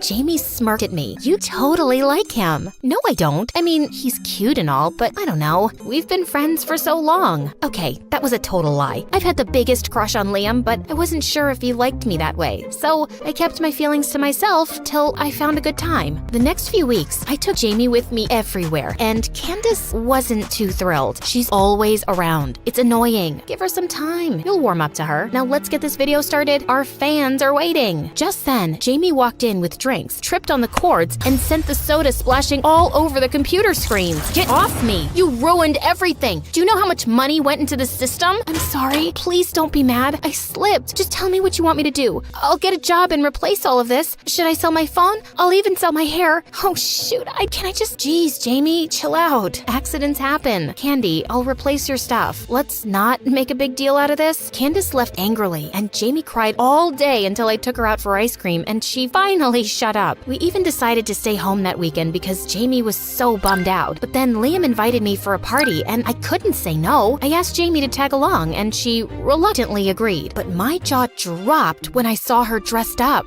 Wow, you look, well, like me. It's nice, right? I wanted to make an impression as your sister. Can't let your reputation stink just because I do. Don't say that. You look great. We were having a blast at the party, and thankfully, Candace was in a good mood, and she and Jamie made up. I was getting some drinks when Liam tapped on my shoulder. I'm glad you showed up. How could I not? It's your party. Listen, I've been wanting to tell you something, but I was waiting for the right time. I like you, Anna. Like, a lot. And something tells me you like me too. Liam, Anna, we have to— Oh my god, I'm interrupting something, right? I'm so stupid. Are you mad at me? I think you are. Maybe I should leave. Or no, wait, I don't have a car or money for a cab. It's okay. I'll hitchhike with some stranger. Hopefully he won't be a kidnapper or a weirdo. Oh my god, Jamie. You know what? Let's just leave together. I'll talk to you in school, Liam. We left, and I couldn't help feeling annoyed with Jamie. But when we reached home, Jamie's phone rang and she went to take the call. But when she came back, I could tell she was crying. What's wrong? Our parents want me to pull out of school and come back home immediately. You know, Anna, I've never had a friend because Mom and Dad just wouldn't let me leave the house. I hate them. They're crazy. It can't be that bad, Jamie. They chose you over me, so I guess they do love you. I just wish I could ask them why they had— That's it. We should switch places. You'll get your answers, and I'll get some time to think about how to convince them to let me stay here. I don't think that's a very good idea. Sure it is. Aren't you even a little bit curious about them? I was curious about my parents, and maybe going as Jamie wasn't a bad idea, but I couldn't tell Clara. What if she didn't like the idea of me meeting my birth parents? And definitely not Candace, because she would just talk talk me out of it. We decided to do the switch over the weekend since Clara was out of town. Soon, I was on a plane to Hawaii, and when I reached Jamie's house, I kinda teared up seeing my birth parents, but they looked terrified. Quick, come inside, now, before someone sees you. Hello? No, hi, how are you? Oh, I really hope no one saw you. Just go and clean up and we'll talk. That was weird. I figured out which room was Jamie's and started to unpack. I was just wondering what to say to them when they walked in. Jamie, how are you? Are you okay? We wanted to talk to you about that money, but you're probably tired. Let's do it in the morning. Here's some food. With that, Mom put the plate on the floor and ran faster than a bullet. Jamie was right. These people were crazy. I wanted to confront them immediately, but I was too tired and fell asleep. But the next morning, I woke up to loud banging noises. We know she's in there. Open up. You can't hide her forever. What's happening, guys? You shouldn't have come back, Jamie. Why are you here? Stop yelling. And I'm not Jamie. I'm Anna. You know, the daughter you once had. What? Did you stop your medication again? Just go inside and let us handle these people. My birth parents went outside to calm the crowd. An hour later, we sat down, and I told them everything about me being Anna, them being my real parents, the adoption, everything. They looked completely stunned. Anna, this is not true. It is true that Jamie's our daughter, but she's adopted. What do you mean? You're not my birth parents? No, we took Jamie in when she was just 2, and the adoption agency did tell us she had a twin,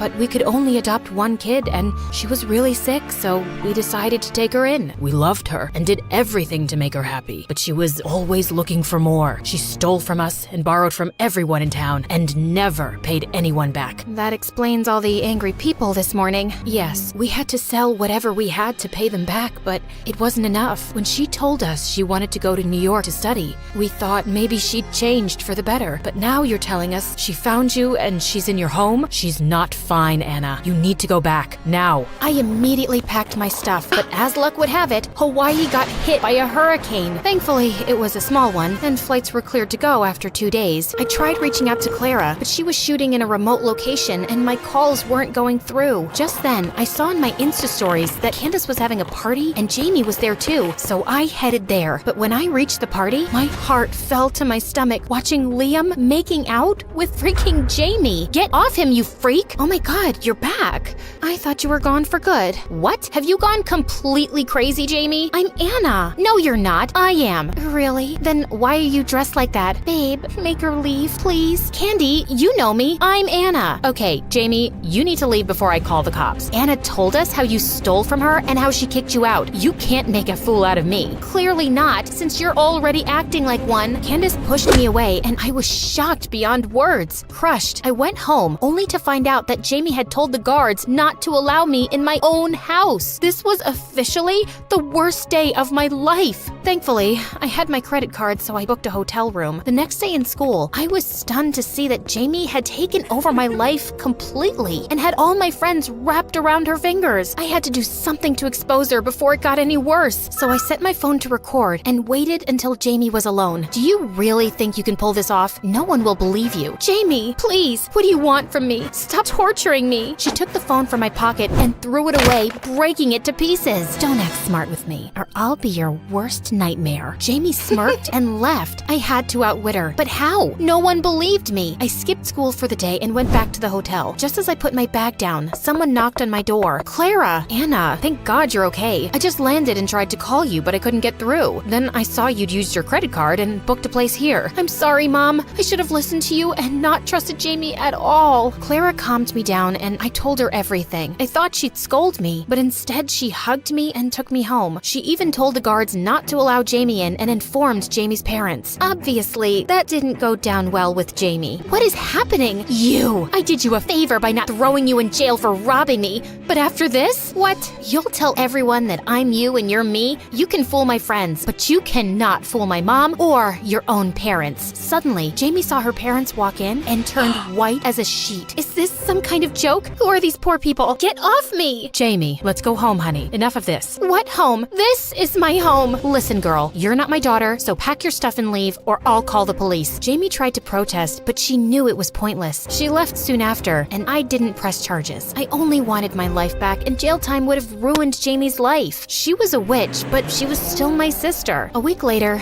I went back to school, and Candace walked up to me. Babe, I'm so sorry. I should have known. It's cool. I just want to get past everything. Candace and Liam apologized, and a few months later, Liam and I started dating. He even joined me on my travel adventures, and things went back to normal. Or so I thought. A year later, I was in Italy with Liam for a shoot. It was pretty late when I got to the hotel, but as soon as I entered, I realized someone was in my room. My blood froze to see Jamie grinning at me. How did you get in? We're identical, remember? It wasn't difficult to get the master key from the manager. Tell me, are you enjoying living my life? What do you want? I want what's rightfully mine. I should have been the one adopted by a rich family, but instead, I got thrown into a dump while you're living like a princess. You have everything. The big house, the perfect mom, the golden boy. That's just not fair, is it? Jamie stared at me with murder in her eyes. I tried to say something, but words just fell out of my mind. Suddenly, I heard a huge crash and Liam rushed in with the police. Are you okay, Anna? Liam told me how someone on the hotel staff had seen Jamie come in, and then I walked in 5 minutes later. They were confused and called me since you weren't answering. It wasn't hard to guess it was Jamie. He's lying. I am Anna. Enough. Stay away from my guy and my life. I can't believe I ever called you my sister, you psycho. Rot in jail for a long, long time. The police took Jamie away, and I never saw her again. It took me a while to get over the episode, but with therapy and support from friends and family, I'm better and thriving.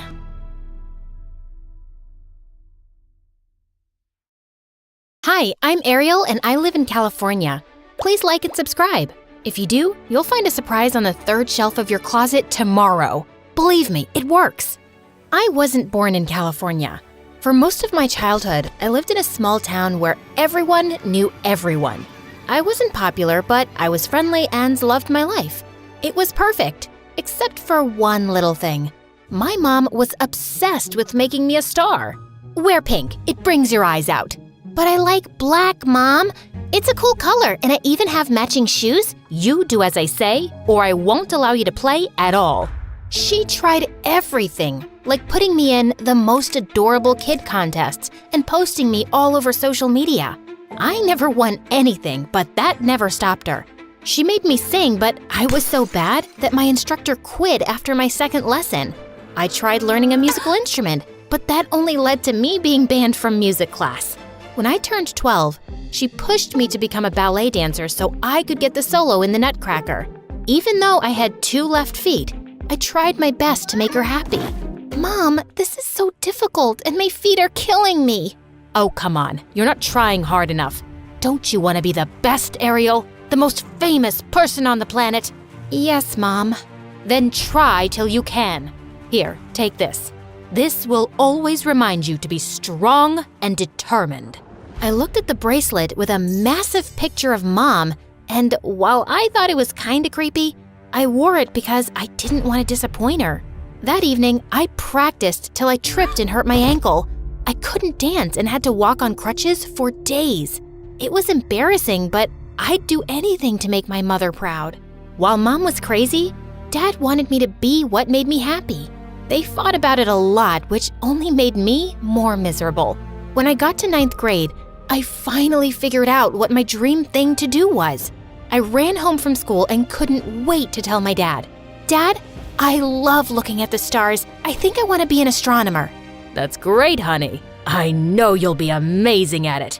That same day, Dad got me my first telescope and all the posters of meteors, planets, and stars I could ever want. It was all really expensive, but he said he was happy to get it because it made me happy. But all the excitement got wiped away as soon as Mom saw the telescope. What were you thinking, John? She won't become famous by looking at planets. There are so many other things you could have gotten her and you chose this? You're hurting her. Don't you see that? She's just a kid and you've loaded her with dumb expectations. Mom and Dad fought a lot, and the following day, Dad left. I was hurt to see how upset Mom was. This was all my fault. My mom just wanted the best for me, and I couldn't get anything right. Soon after Dad left, Mom and I moved to California, and she enrolled me in one of the best schools in the city. I promised myself things would be different. I changed my hair color, bought fancier outfits, and even enrolled in ballet classes. Hey, Mom, look, no more tripping over my feet.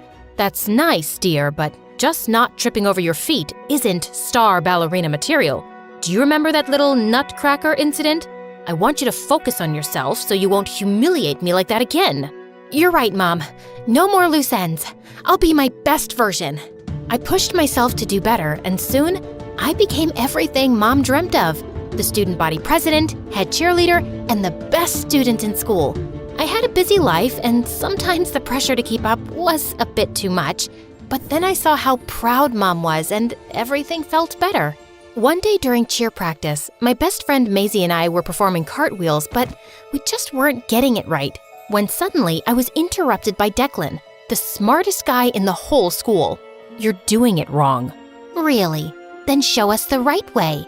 Suddenly, Declan put his books aside and did the most amazing cartwheel and backflip.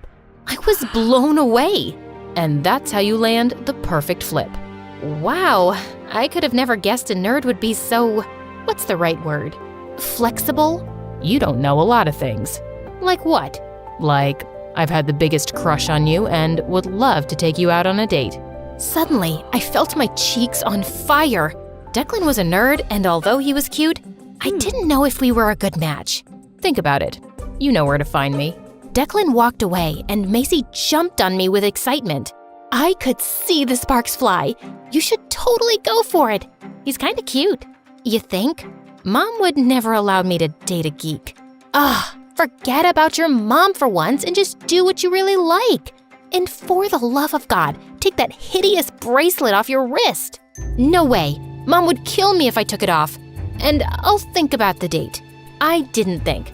I called Declan the moment I reached home, and the next day, we went out. He was fun and cute, and I had a great time. For weeks after that, we went out on several more dates, till he asked me out and we became an official couple. Things were fine, till one day the school announced the annual cheerleading competition, and I was selected as the team representative. I was constantly practicing at school and at home. Mom made me practice extra hours.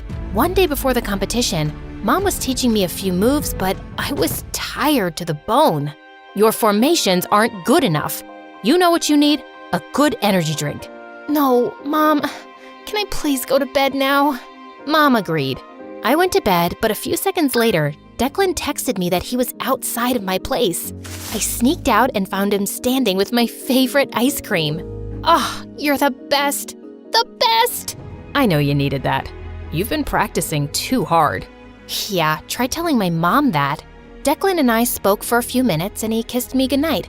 But when I went inside, I saw my mom fuming. I thought you were too tired to practice, but here you are eating useless calories and being blind in love. It's not like that, Mom. He just came for a few minutes to surprise me, and he's a nice guy. You need to focus, and all this love and drama will only mess with your brain. Gosh, you're such a kid, Ariel. It made me sad to see Mom being so angry, but I didn't want to make things messy, so I simply nodded and went up to bed. I woke up extremely exhausted the next day, but I felt confident and decided to focus my energy on the right thing. I was excited to show off my new cheer that I'd come up with. My mother waved at me and pointed to my mouth. I could read her lips. Smile big. I'm recording this for your portfolio. I smiled as wide as I could and started to lead the other cheerleaders.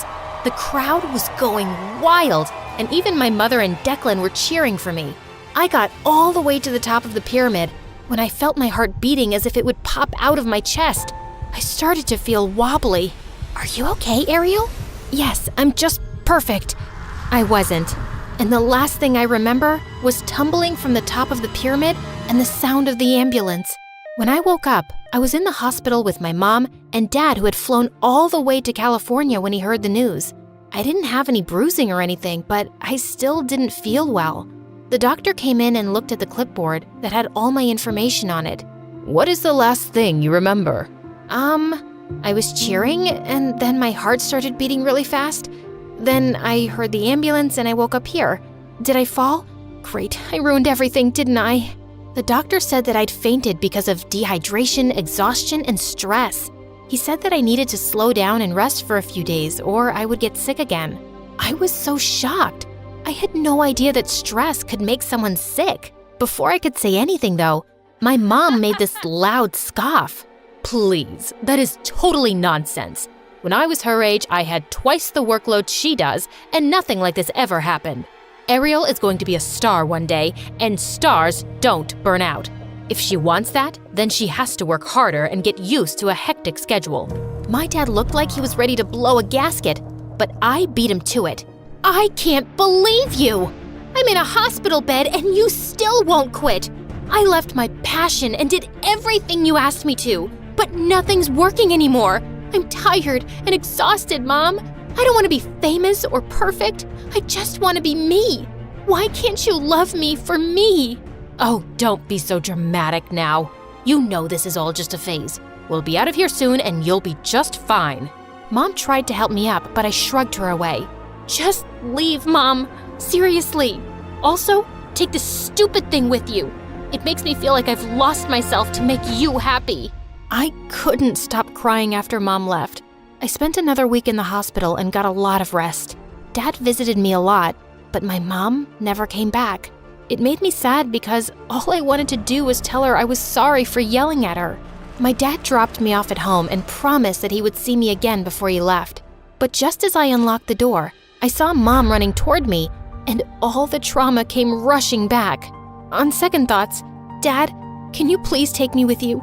I can't stay with Mom and live up to her crazy expectations anymore. I want to live my life the way I want to. Are you sure? Yes, I am not ready to forgive her yet. But sweetie, I have a surprise for you. I've even bought you a welcome cake. The look on Mom's face crushed my soul, but I was too mad at her for all the years she'd ignored my happiness. Dad rented a small apartment next to the school so I wouldn't have to skip studies, and thanks to Declan and Maisie, I started to feel better. I needed to learn how to love myself again, before everything else. I started reading my astronomy books and fell in love with science, again. I was finally feeling like myself. I even landed a scholarship that week to one of the best colleges in the country. I was super excited to tell Dad, but he had something bigger waiting for me. It was a letter from my mom talking about her story, how she could never live up to her parents' expectations and never felt good enough. And along with it was a drawing from when she was a kid. For the first time ever, I could relate to Mom. I saw her as a young girl struggling to keep up with everything, and it broke my heart. I knew I had to see her, so I decided to pay her a visit that weekend. The house was open, so I went in, and when I saw my room, I was overwhelmed thinking about all the nights I'd spent crying in there. I turned around to leave, but Mom was right behind me. I'm so happy to see you, Ariel. Did you get my letter? Yes, I did.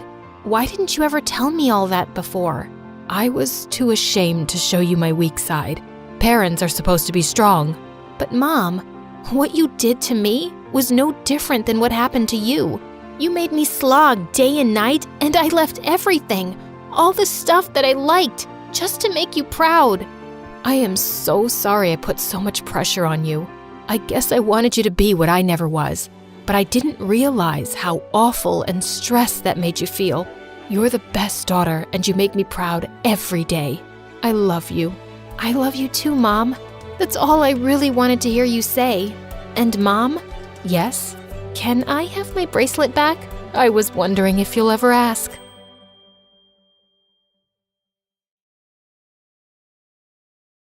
Hi, I'm Ashlyn from Argentina, and before I continue, please like and subscribe. My brother Carter is my twin. We don't look anything alike, but we've always been competitive. On the day we were born, we even fought to be the one to come out first. My dad was a professional soccer player, and my mom was a really successful business executive. They were both super competitive and encouraged us to be the same. Everything was a competition. My brother and I competed to see who could crawl the fastest, who could walk first, hold their breath the longest, and draw the best picture. The winner always got a reward. At the time, it was friendly and fun. We just loved to try and outdo each other. Sometimes, the boy next door, Nico, would come over and be the judge. He had a cool camera and loved to take photos, mostly of me making weird faces. Carter thought he could make even weirder faces. So, of course, it became a competition. And Carter wins again! What? Come on, Nico, why are you always siding with Carter? That wasn't even close, and you know it! You heard what Nico said. I won. We always play fair, sis. Whatever.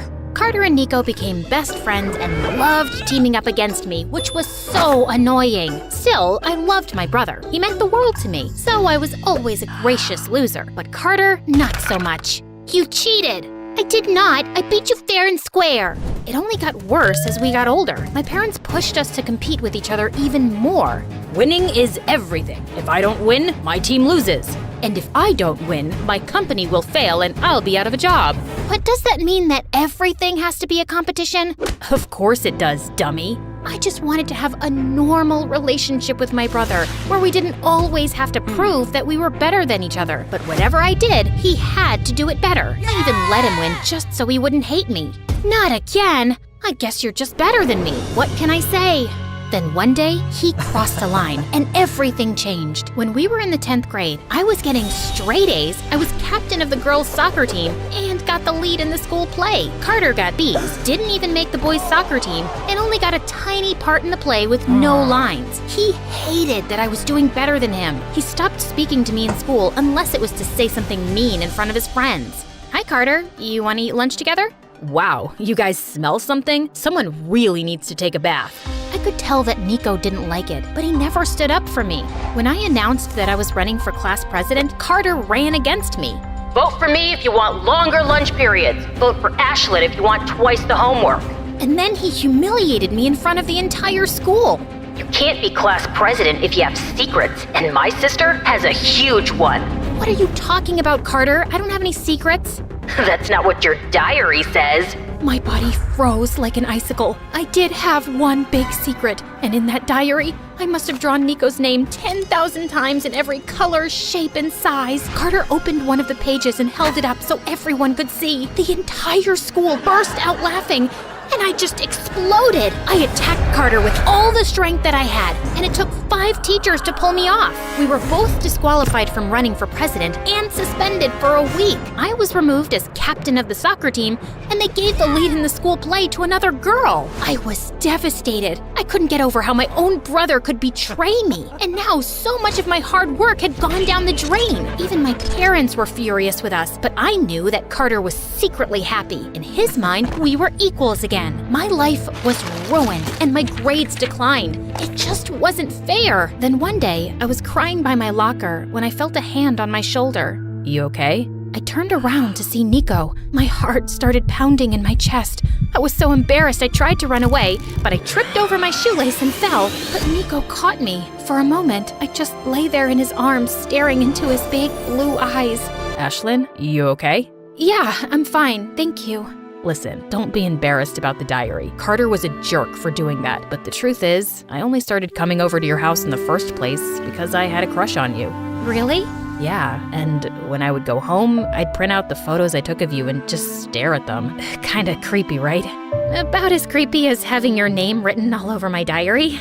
Over the next few weeks, Nico and I spent a lot of time together. And at first, Carter tried to ignore it, but I could tell that it was driving him crazy. I was happy again. My grades went back up, and the girl who took my role in the school play got sick, so I got it back. I even scored the winning goal in our soccer championship game and was awarded Most Valuable Player. Carter finally couldn't take it and confronted Nico and me in the hallway. Nico, you can either be my best friend or hang out with my loser sister, but you can't have it both ways. What's it gonna be? Everyone stopped to watch. I was too terrified to speak. I just stared at Nico, who looked like a little boy lost in the woods. But then he made his decision and walked over to Carter. I rushed up to Nico and grabbed his hand. Nico, this is stupid. There's no reason you have to choose. But he does, and he did. Sorry, sis. Nico shoved me away, and my heart shattered into a million little pieces. What a jerk! That night, I burst into Carter's room and confronted him. What is wrong with you, Carter? Why do you always treat me like I'm your worst enemy? Because I have to, Ashlyn. What do you mean? It's Mom and Dad and the stupid competitions they make us do, isn't it? You're worried that you're gonna disappoint them. I never said that. I know that's what it was. Look, I forgive you for everything, but let's stop this right now before it completely destroys our relationship, please. For a moment, it looked like I was getting through to him. He seemed so vulnerable. I swear I thought I saw a tear in his eye. It's just what? But then his body tensed back up like he was suddenly possessed by a demon. It's just that you're a loser and I will always beat you. Now get out. The play was coming up in a couple of weeks, so I made a point of staying away from Carter. I knew he would try to sabotage it for me. Then one day, as I was rehearsing my lines, Nico walked over. Hey, Ashlyn.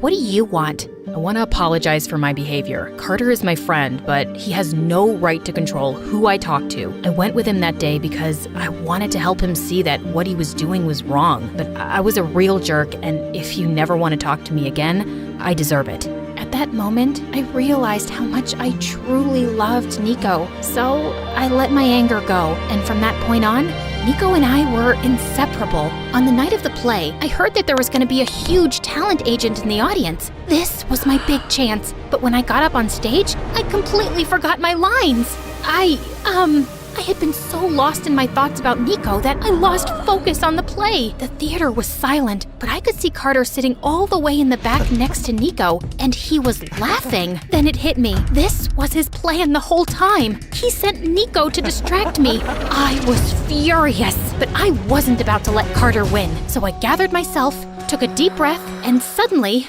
I remembered my lines. I poured all of my anger into the performance, and when the play ended, I got a standing ovation.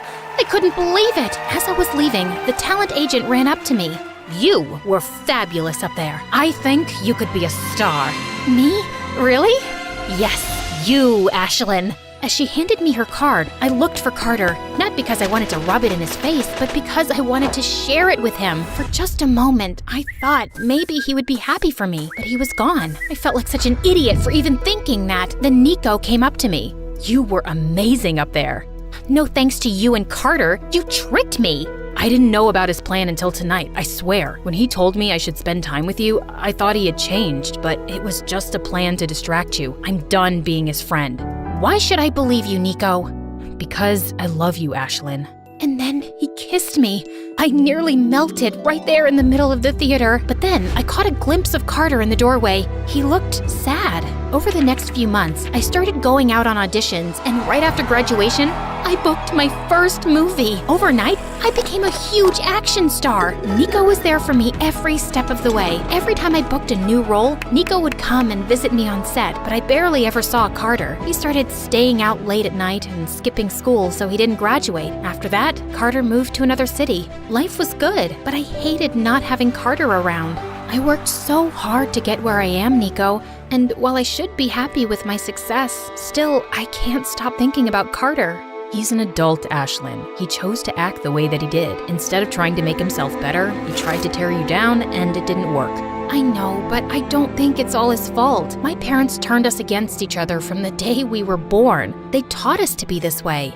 A couple years later, Nico asked me to marry him. I wanted to invite Carter to the wedding, but no one had heard from him or knew where he was. I had an old number for him, and I often left him messages, but he never returned my calls. Then I got nominated for a prestigious acting award for one of my action movies. I was gonna be on TV in front of millions of people at the award show, so every designer wanted me to wear their fancy dresses and their really expensive jewelry. I chose a stunning yellow diamond necklace that was worth millions of dollars. I left a message for Carter telling him about the great news. I wasn't sure if he would ever receive it, but it felt good to hear his voice. The night of the award show, something crazy happened. Nico and I stopped at my parents' house so my mom could help me get ready before the show. As Nico and I were walking to our limo, a robber wearing a mask jumped out in front of us. He shoved Nico to the ground and snatched the yellow diamond necklace. I sprang into action and used the kung fu moves I'd learned from my movies. I punched the robber in the face, kicked him in the stomach, grabbed the necklace, and then pinned him to the ground. Ouch, that hurts. I recognized the robber's voice. I snatched off his mask. It was Carter. My parents heard the commotion and ran outside. Carter, what are you doing?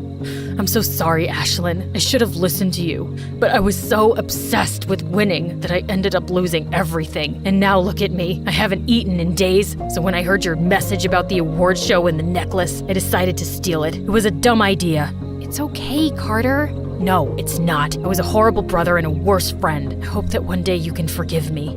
This is all our fault. We were wrong to always push you two to compete against each other. We didn't realize the damage that we were doing. We are so sorry. We've always been so incredibly proud of both of you. I forgave Carter and my parents. Carter and Nico held my hand as the host took the stage. Then, the host called my name. "Get up there, Ashlyn. You won." I walked onto the stage to accept my award. When I looked out and saw Carter, Nico, and my parents smiling up at me, I couldn't help but cry. It was a dream come true.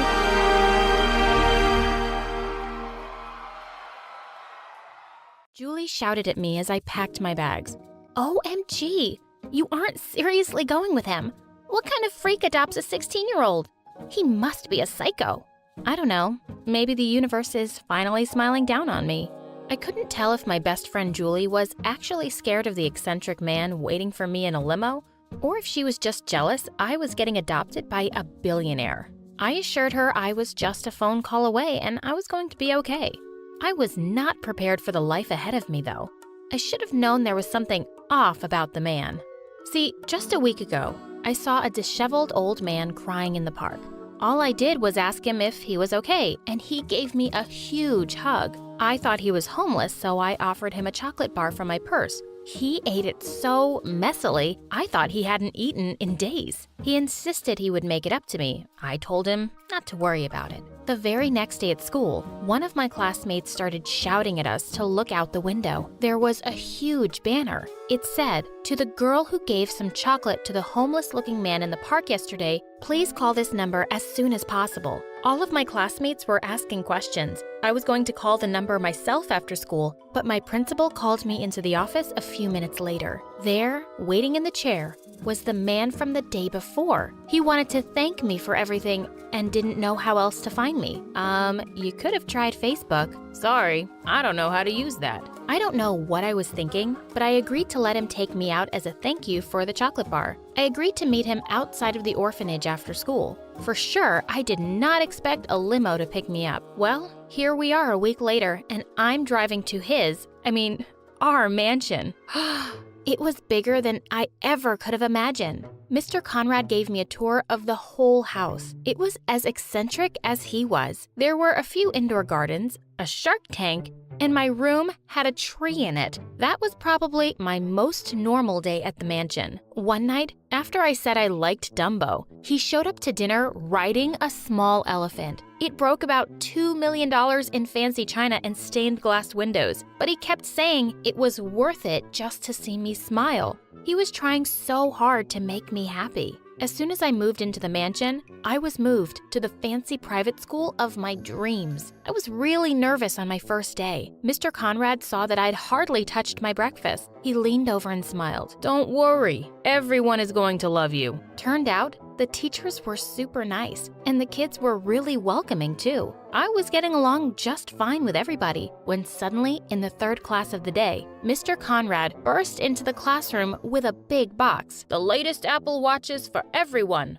from our sweet, sweet Dana." All the kids oohed and awed with excitement as he hopped around the class, handing everyone their watches. They looked really happy, but I was so embarrassed. I really didn't need his help to win everyone over. I really started enjoying going to school and everything was perfect, except for one other student, Amber. Amber was the heiress to some tech company. She was the richest girl in school until I got there. She was super annoying and threatened by the fact that I was richer than her. She was always making jokes about me being an orphan or not knowing about the latest fashion trends. This one time, I thought she was being nice and gave me a gift basket full of free jewelry and clothes. I was so confused why she was laughing. I thanked her for the gift and she started pointing and laughing with tears in her eyes. Those are from last season. OMG. That night, I called Julie and told her about it. Julie and I thought Amber was the weirdest, meanest girl ever. I mean, the basket was worth more than $80,000. I could live with it. I found it all so stupid and funny and loved telling Julie about how the stupid rich girl was trying to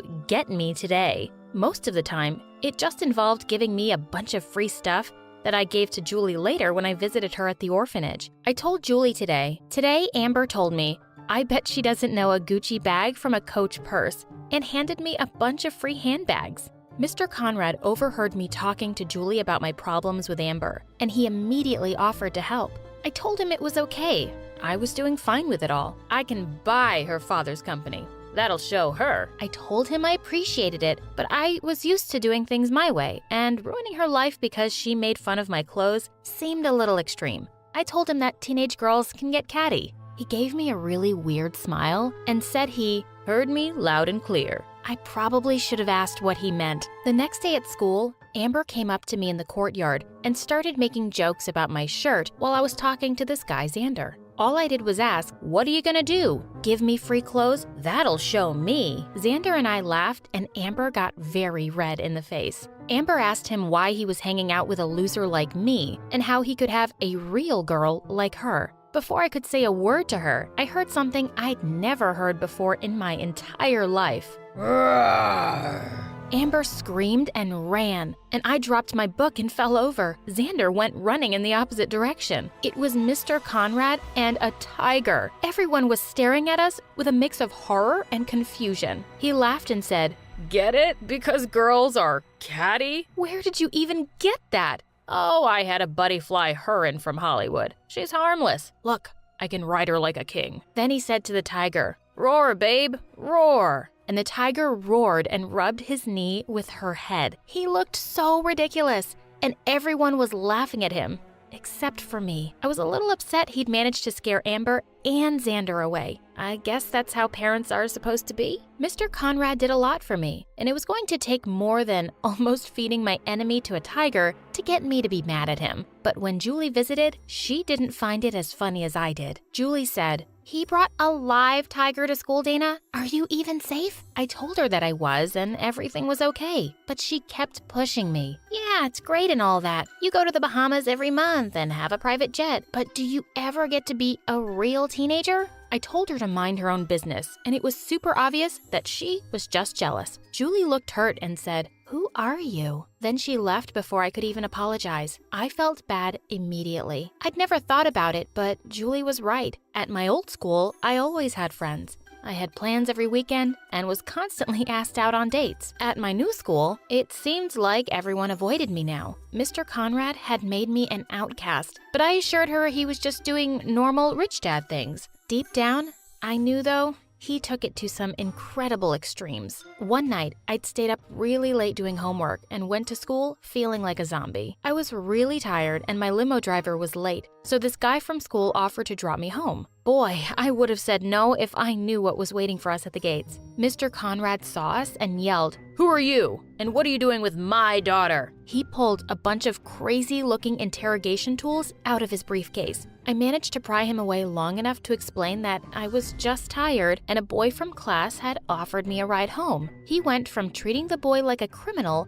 to treating me like a hospital patient. He whipped out a flashlight and asked me to follow his finger and if I was dizzy and if I thought someone had poisoned me. Without even waiting for a reply, he hopped in the boy's car and drove us all to the hospital. It was so embarrassing. I didn't think it was ever worth bringing a boy into my life again. That was until Xander. After that boy told the whole school how intense Mr. Conrad was, everyone avoided me like the plague, all except for Xander. He literally brought me a bouquet of flowers just in case it was more than a lack of sleep. How cute! I decided I wanted a boyfriend, and I wanted Xander to ask me out. I knew he was the one. I just needed to avoid Mr. Conrad finding out. Xander had seemed super interested in me before, but after the tiger incident, he got more distant, although I could feel he was still into me by the lovely looks he gave me and his warm smile. So I decided to make the first move. I really tried to drop some hints, like I was pretty embarrassing sometimes. Once I put on a bunch of makeup, walked up to him, and told him I was very available this weekend and had no plans at all. His response? "Me too. Hope you find something to do." Amber hopped over, hung all over him, and said, "Hey Xander, look how desperate she is for a date with you." Thanks again to Amber's bad attitude, he immediately ran up to me. "You mean you really want to date?" Mr. Conrad made it seem like he was a little overprotective. I don't want to mess with a guy with a tiger. What? No, he wants me to date super badly. Well, only if your dad's okay with it. That's when I finally got asked out on a date. and Amber was fuming. I know I said Mr. Conrad was cool with it, but the guy brought a tiger to school because a girl gave me free clothes. I decided to keep Xander a secret, just for a bit, and only tell Mr. Conrad when the time was right. Until then, I told him I was visiting Julie for the night. He insisted on flying us out to France or letting us use his yacht, but I insisted we just wanted a fun, girls-only evening at the orphanage. I drove down to the city and met Xander at a comic convention. It was the easiest way for us to have fun while keeping my secret. We hit it off super well. He was a little weirded out that I made us wear costumes, but figured it was just a fun Comic-Con thing. Our date went so well that we decided to go on even more. We couldn't dress up in costumes every weekend, so I needed to find ways to be creative. Every time, I convinced Xander to go somewhere far away or in disguises, and every time, I told Mr. Conrad I was meeting Julie. I didn't want Mr. Conrad not to approve of Xander. At the same time, Xander was getting super suspicious. We always had our date in remote places, and I would never kiss him in public. The more serious we got, the harder it was to hide. Xander wanted to post pictures of us on social media and wanted to go to events together. I made excuses to avoid every real public appearance, and it all became more and more awkward. Even though we were official, I was even weird about us hanging out after school, just in case Mr. Conrad made a surprise visit. One time, he tried to run up and kiss me as Mr. Conrad dropped me off, and I instinctively spilled tea on his coat to distract him. Amber saw us and ran up to us laughing. Oh, wow, some girlfriend you got there, Xander. I told her to shut up and go steal someone else's man. Amber got angry and pointed out how I was acting like Mr. Conrad didn't know we were dating. You just don't want to piss Daddy off, you spoiled baby. I swear I was about to punch her, but then Xander interrupted and said, "That's crazy because Mr. Conrad does know about us. Right, Dana?" I quickly changed the subject, but it was obvious it had gotten to Xander. The final straw came when I showed up to our date wearing a long trench coat, giant sunglasses, and a huge hat. I told Xander it was the latest fashion, but he stared at me with a hurt look. Are you embarrassed of me because my family is only millionaires? I assured him it was all fine and told him I was just nervous about telling Mr. Conrad. He was perfect and I loved him just the way he was. He said with a broken voice, "Then why do you want to hide me?" I tried to explain how Mr. Conrad was a little sensitive and I wasn't sure how he would respond to everything. He told me that he wasn't some secret. He wanted to be a part of my life. I told him that I would slowly introduce him to the important people in my life. I decided to take us out on a double date to introduce him to my best friend. The next day, Mr. Conrad asked if I wanted to join him on a weekend trip, but I told him I couldn't. I told him I was seeing Julie again, which wasn't a total lie. I just left out the part that we were on a double date. He seemed hurt, but understanding. He said he felt like I was always going over there, and he hardly saw me anymore. He explained she was always welcome to come here, but I insisted that I liked visiting the old orphanage. "You really miss her, don't you?" He gave me a huge hug and told me to have fun. I kind of felt guilty leaving him and lying, but I would tell him about Xander soon enough. I called Julie and apologized for what I said. She forgave me and was happy I was enjoying a bit of a normal life with Xander. Julie was so excited about our double date. Julie, her boyfriend, Xander, and I met up at the train station. We went to a small cafe far away from the mansion. It was all going really well, and we decided to show Xander around the town I grew up in. Everything was going perfectly fine until we decided to take a walk in the park. Wow, is this like a special festival or something?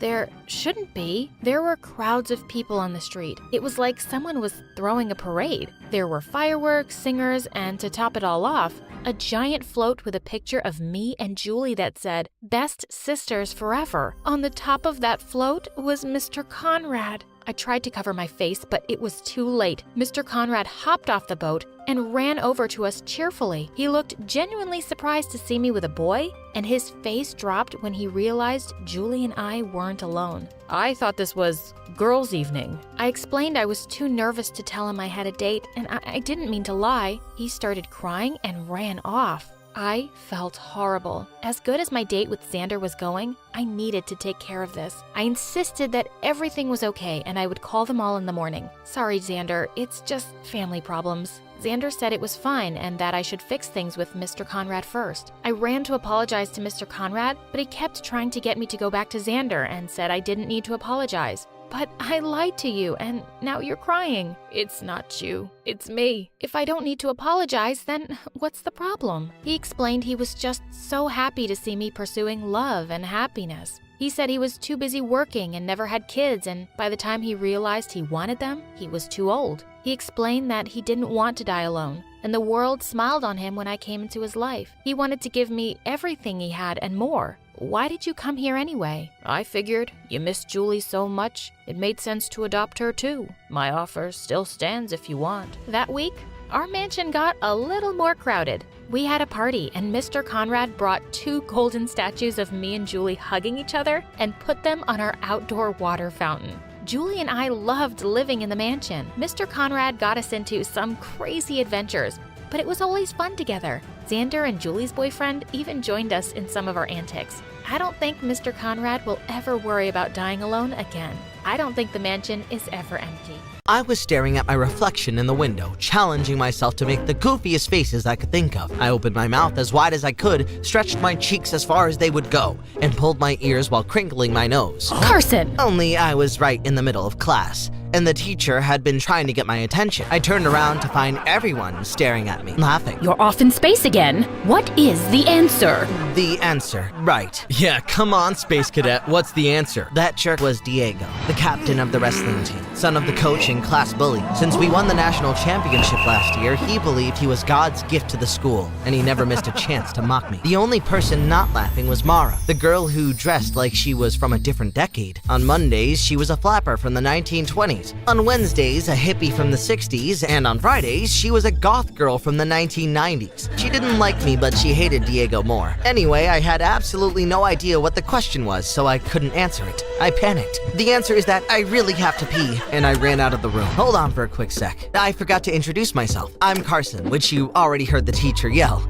I always seem to do and say things that other people find, well, weird. But I guess you already know that too. I try not to, but honestly, I can't help it. See, even that was weird. Oh, and can you do me a huge favor and hit like and subscribe? So I'm the only boy in an all-girl household, and they all have an opinion about me. He's just a unique boy, that's all. He's a total weirdo. I think my aunt must have dropped him when he was a baby or something. Oh, he's just, a bit strange. I think my sister gives him too much sugar. That was my younger cousin Brenda and my aunt Peggy. They moved in with us after my uncle left for a vacation and decided to never come back. It didn't matter what I was doing. They always whispered and judged me, whether it was brushing my teeth. Why is he holding the toothbrush upside down? What's wrong with him? His mother never taught him right. Eating dinner. Why does he take such small bites of food? His mother never taught him right. Or just playing video games. Why does he grin like that when he plays? His mother. According to my aunt, it was my mother's fault that I was weird. Anyway, back to where we left off. I ducked into the bathroom for a moment of quiet before I had to face the humiliation of going back to class again. Let me guess, you spaced out again, got called on by the teacher, and you said you had to pee? I looked over to see Finn, the one person in the entire world who understood me. We've been next door neighbors since we were kids, and he has always treated me like a little brother, even though we were the same age. And what makes you think that? Maybe I just came in here to do some push-ups. Right, because everyone comes to the boys' bathroom to work out. I hate that you know me so well, Finn. You think anyone will notice if I hide here for the rest of my life? Diego again, huh? Isn't it always? Car, buddy, idiots like Diego are so worried about what people think of them, they bully others to make themselves feel better. Don't let him win. Get back in there. Talking to Finn always made me feel better. The big difference between us was that he was super popular and I wasn't. Girls literally hung themselves on him like Christmas ornaments. Hey, Finn. Did you see my new selfie on Insta? It's with my new Ferrari. My selfie is on my dad's private island. Wanna come? My selfie is jumping out of my own airplane on my dad's private island. But Finn didn't care. He was always so focused. To be honest, I don't know why he even hung out with me. People don't take the time to get to know Carson. Sure, he's a little odd, but who isn't? Finn was the reason the wrestling team won the national championships. He was the best wrestler on the team, which made Diego furious. Diego hated anyone who was better than him. And the biggest college recruiter in the country was coming to school in a month to see Finn and not him. But Diego had a plan to fix that. He just needed the opportunity. Little did anyone know that he was about to get it. I was on my bike riding home from school singing my favorite commercial jingles at the top of my lungs. Oh, oh, Ozempic, liberty, liberty, liberty. When I heard a voice from behind me. Where are you going, weirdo? I saw Diego and a couple of his friends on their bikes racing toward me. It wasn't enough for him to humiliate me in school. He also liked to do it outside of school by chasing me down and posting embarrassing photos on social media, like sneaking rubber lizards into my backpack, dumping paint over my head, or tossing me into various garbage cans. I pedaled as fast as I could, but they were catching up ahead where the railroad tracks and the crossing gates were coming down. I needed to make it across, but the train was coming.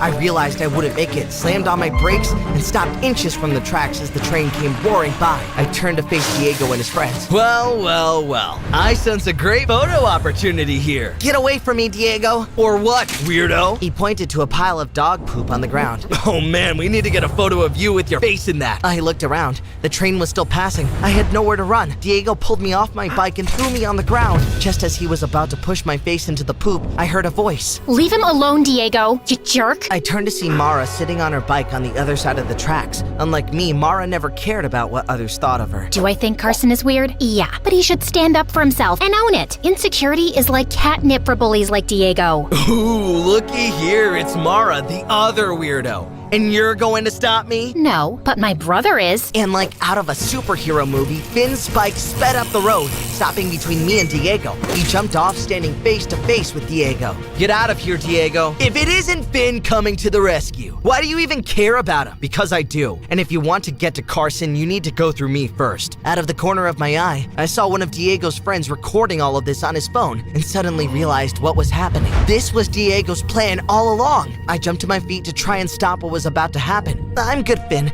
Thanks so much. I think this was a great bonding moment. Everyone can go home now. No, I'm done letting Diego bully you. Bully me? Don't be ridiculous. I was going to put my face in that dog poop anyway. I'll do whatever I want to your weird friend and your freak sister. And then Diego shoved Finn hard. Finn snapped and punched Diego, knocking him to the ground. Diego started laughing. You get that? Got it! The next day, Finn got called into the coach's office where he was watching Diego's video, carefully edited to only show Finn hitting his precious son. You punched Diego because you're jealous that he's team captain and you aren't? That's not true. He attacked my friend and then he shoved me. My son doesn't lie. You're off the team. Diego's plan was a total success. Over the next week, Finn didn't speak to anyone, including me. I tried to get his attention by jumping in front of him as he walked down the hallway, locking the door of the boys' room as he tried to go inside, and even holding onto his leg so he couldn't walk. But none of it worked. He was so depressed. But something else was happening. Diego stopped bullying me. He wasn't picking on me in class or tripping me in the cafeteria, and I could bike home without worrying he was following me. I had to know why, so I rode my bike up to him as he was leaving school. Why are you leaving me alone? You haven't mocked, insulted, or shoved me once since you helped me get your buddy Finn kicked off the wrestling team. But I didn't. Oh, yes, you did. I couldn't have done it without you, weirdo. And now the recruiter is coming to see me instead of him. So consider my leaving you alone as a little thank you present. And as he walked away, I looked over and saw Mara just staring at me, shaking her head. Since we were kids, I always secretly had a crush on her. She would play rough with me and Finn. In fact, she is the one who convinced him to get into wrestling and even helped train him for the championship. But the older we got, the less she liked me. And now she really hates me after what happened to Finn. I needed to speak to him, so that day I went over to their house, but Mara answered the door. What do you want, Carson? Mara, Finn needs to tell the coach the truth, that he was only defending me and you. First of all, Carson, let's get something straight. I don't need defending. Second of all, who do you think Diego's father is going to believe? His son or Finn? So unless you can get him back on the team before the recruiter comes, then I advise you just let it go. The damage is done. And then she slammed the door in my face. Finn was my only friend and now he lost his dream trying to help me.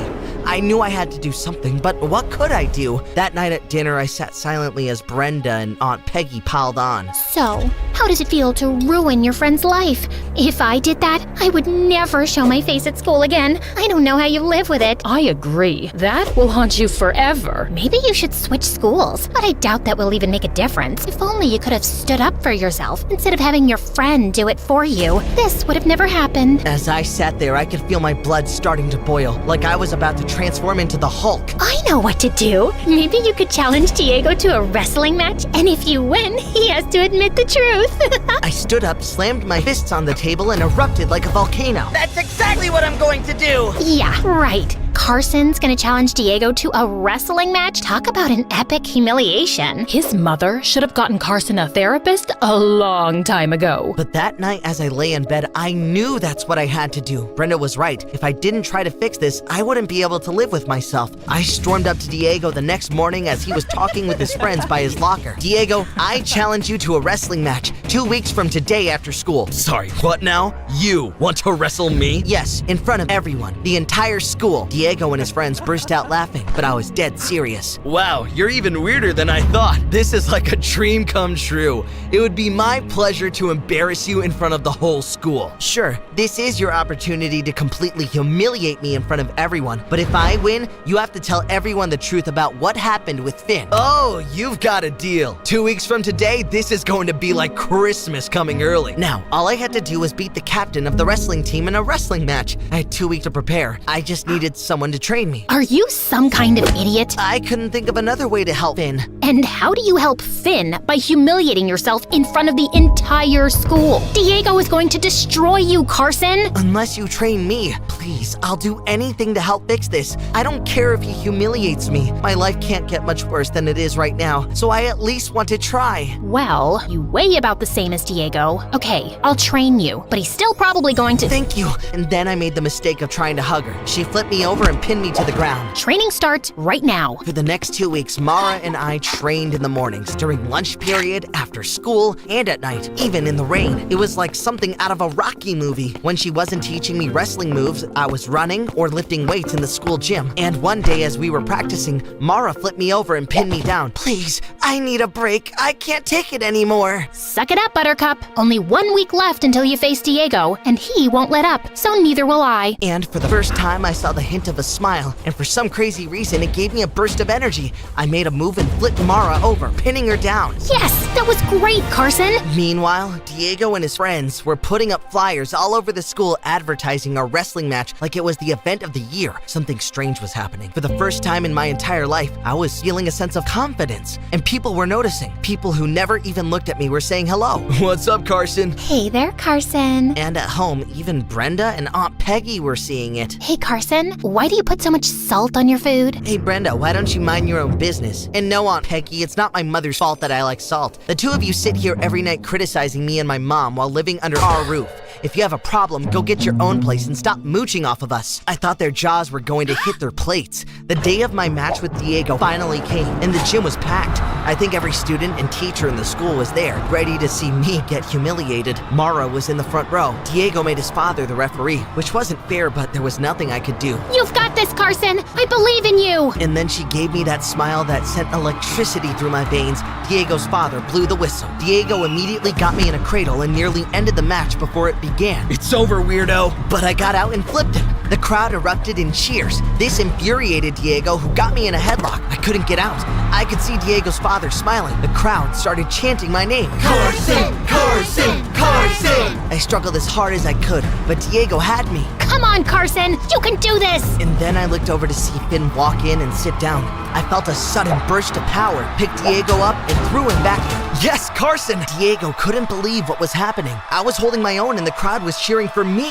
I had him pinned. I was going to win. And then I heard Diego's father say something in his ear. Don't you dare let him win. And then Diego headbutted me in the face. The crowd screamed, "That's illegal!" That's my boy. I grabbed my bloody nose. Diego flipped me over and pinned me down, winning the match. Diego's father raised Diego's arm up in victory, but the crowd was booing. Mara and Finn ran over to me. Mara held a tissue to my nose to stop the bleeding. You did amazing out there. He had to cheat to win. I can't believe you did this for me, Car. You truly are such an incredible friend. But I lost, and you won't get back on the team. It's okay, buddy. Diego is stunned at the crowd's reaction. He never faced this before. Cheater! Cheater! Cheater! The crowd went crazy, and then something incredible happened. The school principal had been watching the whole thing. He walked up to Diego and his father. Our team was the national champion this year, and I will not tolerate a coach who encourages cheating. You're fired. You can't fire my dad. Well, I just did, and you're off the team permanently. And then the principal raised one of my arms in the air and Finn the other, the real winner of the match. And the crowd went crazy. Mara grabbed my shoulders and hugged me. Finn was back on the wrestling team, and a few days later, the recruiter came to see him and even offered him a full scholarship to the best wrestling program in the country. Car, I don't know how to thank you. None of this would have been possible if you didn't. You deserve this scholarship more than anyone. You truly are the best friend in the world. Finn, why are you making my boyfriend cry? Yeah, she said boyfriend. Mara and I finally started dating and became the most popular couple at school. We even ended up going to the same university. Who knew being weird would end up being awesome after all?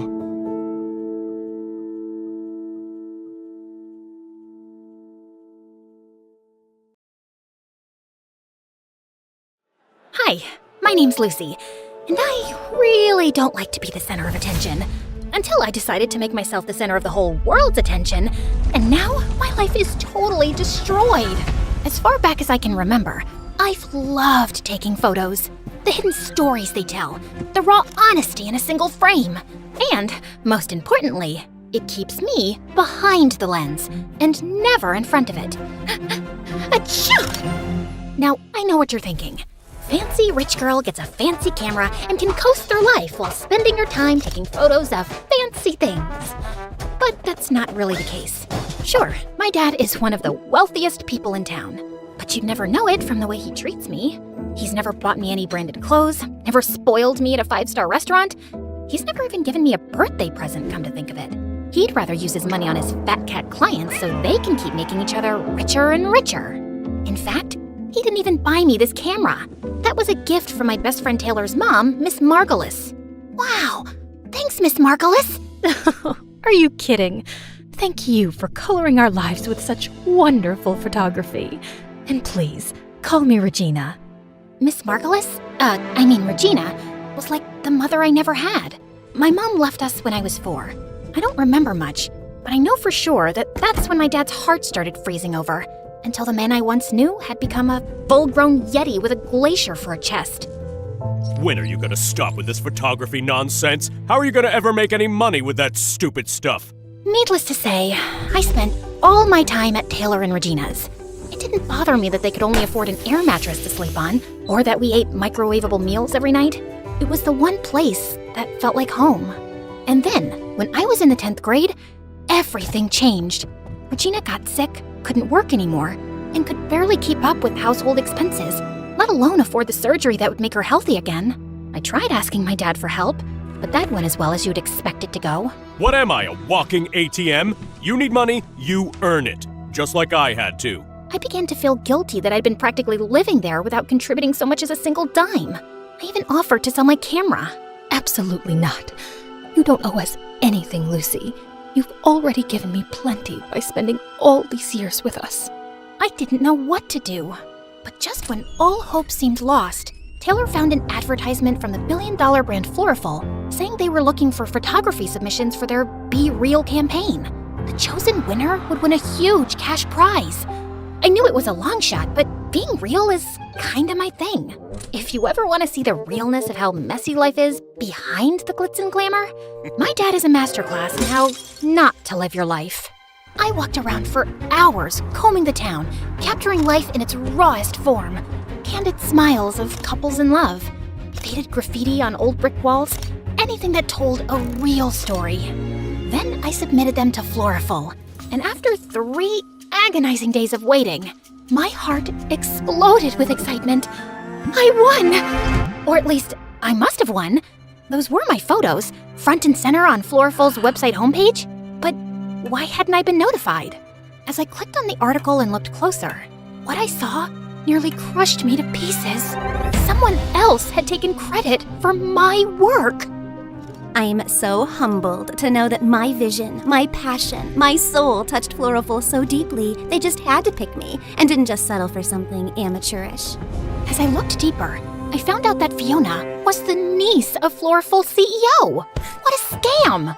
I couldn't bear to tell Regina the news. I went to school the next day, hopelessly depressed. That's when I saw Eli walking in my direction. Now, normally, we would do our typical routine. Me, cowering beneath the shadows of his beautiful hair and massive brain. Him walking by like I was a particularly uninteresting ficus. But this time was different. This time, he was walking straight towards me. Hey, you're Lucy, right? Well, I can be a Lucy if you want me to be. But your name's Lucy, right? Like Lucy with a C? Yeah, Lucy with a C. How smart. Some people think it's with an S. One guy thought it was a Q, but he was an exchange student, so I guess that doesn't count. Okay, Lucy. My name's Eli. I'm the editor for the school paper, and I saw some of your photos. They're brilliant. We're looking for a photographer for our next big story. Only problem is, we don't exactly have a story yet. Well, there was a fish that went missing from a classroom, but that's not exactly Pulitzer material. And then, under the weight of the pressure and sadness and indignation of losing what was rightfully mine, my shyness evaporated.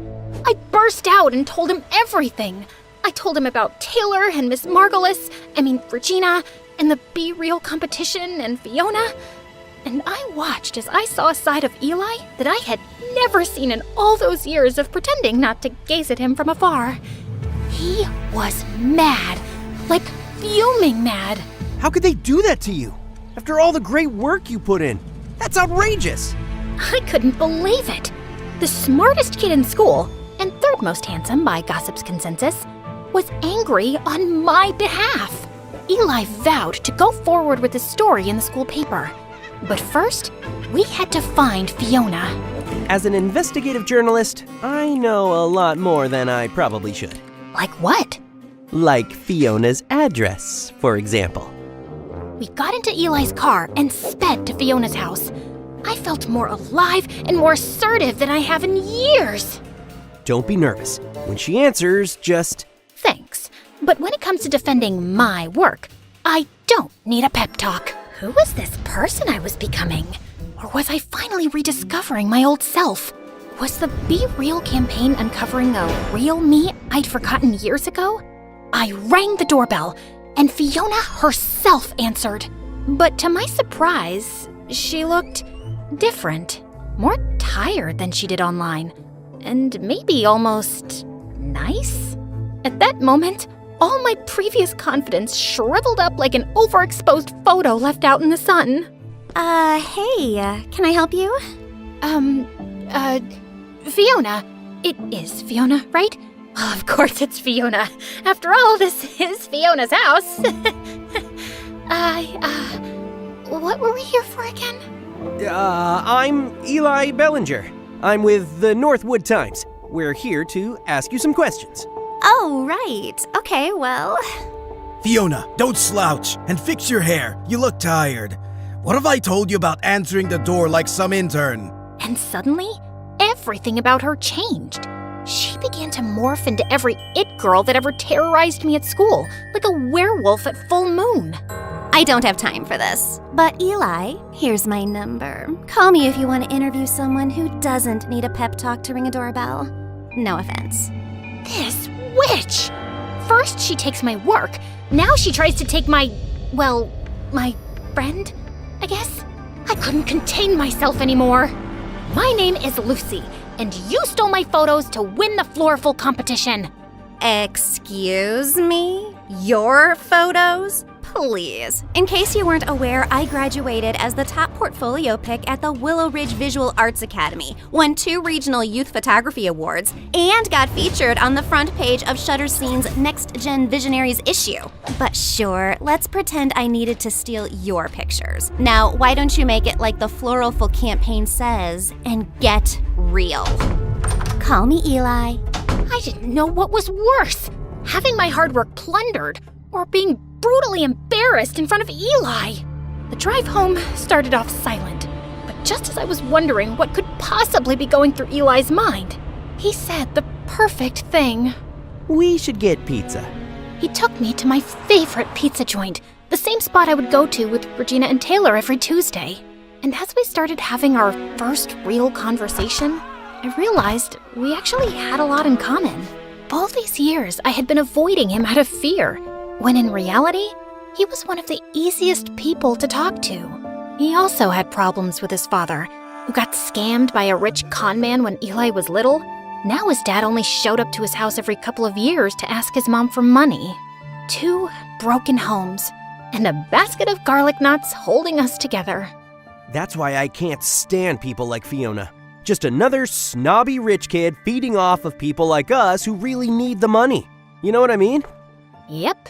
Unlike her, just two humble peasants. Gotta go harvest some potatoes after algebra. Makes me mad just thinking of her. Yeah, she's like a squirrel with a credit card. What? I don't know. It made sense in my head. And he even found me funny. After Eli dropped me off at Regina and Taylor's, the weight of my reality crashed back down on me. I barely slept through the night. I just kept refreshing Floriful's homepage over and over again. I even began to doubt whether those photos really were mine. The next morning, I sulked into the kitchen, totally dejected. But that's when I saw Regina cheerily making us her special secret pancake recipe. And I remembered, this wasn't about me or Fiona at all. This was about Regina and her health. And if she could put together a smile and trudge forward every day, so could I.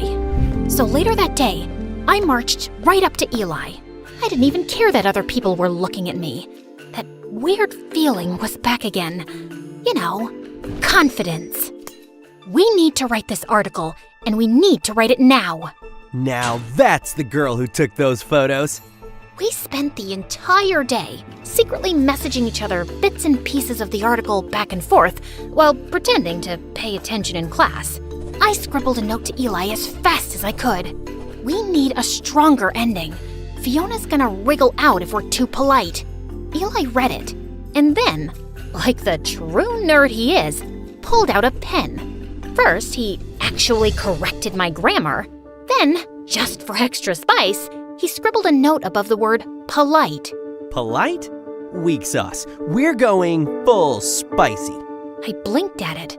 This boy had literally proofread my panic scribble in the middle of algebra, and he was proud of it too. I bit my lip to keep from laughing, grabbed my pen, and drew the dumbest, soggiest looking noodle you've ever seen right next to his weak sauce edit. The teacher noticed the note passing. Lucy, is there something you'd like to share with the class? Just gratitude, Mr. Barnes, for algebra. Eli barely held back a snort. The teacher gave us the side eye, but moved on. Sure, it was just the school newspaper, but Eli was good. Some of his articles had gone viral in the past. He even served as a TV correspondent once on the news. Later that week, I found Dad in his office, buried in spreadsheets as usual. Hey, Dad, do you have a minute? I have 30 seconds. I got a meeting. I hesitated, then held out one of my photos, the one Regina said looked like hope. Maybe, just maybe, my photographs could help sway him. I thought this one turned out well. He gave it a glance for maybe a second. Still wasting time with that camera, I see. It's not a waste. I actually won. Well, I almost won this contest, but... You want to play artist? Fine, but don't come crying when the real world eats you alive. I swallowed hard. But Regina's really sick, and I was wondering if maybe... Still not my problem. But she's practically family. All heart, no sense. Just like your mother. The doorbell rang for my dad's meeting, and at first I was relieved to get out of this conversation, until I saw who it was. You must be Eli.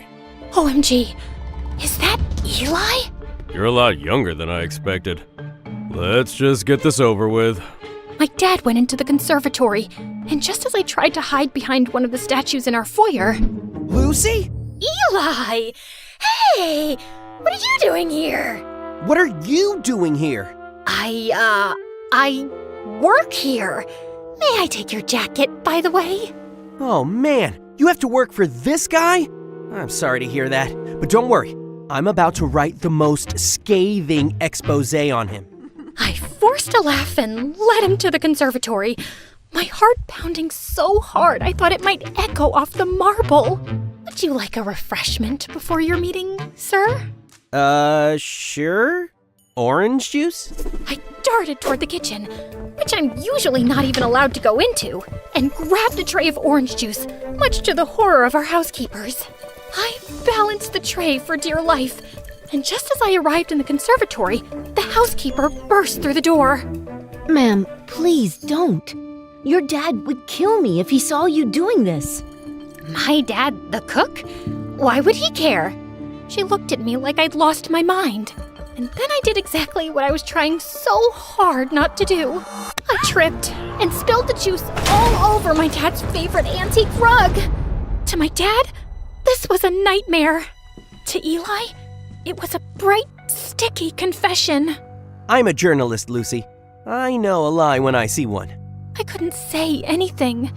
I just stood there, frozen, orange juice pooling at my feet. The next day just so happened to be the day our article about Floriful was supposed to come out. I checked the school newspaper, but the front page was just a dumb story about our school mascot's favorite rock and roll bands. In fact, the whole entire paper and its corresponding website didn't have a single story from Eli anywhere, which almost never happens. I looked for him all over the place, but he was nowhere to be found. That night at Taylor and Regina's, I felt both embarrassed and abandoned. And just when I thought things couldn't get worse, I received an email with a subject that said, "One more photo to add," from a sender that made my stomach drop to the floor. Fiona. I clicked on it, and there, enlarged on my computer screen, was a horrifying picture of Fiona and Eli? And she had her arm around him? I couldn't make up my mind about whether to throw up on the screen or smash my computer to pieces. But instead, I sprung from my chair and marched all the way down to Eli's front door. No more Miss Shy Girl! I got there just as he arrived in his rickety old car. Care to explain where you were? I had an interview. An interview. Then what's this? So what? I can't interview someone anymore? She apologized for the way she acted. She said she gets defensive when it comes to her work and explained she was out of line. Her work? Eli, she's lying. And what about you? Do you really need this contest money after all? Look, I'm sorry I lied about my dad, but you don't understand. Save it, Lucy. I just don't know what to believe anymore. You're just another spoiled rich kid, too. Wow. You know what? I'm gonna go storm off home. And you know why? Because I don't have my dad's car to drive off in, or my dad's money to call a cab home, or my dad's love to come pick me up. But yeah, I'm real spoiled. For the next couple of weeks, I redirected my efforts. I'd spent so much energy fighting Fiona that I'd forgotten how great it was to spend quality time with Taylor and Regina. We settled back into our routines. And truth be told, I settled back into my shyness. Being behind the scenes started to feel comfortable again. But I could tell Regina was still in pain, and she really needed surgery. Even worse, Floriful had the nerve to advertise an upcoming Q&A with the special winner of their Be Real campaign. Not me, Fiona. A couple of days later, I found a note stuffed in my locker. Meet me behind the library. Yeah, no thanks. I threw it straight in the trash. The next day, there was another one. Please, it's important. Trash. Third day. I'm sorry, at least hear me out. Trash. Hey, I was perfectly happy never speaking to him again. Mostly. A few days later, I was just minding my own business, walking home, backpack slung over one shoulder, dreaming about microwavable mac and cheese. When suddenly, a bag slipped over my head.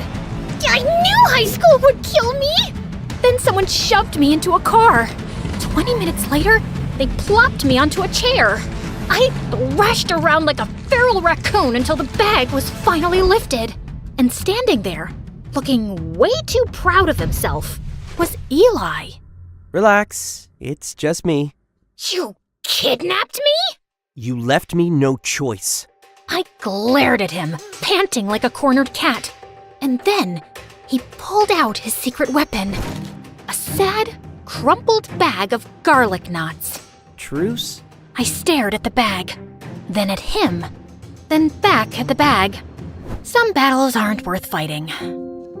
You're lucky I'm weak for carbs. I'm so sorry. I know it'll be impossible to make up for what I said to you, but I have a surprise that might help. I braced myself for I don't know, a heartfelt speech. Instead, he pulled out his laptop, and front and center was that same disgusting photo of him cuddling up with Fiona.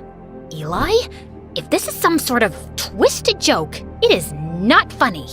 No, Lucy, seriously. Look closer. I was about 2 seconds away from hurling his laptop into the sun, but then he zoomed in, and there it was, hiding in the background of that gross photo, Fiona's email inbox. A whole page of messages, including one that said, "Like and subscribe to MSA, or I steal your work." Just kidding.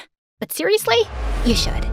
Anyway, there, between all the junk mail and regrets, was a message from her uncle, the CEO of Floriful, with a subject line that read, "Be Real contest winner, Lucy Roth," dated 2 whole days before Fiona was announced as the winner. As much as I tried to stay mad, a tiny, smug grin betrayed me. Well, this doesn't excuse how you treated me, but I'll admit, it's a good catch. However, you're writing the article this time. I think we're gonna need more than just a photo. Otherwise, she'll be able to say it's fake. We need to catch her off guard. Well, lucky for you, your bestie Fiona is making a public appearance soon at the Floriful Q&A. She's not my bestie. Oh? Could have fooled me. You two looked very cozy. I was investigating undercover. Sure.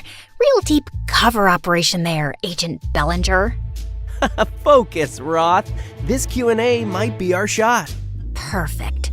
Let's blow her cover live. Eli used his journalism connections to get 2 press passes to the event, which was being held at the fanciest hotel in town. Seeing as how this is your plan and your work, I think it's best if you do the talking. What? Me? But there's so many people here, and so many cameras. I'm more of a behind-the-lens kind of girl. That's all in your head. You got this. I believe in you. But as the event started, and Fiona started lying her face off on the stage, it became harder and harder to stop myself from bursting. And for this next photo, I really wanted to capture the feeling of solitude, of inner peace. People were eating up her fake work like it was the second coming of Picasso. I had enough. I shot my hand up so fast and nearly dislocated my shoulder. I have a question. The whole crowd turned. Fiona spotted me, and for a half a second, she flinched. Then she slapped on that fake smile of hers. Oh, sure. You there, with the confidence. You talk a lot about solitude, but honestly, your photos just look lonely, not real. You ever think maybe it's because real friends can spot a faker from a mile away? I guess friendship's not really your thing. Oh, please. I have loads of friends. In fact, some of us are practically family. Right, Eli? I stood up fully, striding toward the front, feeling a fire I hadn't felt in, well, maybe ever. The rest? All mine. Lucy Roth. Hi. Nice to meet you. Gasp. Somewhere, someone actually dropped a wine glass. That's a lie! She's obsessed with me. She is like my biggest fan. Probably has a shrine to me in her closet made out of my Instagram stories. People started snickering. Fiona straightened up like someone had just pulled her strings. You know what? Maybe I did inspire her. Maybe if she spent more time working on her talent instead of obsessing over me, she wouldn't be crying in public like a little crybaby. And without missing a beat, I turned to Eli. Was that an inspirational quote? Should I embroider that on a pillow? The crowd cracked up. Fiona's face went purple, like an eggplant wearing mascara. And then it happened. Eli gave the secret nod. For our plan, it was go time. Suddenly, the big screen behind Fiona flickered, and boom, there it was. A blown-up screenshot of the email from Floriful's CEO, clear as day. Be Real contest winner, Lucy Roth. The whole room gasped like someone had let out a massive fart in church. Fiona didn't notice at first. She just kept talking, acting like the queen of authenticity. But when she finally turned around and saw it, it was like watching a Jenga tower collapse in slow motion. She froze, then let out this tiny, pitiful little squeak. Oh, fudge. And that's when things got really chaotic. Her dad practically launched himself onto the stage, flailing like a businessman who had just lost a deal. That's a fake! Security! Remove her! I barely had time to panic before a squad of security guards came barreling toward me like I was some kind of criminal mastermind. I braced myself to get dragged out by my hair, but then Fiona absolutely lost it. Stop! And when I say the whole room froze, I mean like a Disney movie where time just stops. Fiona stood there, shaking like a soda bottle about to explode, and croaked out, "She's right. I stole the photos, okay? I stole them because I just wanted my dad to finally look at me the way he looks at his stupid golf trophies." I swear you could hear a pin drop. Even the security guards looked awkward. Then, and I'm not making this up, Fiona grabbed the Be Real trophy off the podium and shoved it into my hands like it was a hot potato. "You're more real than I'll ever be." And then she ran off stage, sobbing into her overpriced designer scarf, with her dad stumbling behind her, yelling something about lawsuits and PR disasters. Meanwhile, I just stood there, on stage, holding the trophy. And for once, I didn't feel like hiding behind a lens. I stood tall. Cameras flashed. People clapped. And somehow, in the middle of all that chaos, I finally felt seen. By the next day, the story wasn't just in our school newspaper. It was everywhere. Suddenly, I wasn't the girl behind the lens anymore. Floriful's CEO scrambled to fix the mess, even doubling the cash prize. It was enough to pay for Regina's surgery, and maybe open a few new doors for me too. I got a scholarship to the Bernbart Journalism Institute. I was thinking you could, maybe you could apply too? Because, every writer needs a good photographer, right? When I got home, the last thing I expected to see was the school newspaper framed on my dad's desk, next to a cup of cold coffee and a spreadsheet, like it had always belonged there. That one, that's your photo, right? Yeah. He nodded, like he didn't trust his own voice. Then he added, I didn't know you had that kind of eye. Your mom, she used to see the world like that too. He didn't say, "I'm sorry." He didn't say, "I'm proud." But he left the frame right there. And that was enough. For now. I'm not sure how you noticed all that. I don't know, Dad. I guess it's just called being real.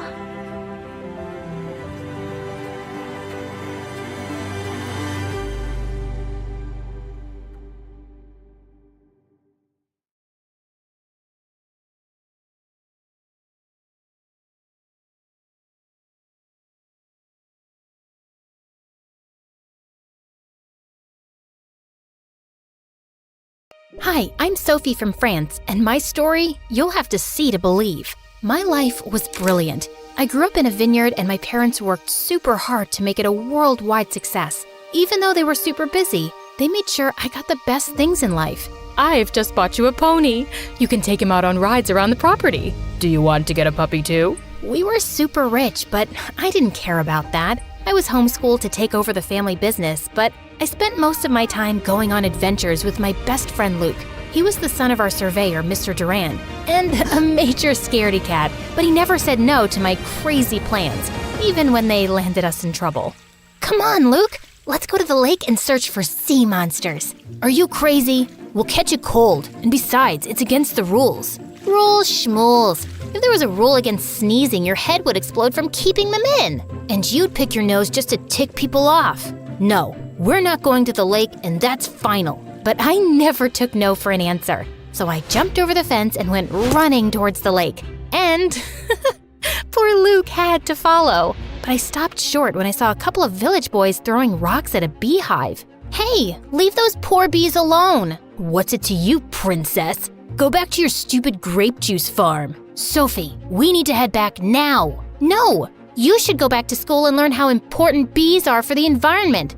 What, Luke? Those aren't bees, Sophie. They're hornets. Just then, a rock tore through the nest, and all the hornets flew out, and they were pissed. But instead of going after the village brats, they attacked Luke and me. We ran for our lives, but we got stung so much that by the time we got home, our faces resembled beach balls, and it hurt. And Luke went ballistic. I told you we shouldn't go. You never listen to me. I'm sick and tired of being your babysitter. Babysitter? The stings really messed with your head. I'm your friend. Friends listen to each other. You're not my friend. Your parents hired me to keep you out of trouble. Luke, stop it. We're honored to serve in any capacity. You might be, but I'm not. She's a reckless maniac.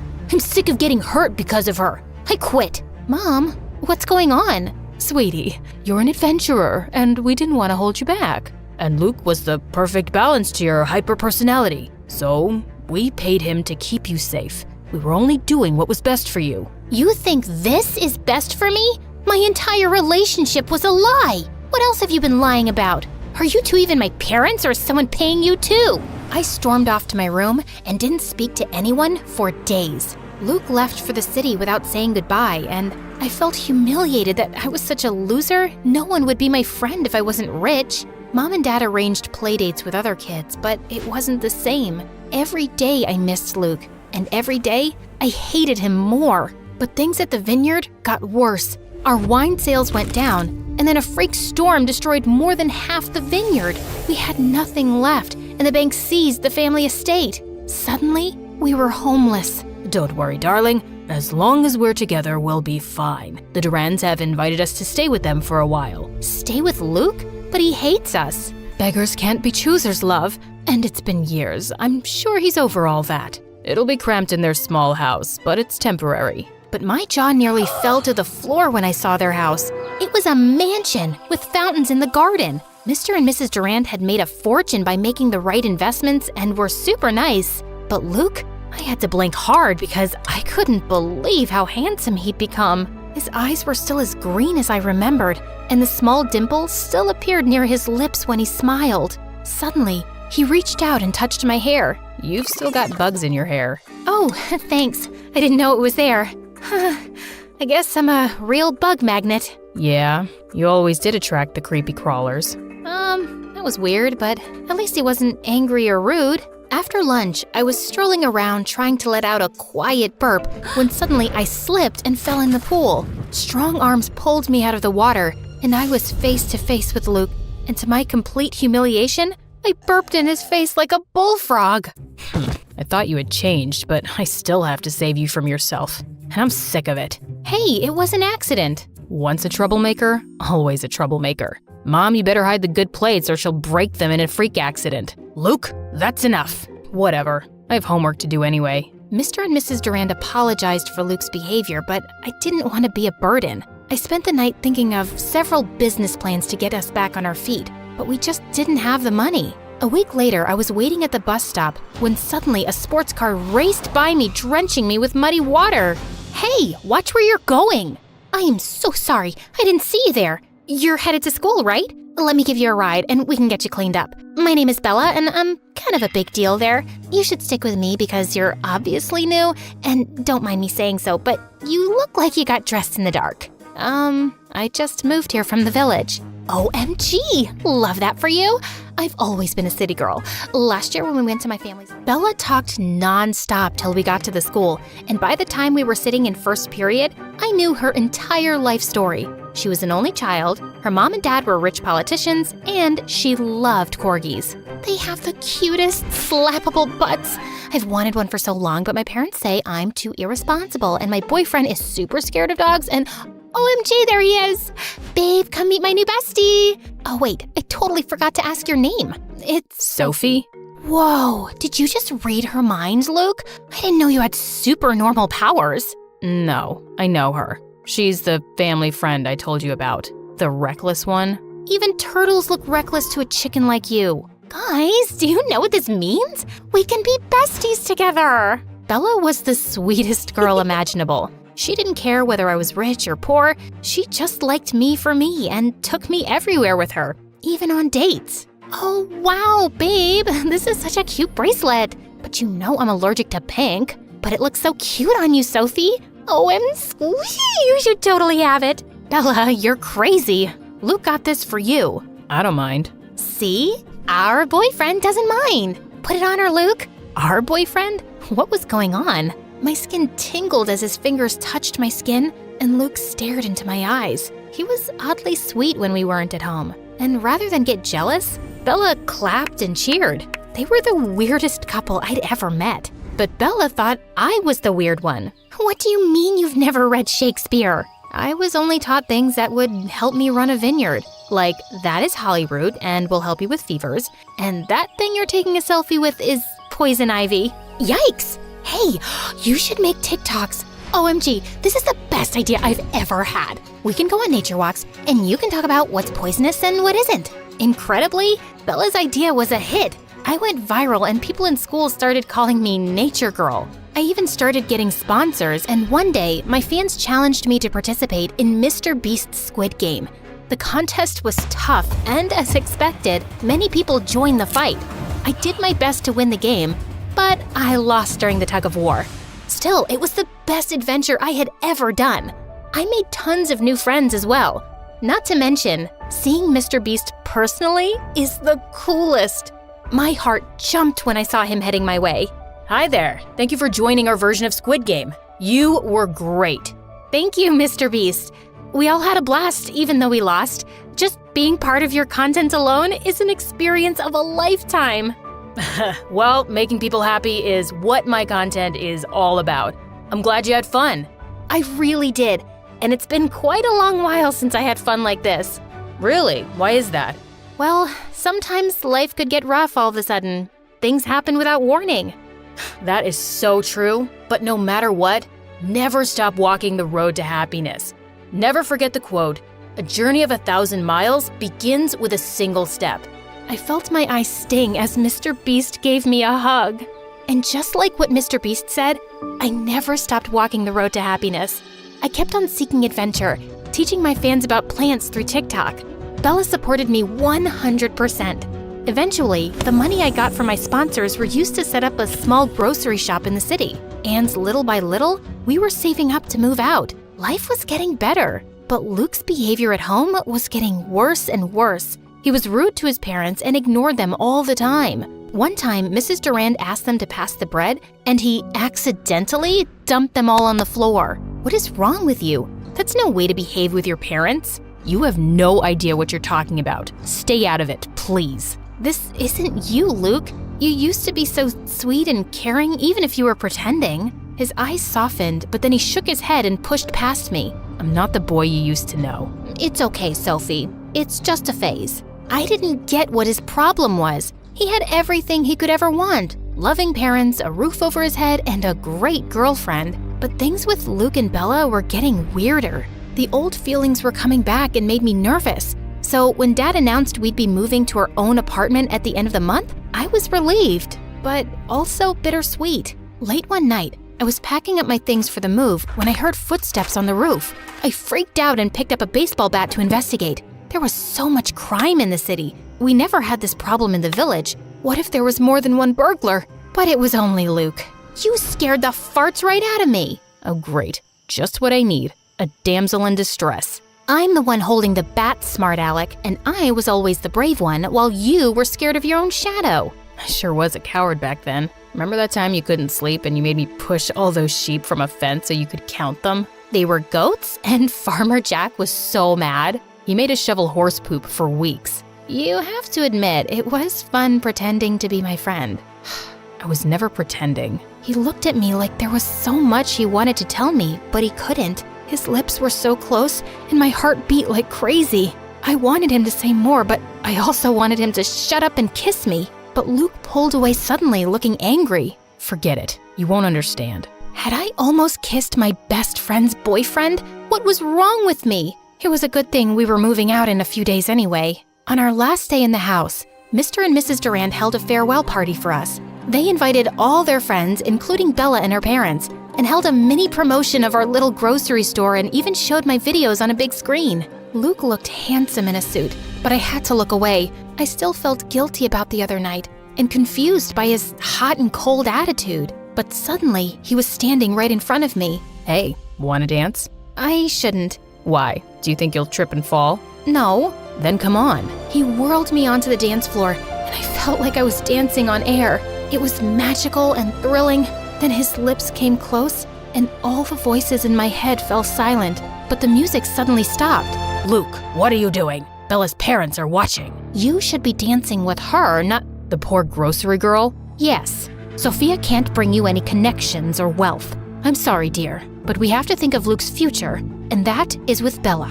I was so shocked my mouth fell open. My parents were furious. Is this how you feel about us? Why did you invite us to stay with you?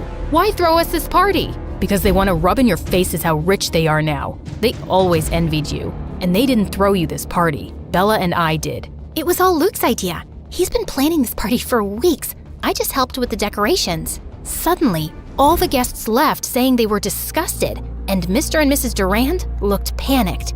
What's going on? I'm so confused. Let me explain. When we were kids, I loved being your friend. You were awesome and brave, but my parents wanted to cash in on that friendship and started charging your parents for protection services. I hated it. We did it for you, son, so you could have everything rich kids had. I never wanted any of that. And even here in the city, you insisted I date rich girls so you can make connections with their parents. You two have always used me for your own gain, and I'm sick of it. And look what it got you. You have luxury cars, you live in a mansion. But I can't be with the girl I love. I thought you two were in love. I'm a cheerleader and he's a jock. We had to date. It's like in the Bible or something. But we were never in love. And when I saw how much you two loved each other, you knew? Always. Why do you think I kept leaving you two alone when we hung out? You two are super cute together. Can you ever forgive me for being such a jerk and not getting in touch sooner? I thought you hated me. I did, but only because I missed you so much. I'm never gonna leave you now. Me either. Best friends? The bestest. And he kissed me, and it was everything I'd imagined.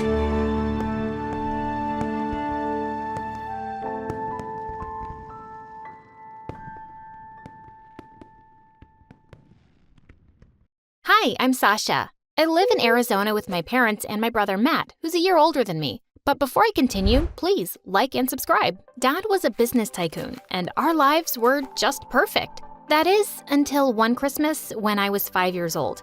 Dad had invited the whole neighborhood for dinner, and the house was buzzing with excitement. We were all busy with the preps when suddenly Dad cried out, "Matt, that tree's fallen! Catch it before it breaks my glass table!" Matt ran to the tree and caught it just in time, but he couldn't hold it any longer than a few seconds. I dived forward and caught the tree, holding it up easily. But just then, Matt suddenly lost his balance and went crashing straight into the table, breaking it now. Oh my God, what a mess! Dad came running to push the tree back in place, and then he lifted me up on his shoulders. "Oh, darling, you're a strong one, aren't you? That was amazing! And you, Matt, you're such a shaky old lady. Can't you watch your own freaking feet? You must be ashamed to be weaker than a little girl. Some older brother you are." Matt turned red, burst into tears, and left the room. And from that day on, Dad kept singing praises about how strong and tough I was. And Matt just hated me. He built a huge Lego wall between our beds so he wouldn't even see me. Once, I broke the wall by accident, and he immediately shot me using his plastic toy gun. Its bullets hurt my butt so bad. I couldn't sit on it for 2 weeks. One day at school, I noticed Matt wasn't in the cafeteria for lunch, and I went looking for him when suddenly I spotted a crowd surrounding him outside the boys' restroom. Are you gonna take all day, Maddie? It's so simple. Just use your tongue and lick the doors clean. I wanna see my reflection in it when I come back. Come on. Matt looked close to tears, and I felt so mad. What do you think you're doing to my brother? Get away from him. Or you'll do what, little girl? I'll hit you so hard, it'll make your ancestors dizzy. As the boys laughed, I punched one of them and sent him flying. He got up to his feet and ran away like a scared mouse, and the rest followed. I turned around to Matt, and suddenly he pushed me away. Why'd you do that, you moron? Wow, is that your thank you, Matt? I just saved your butt. You just made everything worse. Now everyone in school will think I need my baby sister to fight for me. Isn't it bad enough that I live in your shadow at home, Daddy's little princess? Just stay away from me. And he stormed off furiously. All I'd done was try to help him, but he just ignored me more than ever after that. On my 12th birthday, Dad surprised me with the latest PlayStation. The minute Matt saw it, he flung his plate of food at the wall and walked out of the room. What the heck is wrong with that boy? Dad, I think I know why he's mad. He's been asking you for a PlayStation for years, but you didn't get it for him. And why should I? I got him Iron Man and Spider-Man figures on his birthday, and what did he learn from them? Nothing. He's just a weak, lazy couch potato staying locked up in his room. No, you deserve this. He doesn't. I felt bad for Matt, but my birthday gift was something new and exciting for me. I placed it in my room, and after dinner, when I went back, it wasn't there. Just then, I saw Matt passing by my room with a wicked smile. I knew he'd done something. I ran out and jumped on him, knocking him down. Where's my PlayStation, Matt? I know you took it from me. Give me back my gift. I will, if you give me some answers. Why do you spoil everything for me? Why did you get what I asked for? And why's Dad crazy about you? I just can't sit and watch all this. But it's not my fault, Matt. I didn't do anything to you. Now, where is my PlayStation? Boom! And he ran off and shut his door. Suddenly, we heard a loud explosion from the backyard. We all looked out the window, and it was my new PlayStation. Matt set fire to it? I cried my eyes out, and the next day, my parents got me another PlayStation and a cute kitty, who I named Kit Kat. I adored her, and I spent the whole summer playing video games. I was obsessed with this whole new world. I even discovered that by being a gamer on YouTube, you can earn big money. That was amazing. I started off with a simple game, and things were going better than I expected. And in no time, I started streaming my games on YouTube, and I was getting so popular in school. One evening as I sat down for a live stream, I saw a video had been posted a few hours earlier from my account. I clicked on it, and to my horror, there was a figure sitting at my desk in my hoodie with the face covered, speaking in a weird, shrill voice. I just came online to confess that I'm a fraud. I made my brother play all these games for me because I'm just a dumb girl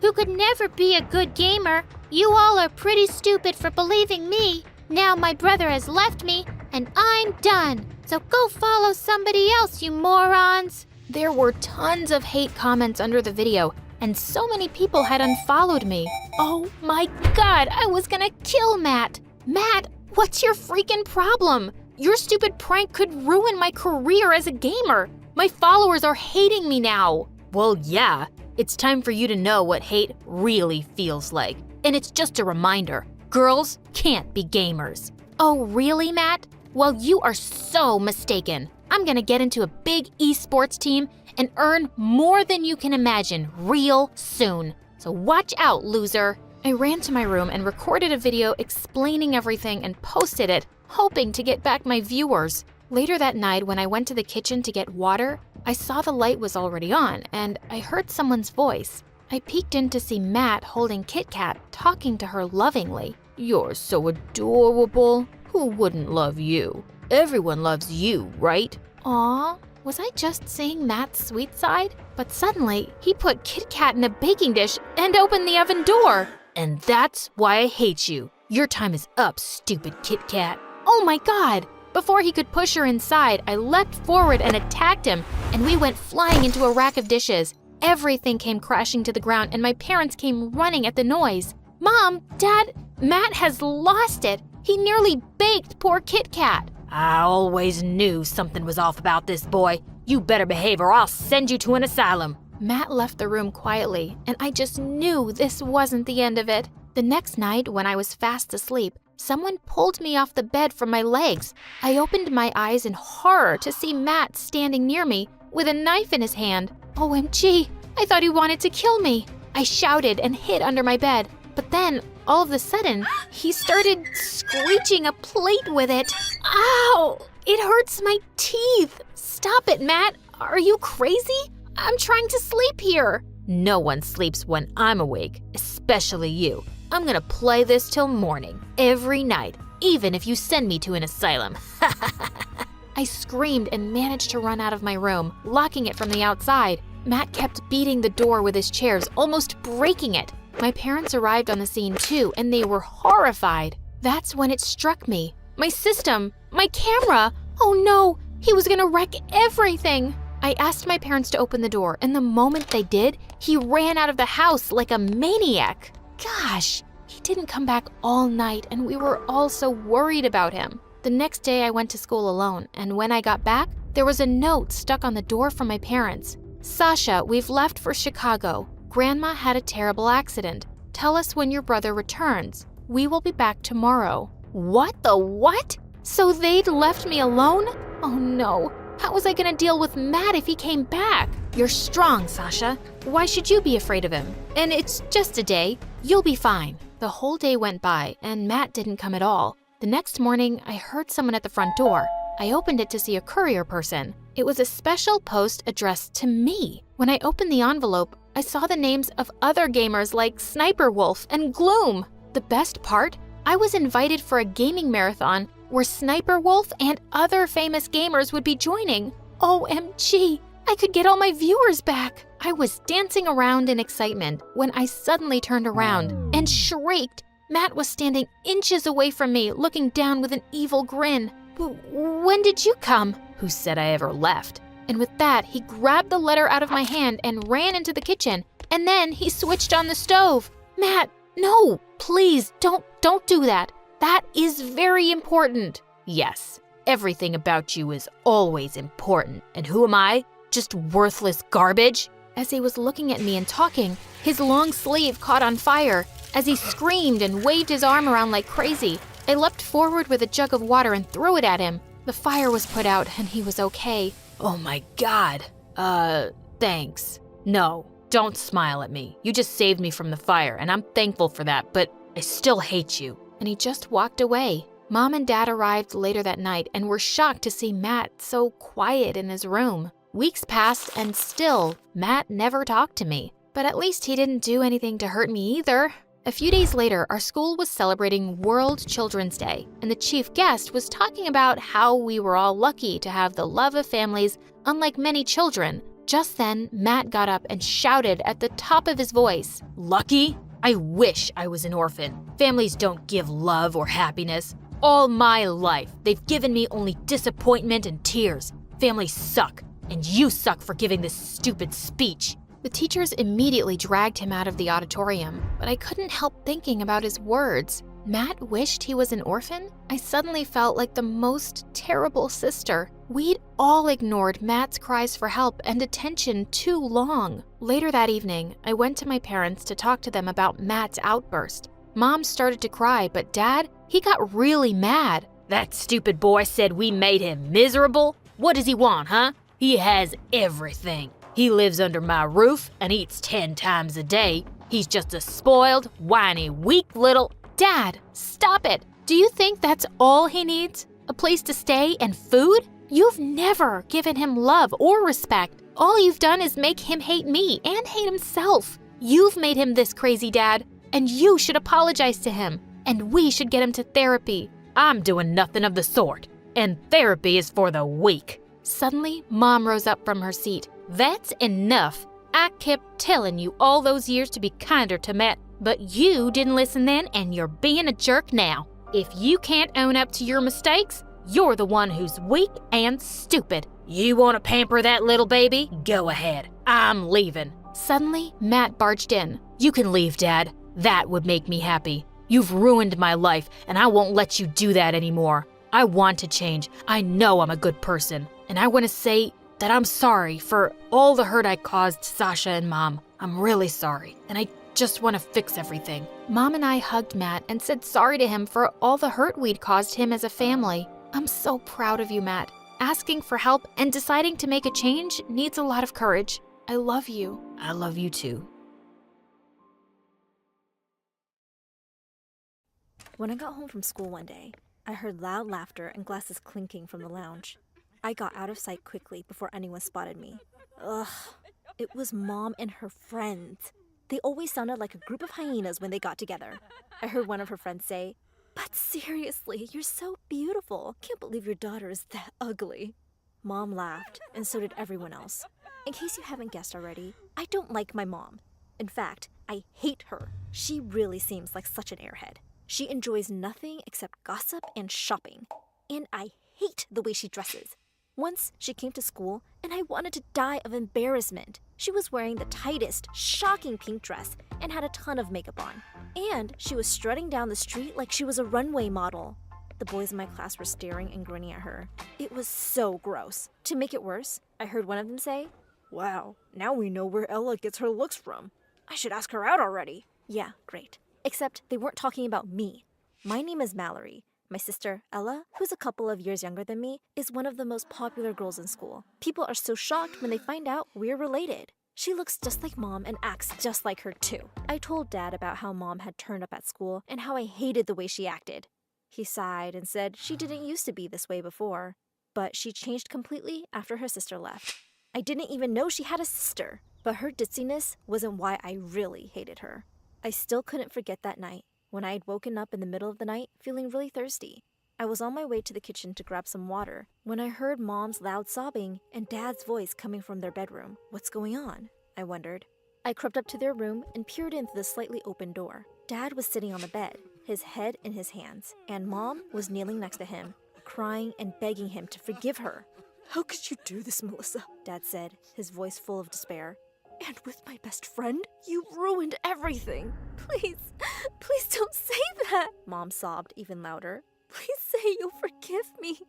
It was a terrible mistake." I couldn't listen to any more of this. My head and heart felt like they were going to burst. Mom had been cheating on Dad with Jack? God, I had never liked that scumbag. Dad packed his bags the next morning and left. He kissed me on the cheek and said he was going away on a business trip. He looked so heartbroken. I knew he wasn't going on any trip. He was moving out. I couldn't even say anything. I just choked back my tears and nodded. I couldn't stand to be around Mom. I could hear her crying in her room, and I just wanted to smash something in her face. It was all her fault Dad had left, and he might never come back. Just then, the door opened, and it was Dad. Oh, thank God. Clearly, he had decided to forgive Mom and give their marriage another chance. I was so relieved to see him, but I just couldn't look at Mom in the same way ever again. I had no respect for her. The secret had been eating me up inside. I hadn't told anyone except my best friend. If I told Ella, she probably wouldn't even have believed me. She was Mommy's little puppy dog. I could hear Mom calling me down for dinner. At the table, she asked me how school was, and I pretended I hadn't even heard her. I turned to Dad and started talking about an upcoming sports event at school. When I took the first bite of the meatloaf Mom had cooked, I made a disgusted face and pushed my plate away. Yuck. That tastes awful.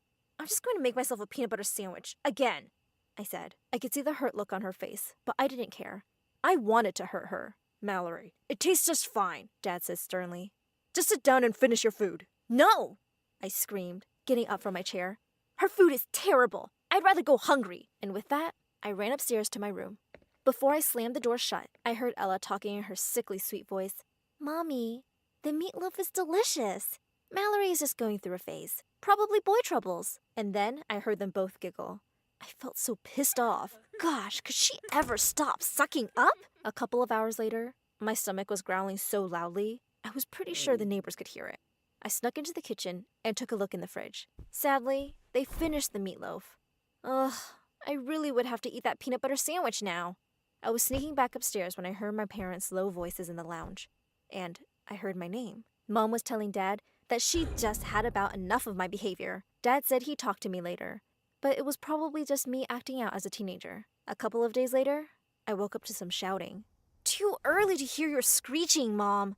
Her voice was like nails on a chalkboard. I walked downstairs to find Mom waving something in Dad's face. "I just want to know how these got in your car. Who do they belong to?" she shrieked. Dad stood there, silently, which seemed to make her even angrier. She threw whatever was in her hands to the floor. It was a pair of earrings, and I recognized them immediately. They were mine. I rushed over and picked them up. I felt so furious. How dare she accuse Dad of cheating? I turned to her, not bothering to hide my hatred for her one bit. Mom, you're such a stupid psycho! I shouted at her. They're my earrings! I probably forgot them in Dad's car. You have no right to talk to Dad like that. I don't even know how he puts up with you. No wonder your sister left you. Mom looked completely shocked for a minute, and then she burst into tears. Just then, Ella came running to Mom's side, and she glared at me and started screaming. Don't talk to Mom like that, you dumb cow! Seriously, what is wrong with you? Ella said. It was Dad's turn to be furious, also at me. Mallory, that's it! You are grounded for a week! Go up to your room, now! Dad said. I ran up the stairs, tears pouring down my cheeks. Thanks to Mom's drama, I was now grounded. Mom gave me the cold shoulder, and I was more than happy to not talk to her. On Sunday, I heard my family leave for church service, and I let out a big whoop. Great. Finally, I could go watch some TV in the lounge. I ran downstairs joyfully, grabbed lots of snacks, and settled down on the couch when I heard something from the basement, where Dad had set up his home office. I froze for a second. No one was supposed to be home. I tiptoed down the stairs, and as I got closer to the door, I heard Dad's voice. Phew! Relief flooded over me. I was about to go back to my spot on the couch when I heard a woman's laughter. Feeling really curious, I turned back around and peered in through the door. Dad was having a video call with someone on his phone. Emily, we have to be really careful. I have to make sure my wife doesn't suspect a thing, Dad said. I tiptoed back upstairs, feeling a bit sick. Suddenly, I lost my appetite for snacks and TV. Dad couldn't be, could he? Well, even if he was cheating, I couldn't really blame him for trying to find love somewhere else. Mom wasn't exactly wife of the year material. Later at lunch, Mom walked into the room with a bouquet of flowers and a wrapped present, which she placed in front of Dad. She kissed him on the cheek and said, Happy 15th anniversary, darling. Why thank you, Melissa. Dad looked completely surprised and flustered. He started apologizing and saying it had slipped his mind. Mom said it was totally okay, but I could tell that she was really trying hard to not look hurt. Ella squeezed her hand and gave her a sympathetic look. What a goody two-shoes. It made me feel sick. I was tired of being in the house around the two of them. I was dying to go to my best friend's house and vent. I walked downstairs to grab something from the kitchen when I saw Mom in the lounge, all by herself. She was curled up on the sofa and sobbing like a big baby. What now? Geez, Mom, your favorite soap actor died? I said sarcastically. She looked so dumb with all that mascara running down her face, but her sad face turned to a furious one in seconds. She jumped up from the couch and glared at me with bloodshot eyes. She was a small woman, but it scared me. I've had enough of your nonsense. I'm going to throw you out of my house, and your good-for-nothing cheating dad, too, Mom yelled. You're a paranoid freak. Dad would never cheat on you, I managed to scream back. Ella had heard our screaming and come running. To Mommy Dearest's defense, I'm sure. Oh, really? Well, take a look at this. And of all the people, Anna sent it to me. She'll make sure I'm a laughingstock. And with that, she thrust her phone screen in my face. I could tell in an instant that it was Dad, in what seemed to be a really fancy restaurant. Sitting next to him was a beautiful blonde woman dressed in red. They seemed to be having a good laugh.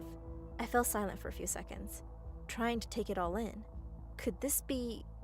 what was her name? Emily? I just looked at her coldly and said, So what if he is cheating on you? You deserve it! You cheated on him first! Mom stood frozen on the spot, her eyes wide, her mouth slightly open. Ella looked equally stupid. Aha! I know you cheated on Dad with Jack, and I will always hate you for it! I was shaking now. Mom sank to the couch. After what seemed like ages, she looked at me and said, Oh, Mallory, you've got it all wrong. She then explained that she had made a bad investment decision with Jack behind Dad's back. Jack had turned out to be a con man and had run away with all their money. It was a huge blow. Wait, she expected me to believe her nonsense now? Really? No. My dad was better than her, and we all knew that. Ella had the phone in her hands now, and she was staring at the picture. Finally, she said angrily, How could he do this to you, Mom? I looked at them and said, No, he isn't a cheater, you idiot. Dad is innocent, and we can ask him together. Mom was hurt and said he wouldn't confess. Then I said, You know what? I'm going to spy on him just to prove you wrong. So here I was the next day, a couple of blocks away from Dad's office, hiding out in Mom's car. She'd made me skip school and sent me off in her car. Half the day had gone by with nothing happening. I'd almost dozed off when I saw Dad walk out of the building. A shiny black car had driven up outside the main entrance. A leggy blonde in high heels stepped out of it. My dad kissed her on the cheek, and then he got into the car with her, and they drove off. I frantically revved up my engine and started following them. Where were they going? I wondered. We had been on the road for 2 hours now. We left town and were on an empty road between a stretch of fields. Just a few moments later, the car turned left onto a smaller road, leading up to a huge mansion. I parked my car at a distance and walked up to it on foot. I quietly slipped in through the main door. I walked down the large hallway and heard Dad and that Emily talking in another room. Suddenly, I could hear her clicking heels getting louder, and in panic, I ducked behind the huge plotted plant near me. Wow, this really is a beautiful place, Em, Dad said. And it'll all be yours soon. Yes, thanks to you, she said, looking at him with a huge smile.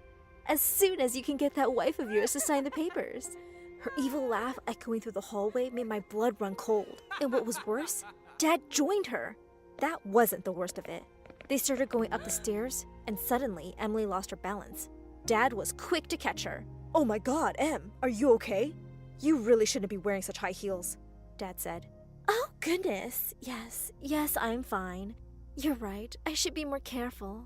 What with the baby on the way? She smiled shyly up at Dad, who smiled back, and they went upstairs. My legs shaking, I bolted towards the door and ran to my car. I'd heard enough. Dad wasn't just replacing Mom, he was about to replace me with a shiny new baby. I felt so heartbroken. I drove back home like a mad person, rushed out of the car, and called out to Mom. There was no reply. I ran up the stairs and looked in every room, and I couldn't find her anywhere. I had her car. Where could she have gone? Suddenly, I noticed a large note stuck on the fridge. Hey Mel, your dad sent a card for me to take somewhere secret. I have to go see what this is all about. Maybe I'll get some answers. Don't wait for me for dinner. I've taken Ella with me. Oh, no! I frantically tried to call Mom, but there was no answer. This was so bad. And there I was on the road again, driving another 2 hours like a crazy person to some unknown location. I knew exactly where that was. I parked my car at the gate and rushed to the mansion. Emily's car was still there, and Mom and Ella must have been inside because another car was parked outside. I ran in through the main door and looked in all the rooms downstairs. Nothing. I ran upstairs and heard voices from one of the bedrooms. I peered in and saw all 4 of them in there. Mom and Emily were crying. I still don't understand why you suddenly left, Mom wept. You just broke my heart, Em. Oh, Mal, you know how hard it was with Mom and Dad. I couldn't live that life anymore, and I didn't even find out till much later about their accident, which is why I never came to the funeral. Just please forgive me. I will make it up to you. Emily sobbed. I stood there in shock. So this was the long-lost sister. My sister was there, crying like an idiot. Then Mom hugged Dad and thanked him for reuniting them. And behind her back, he mouthed, I love you, babe. Then he winked at Emily, who also mouthed, I love you too, babe. I looked at my sister, who had just witnessed this. We exchanged worried looks. Then Mom said, we are all going to have so much fun together. Oh, poor Mom. For the first time in years, I felt sorry for her.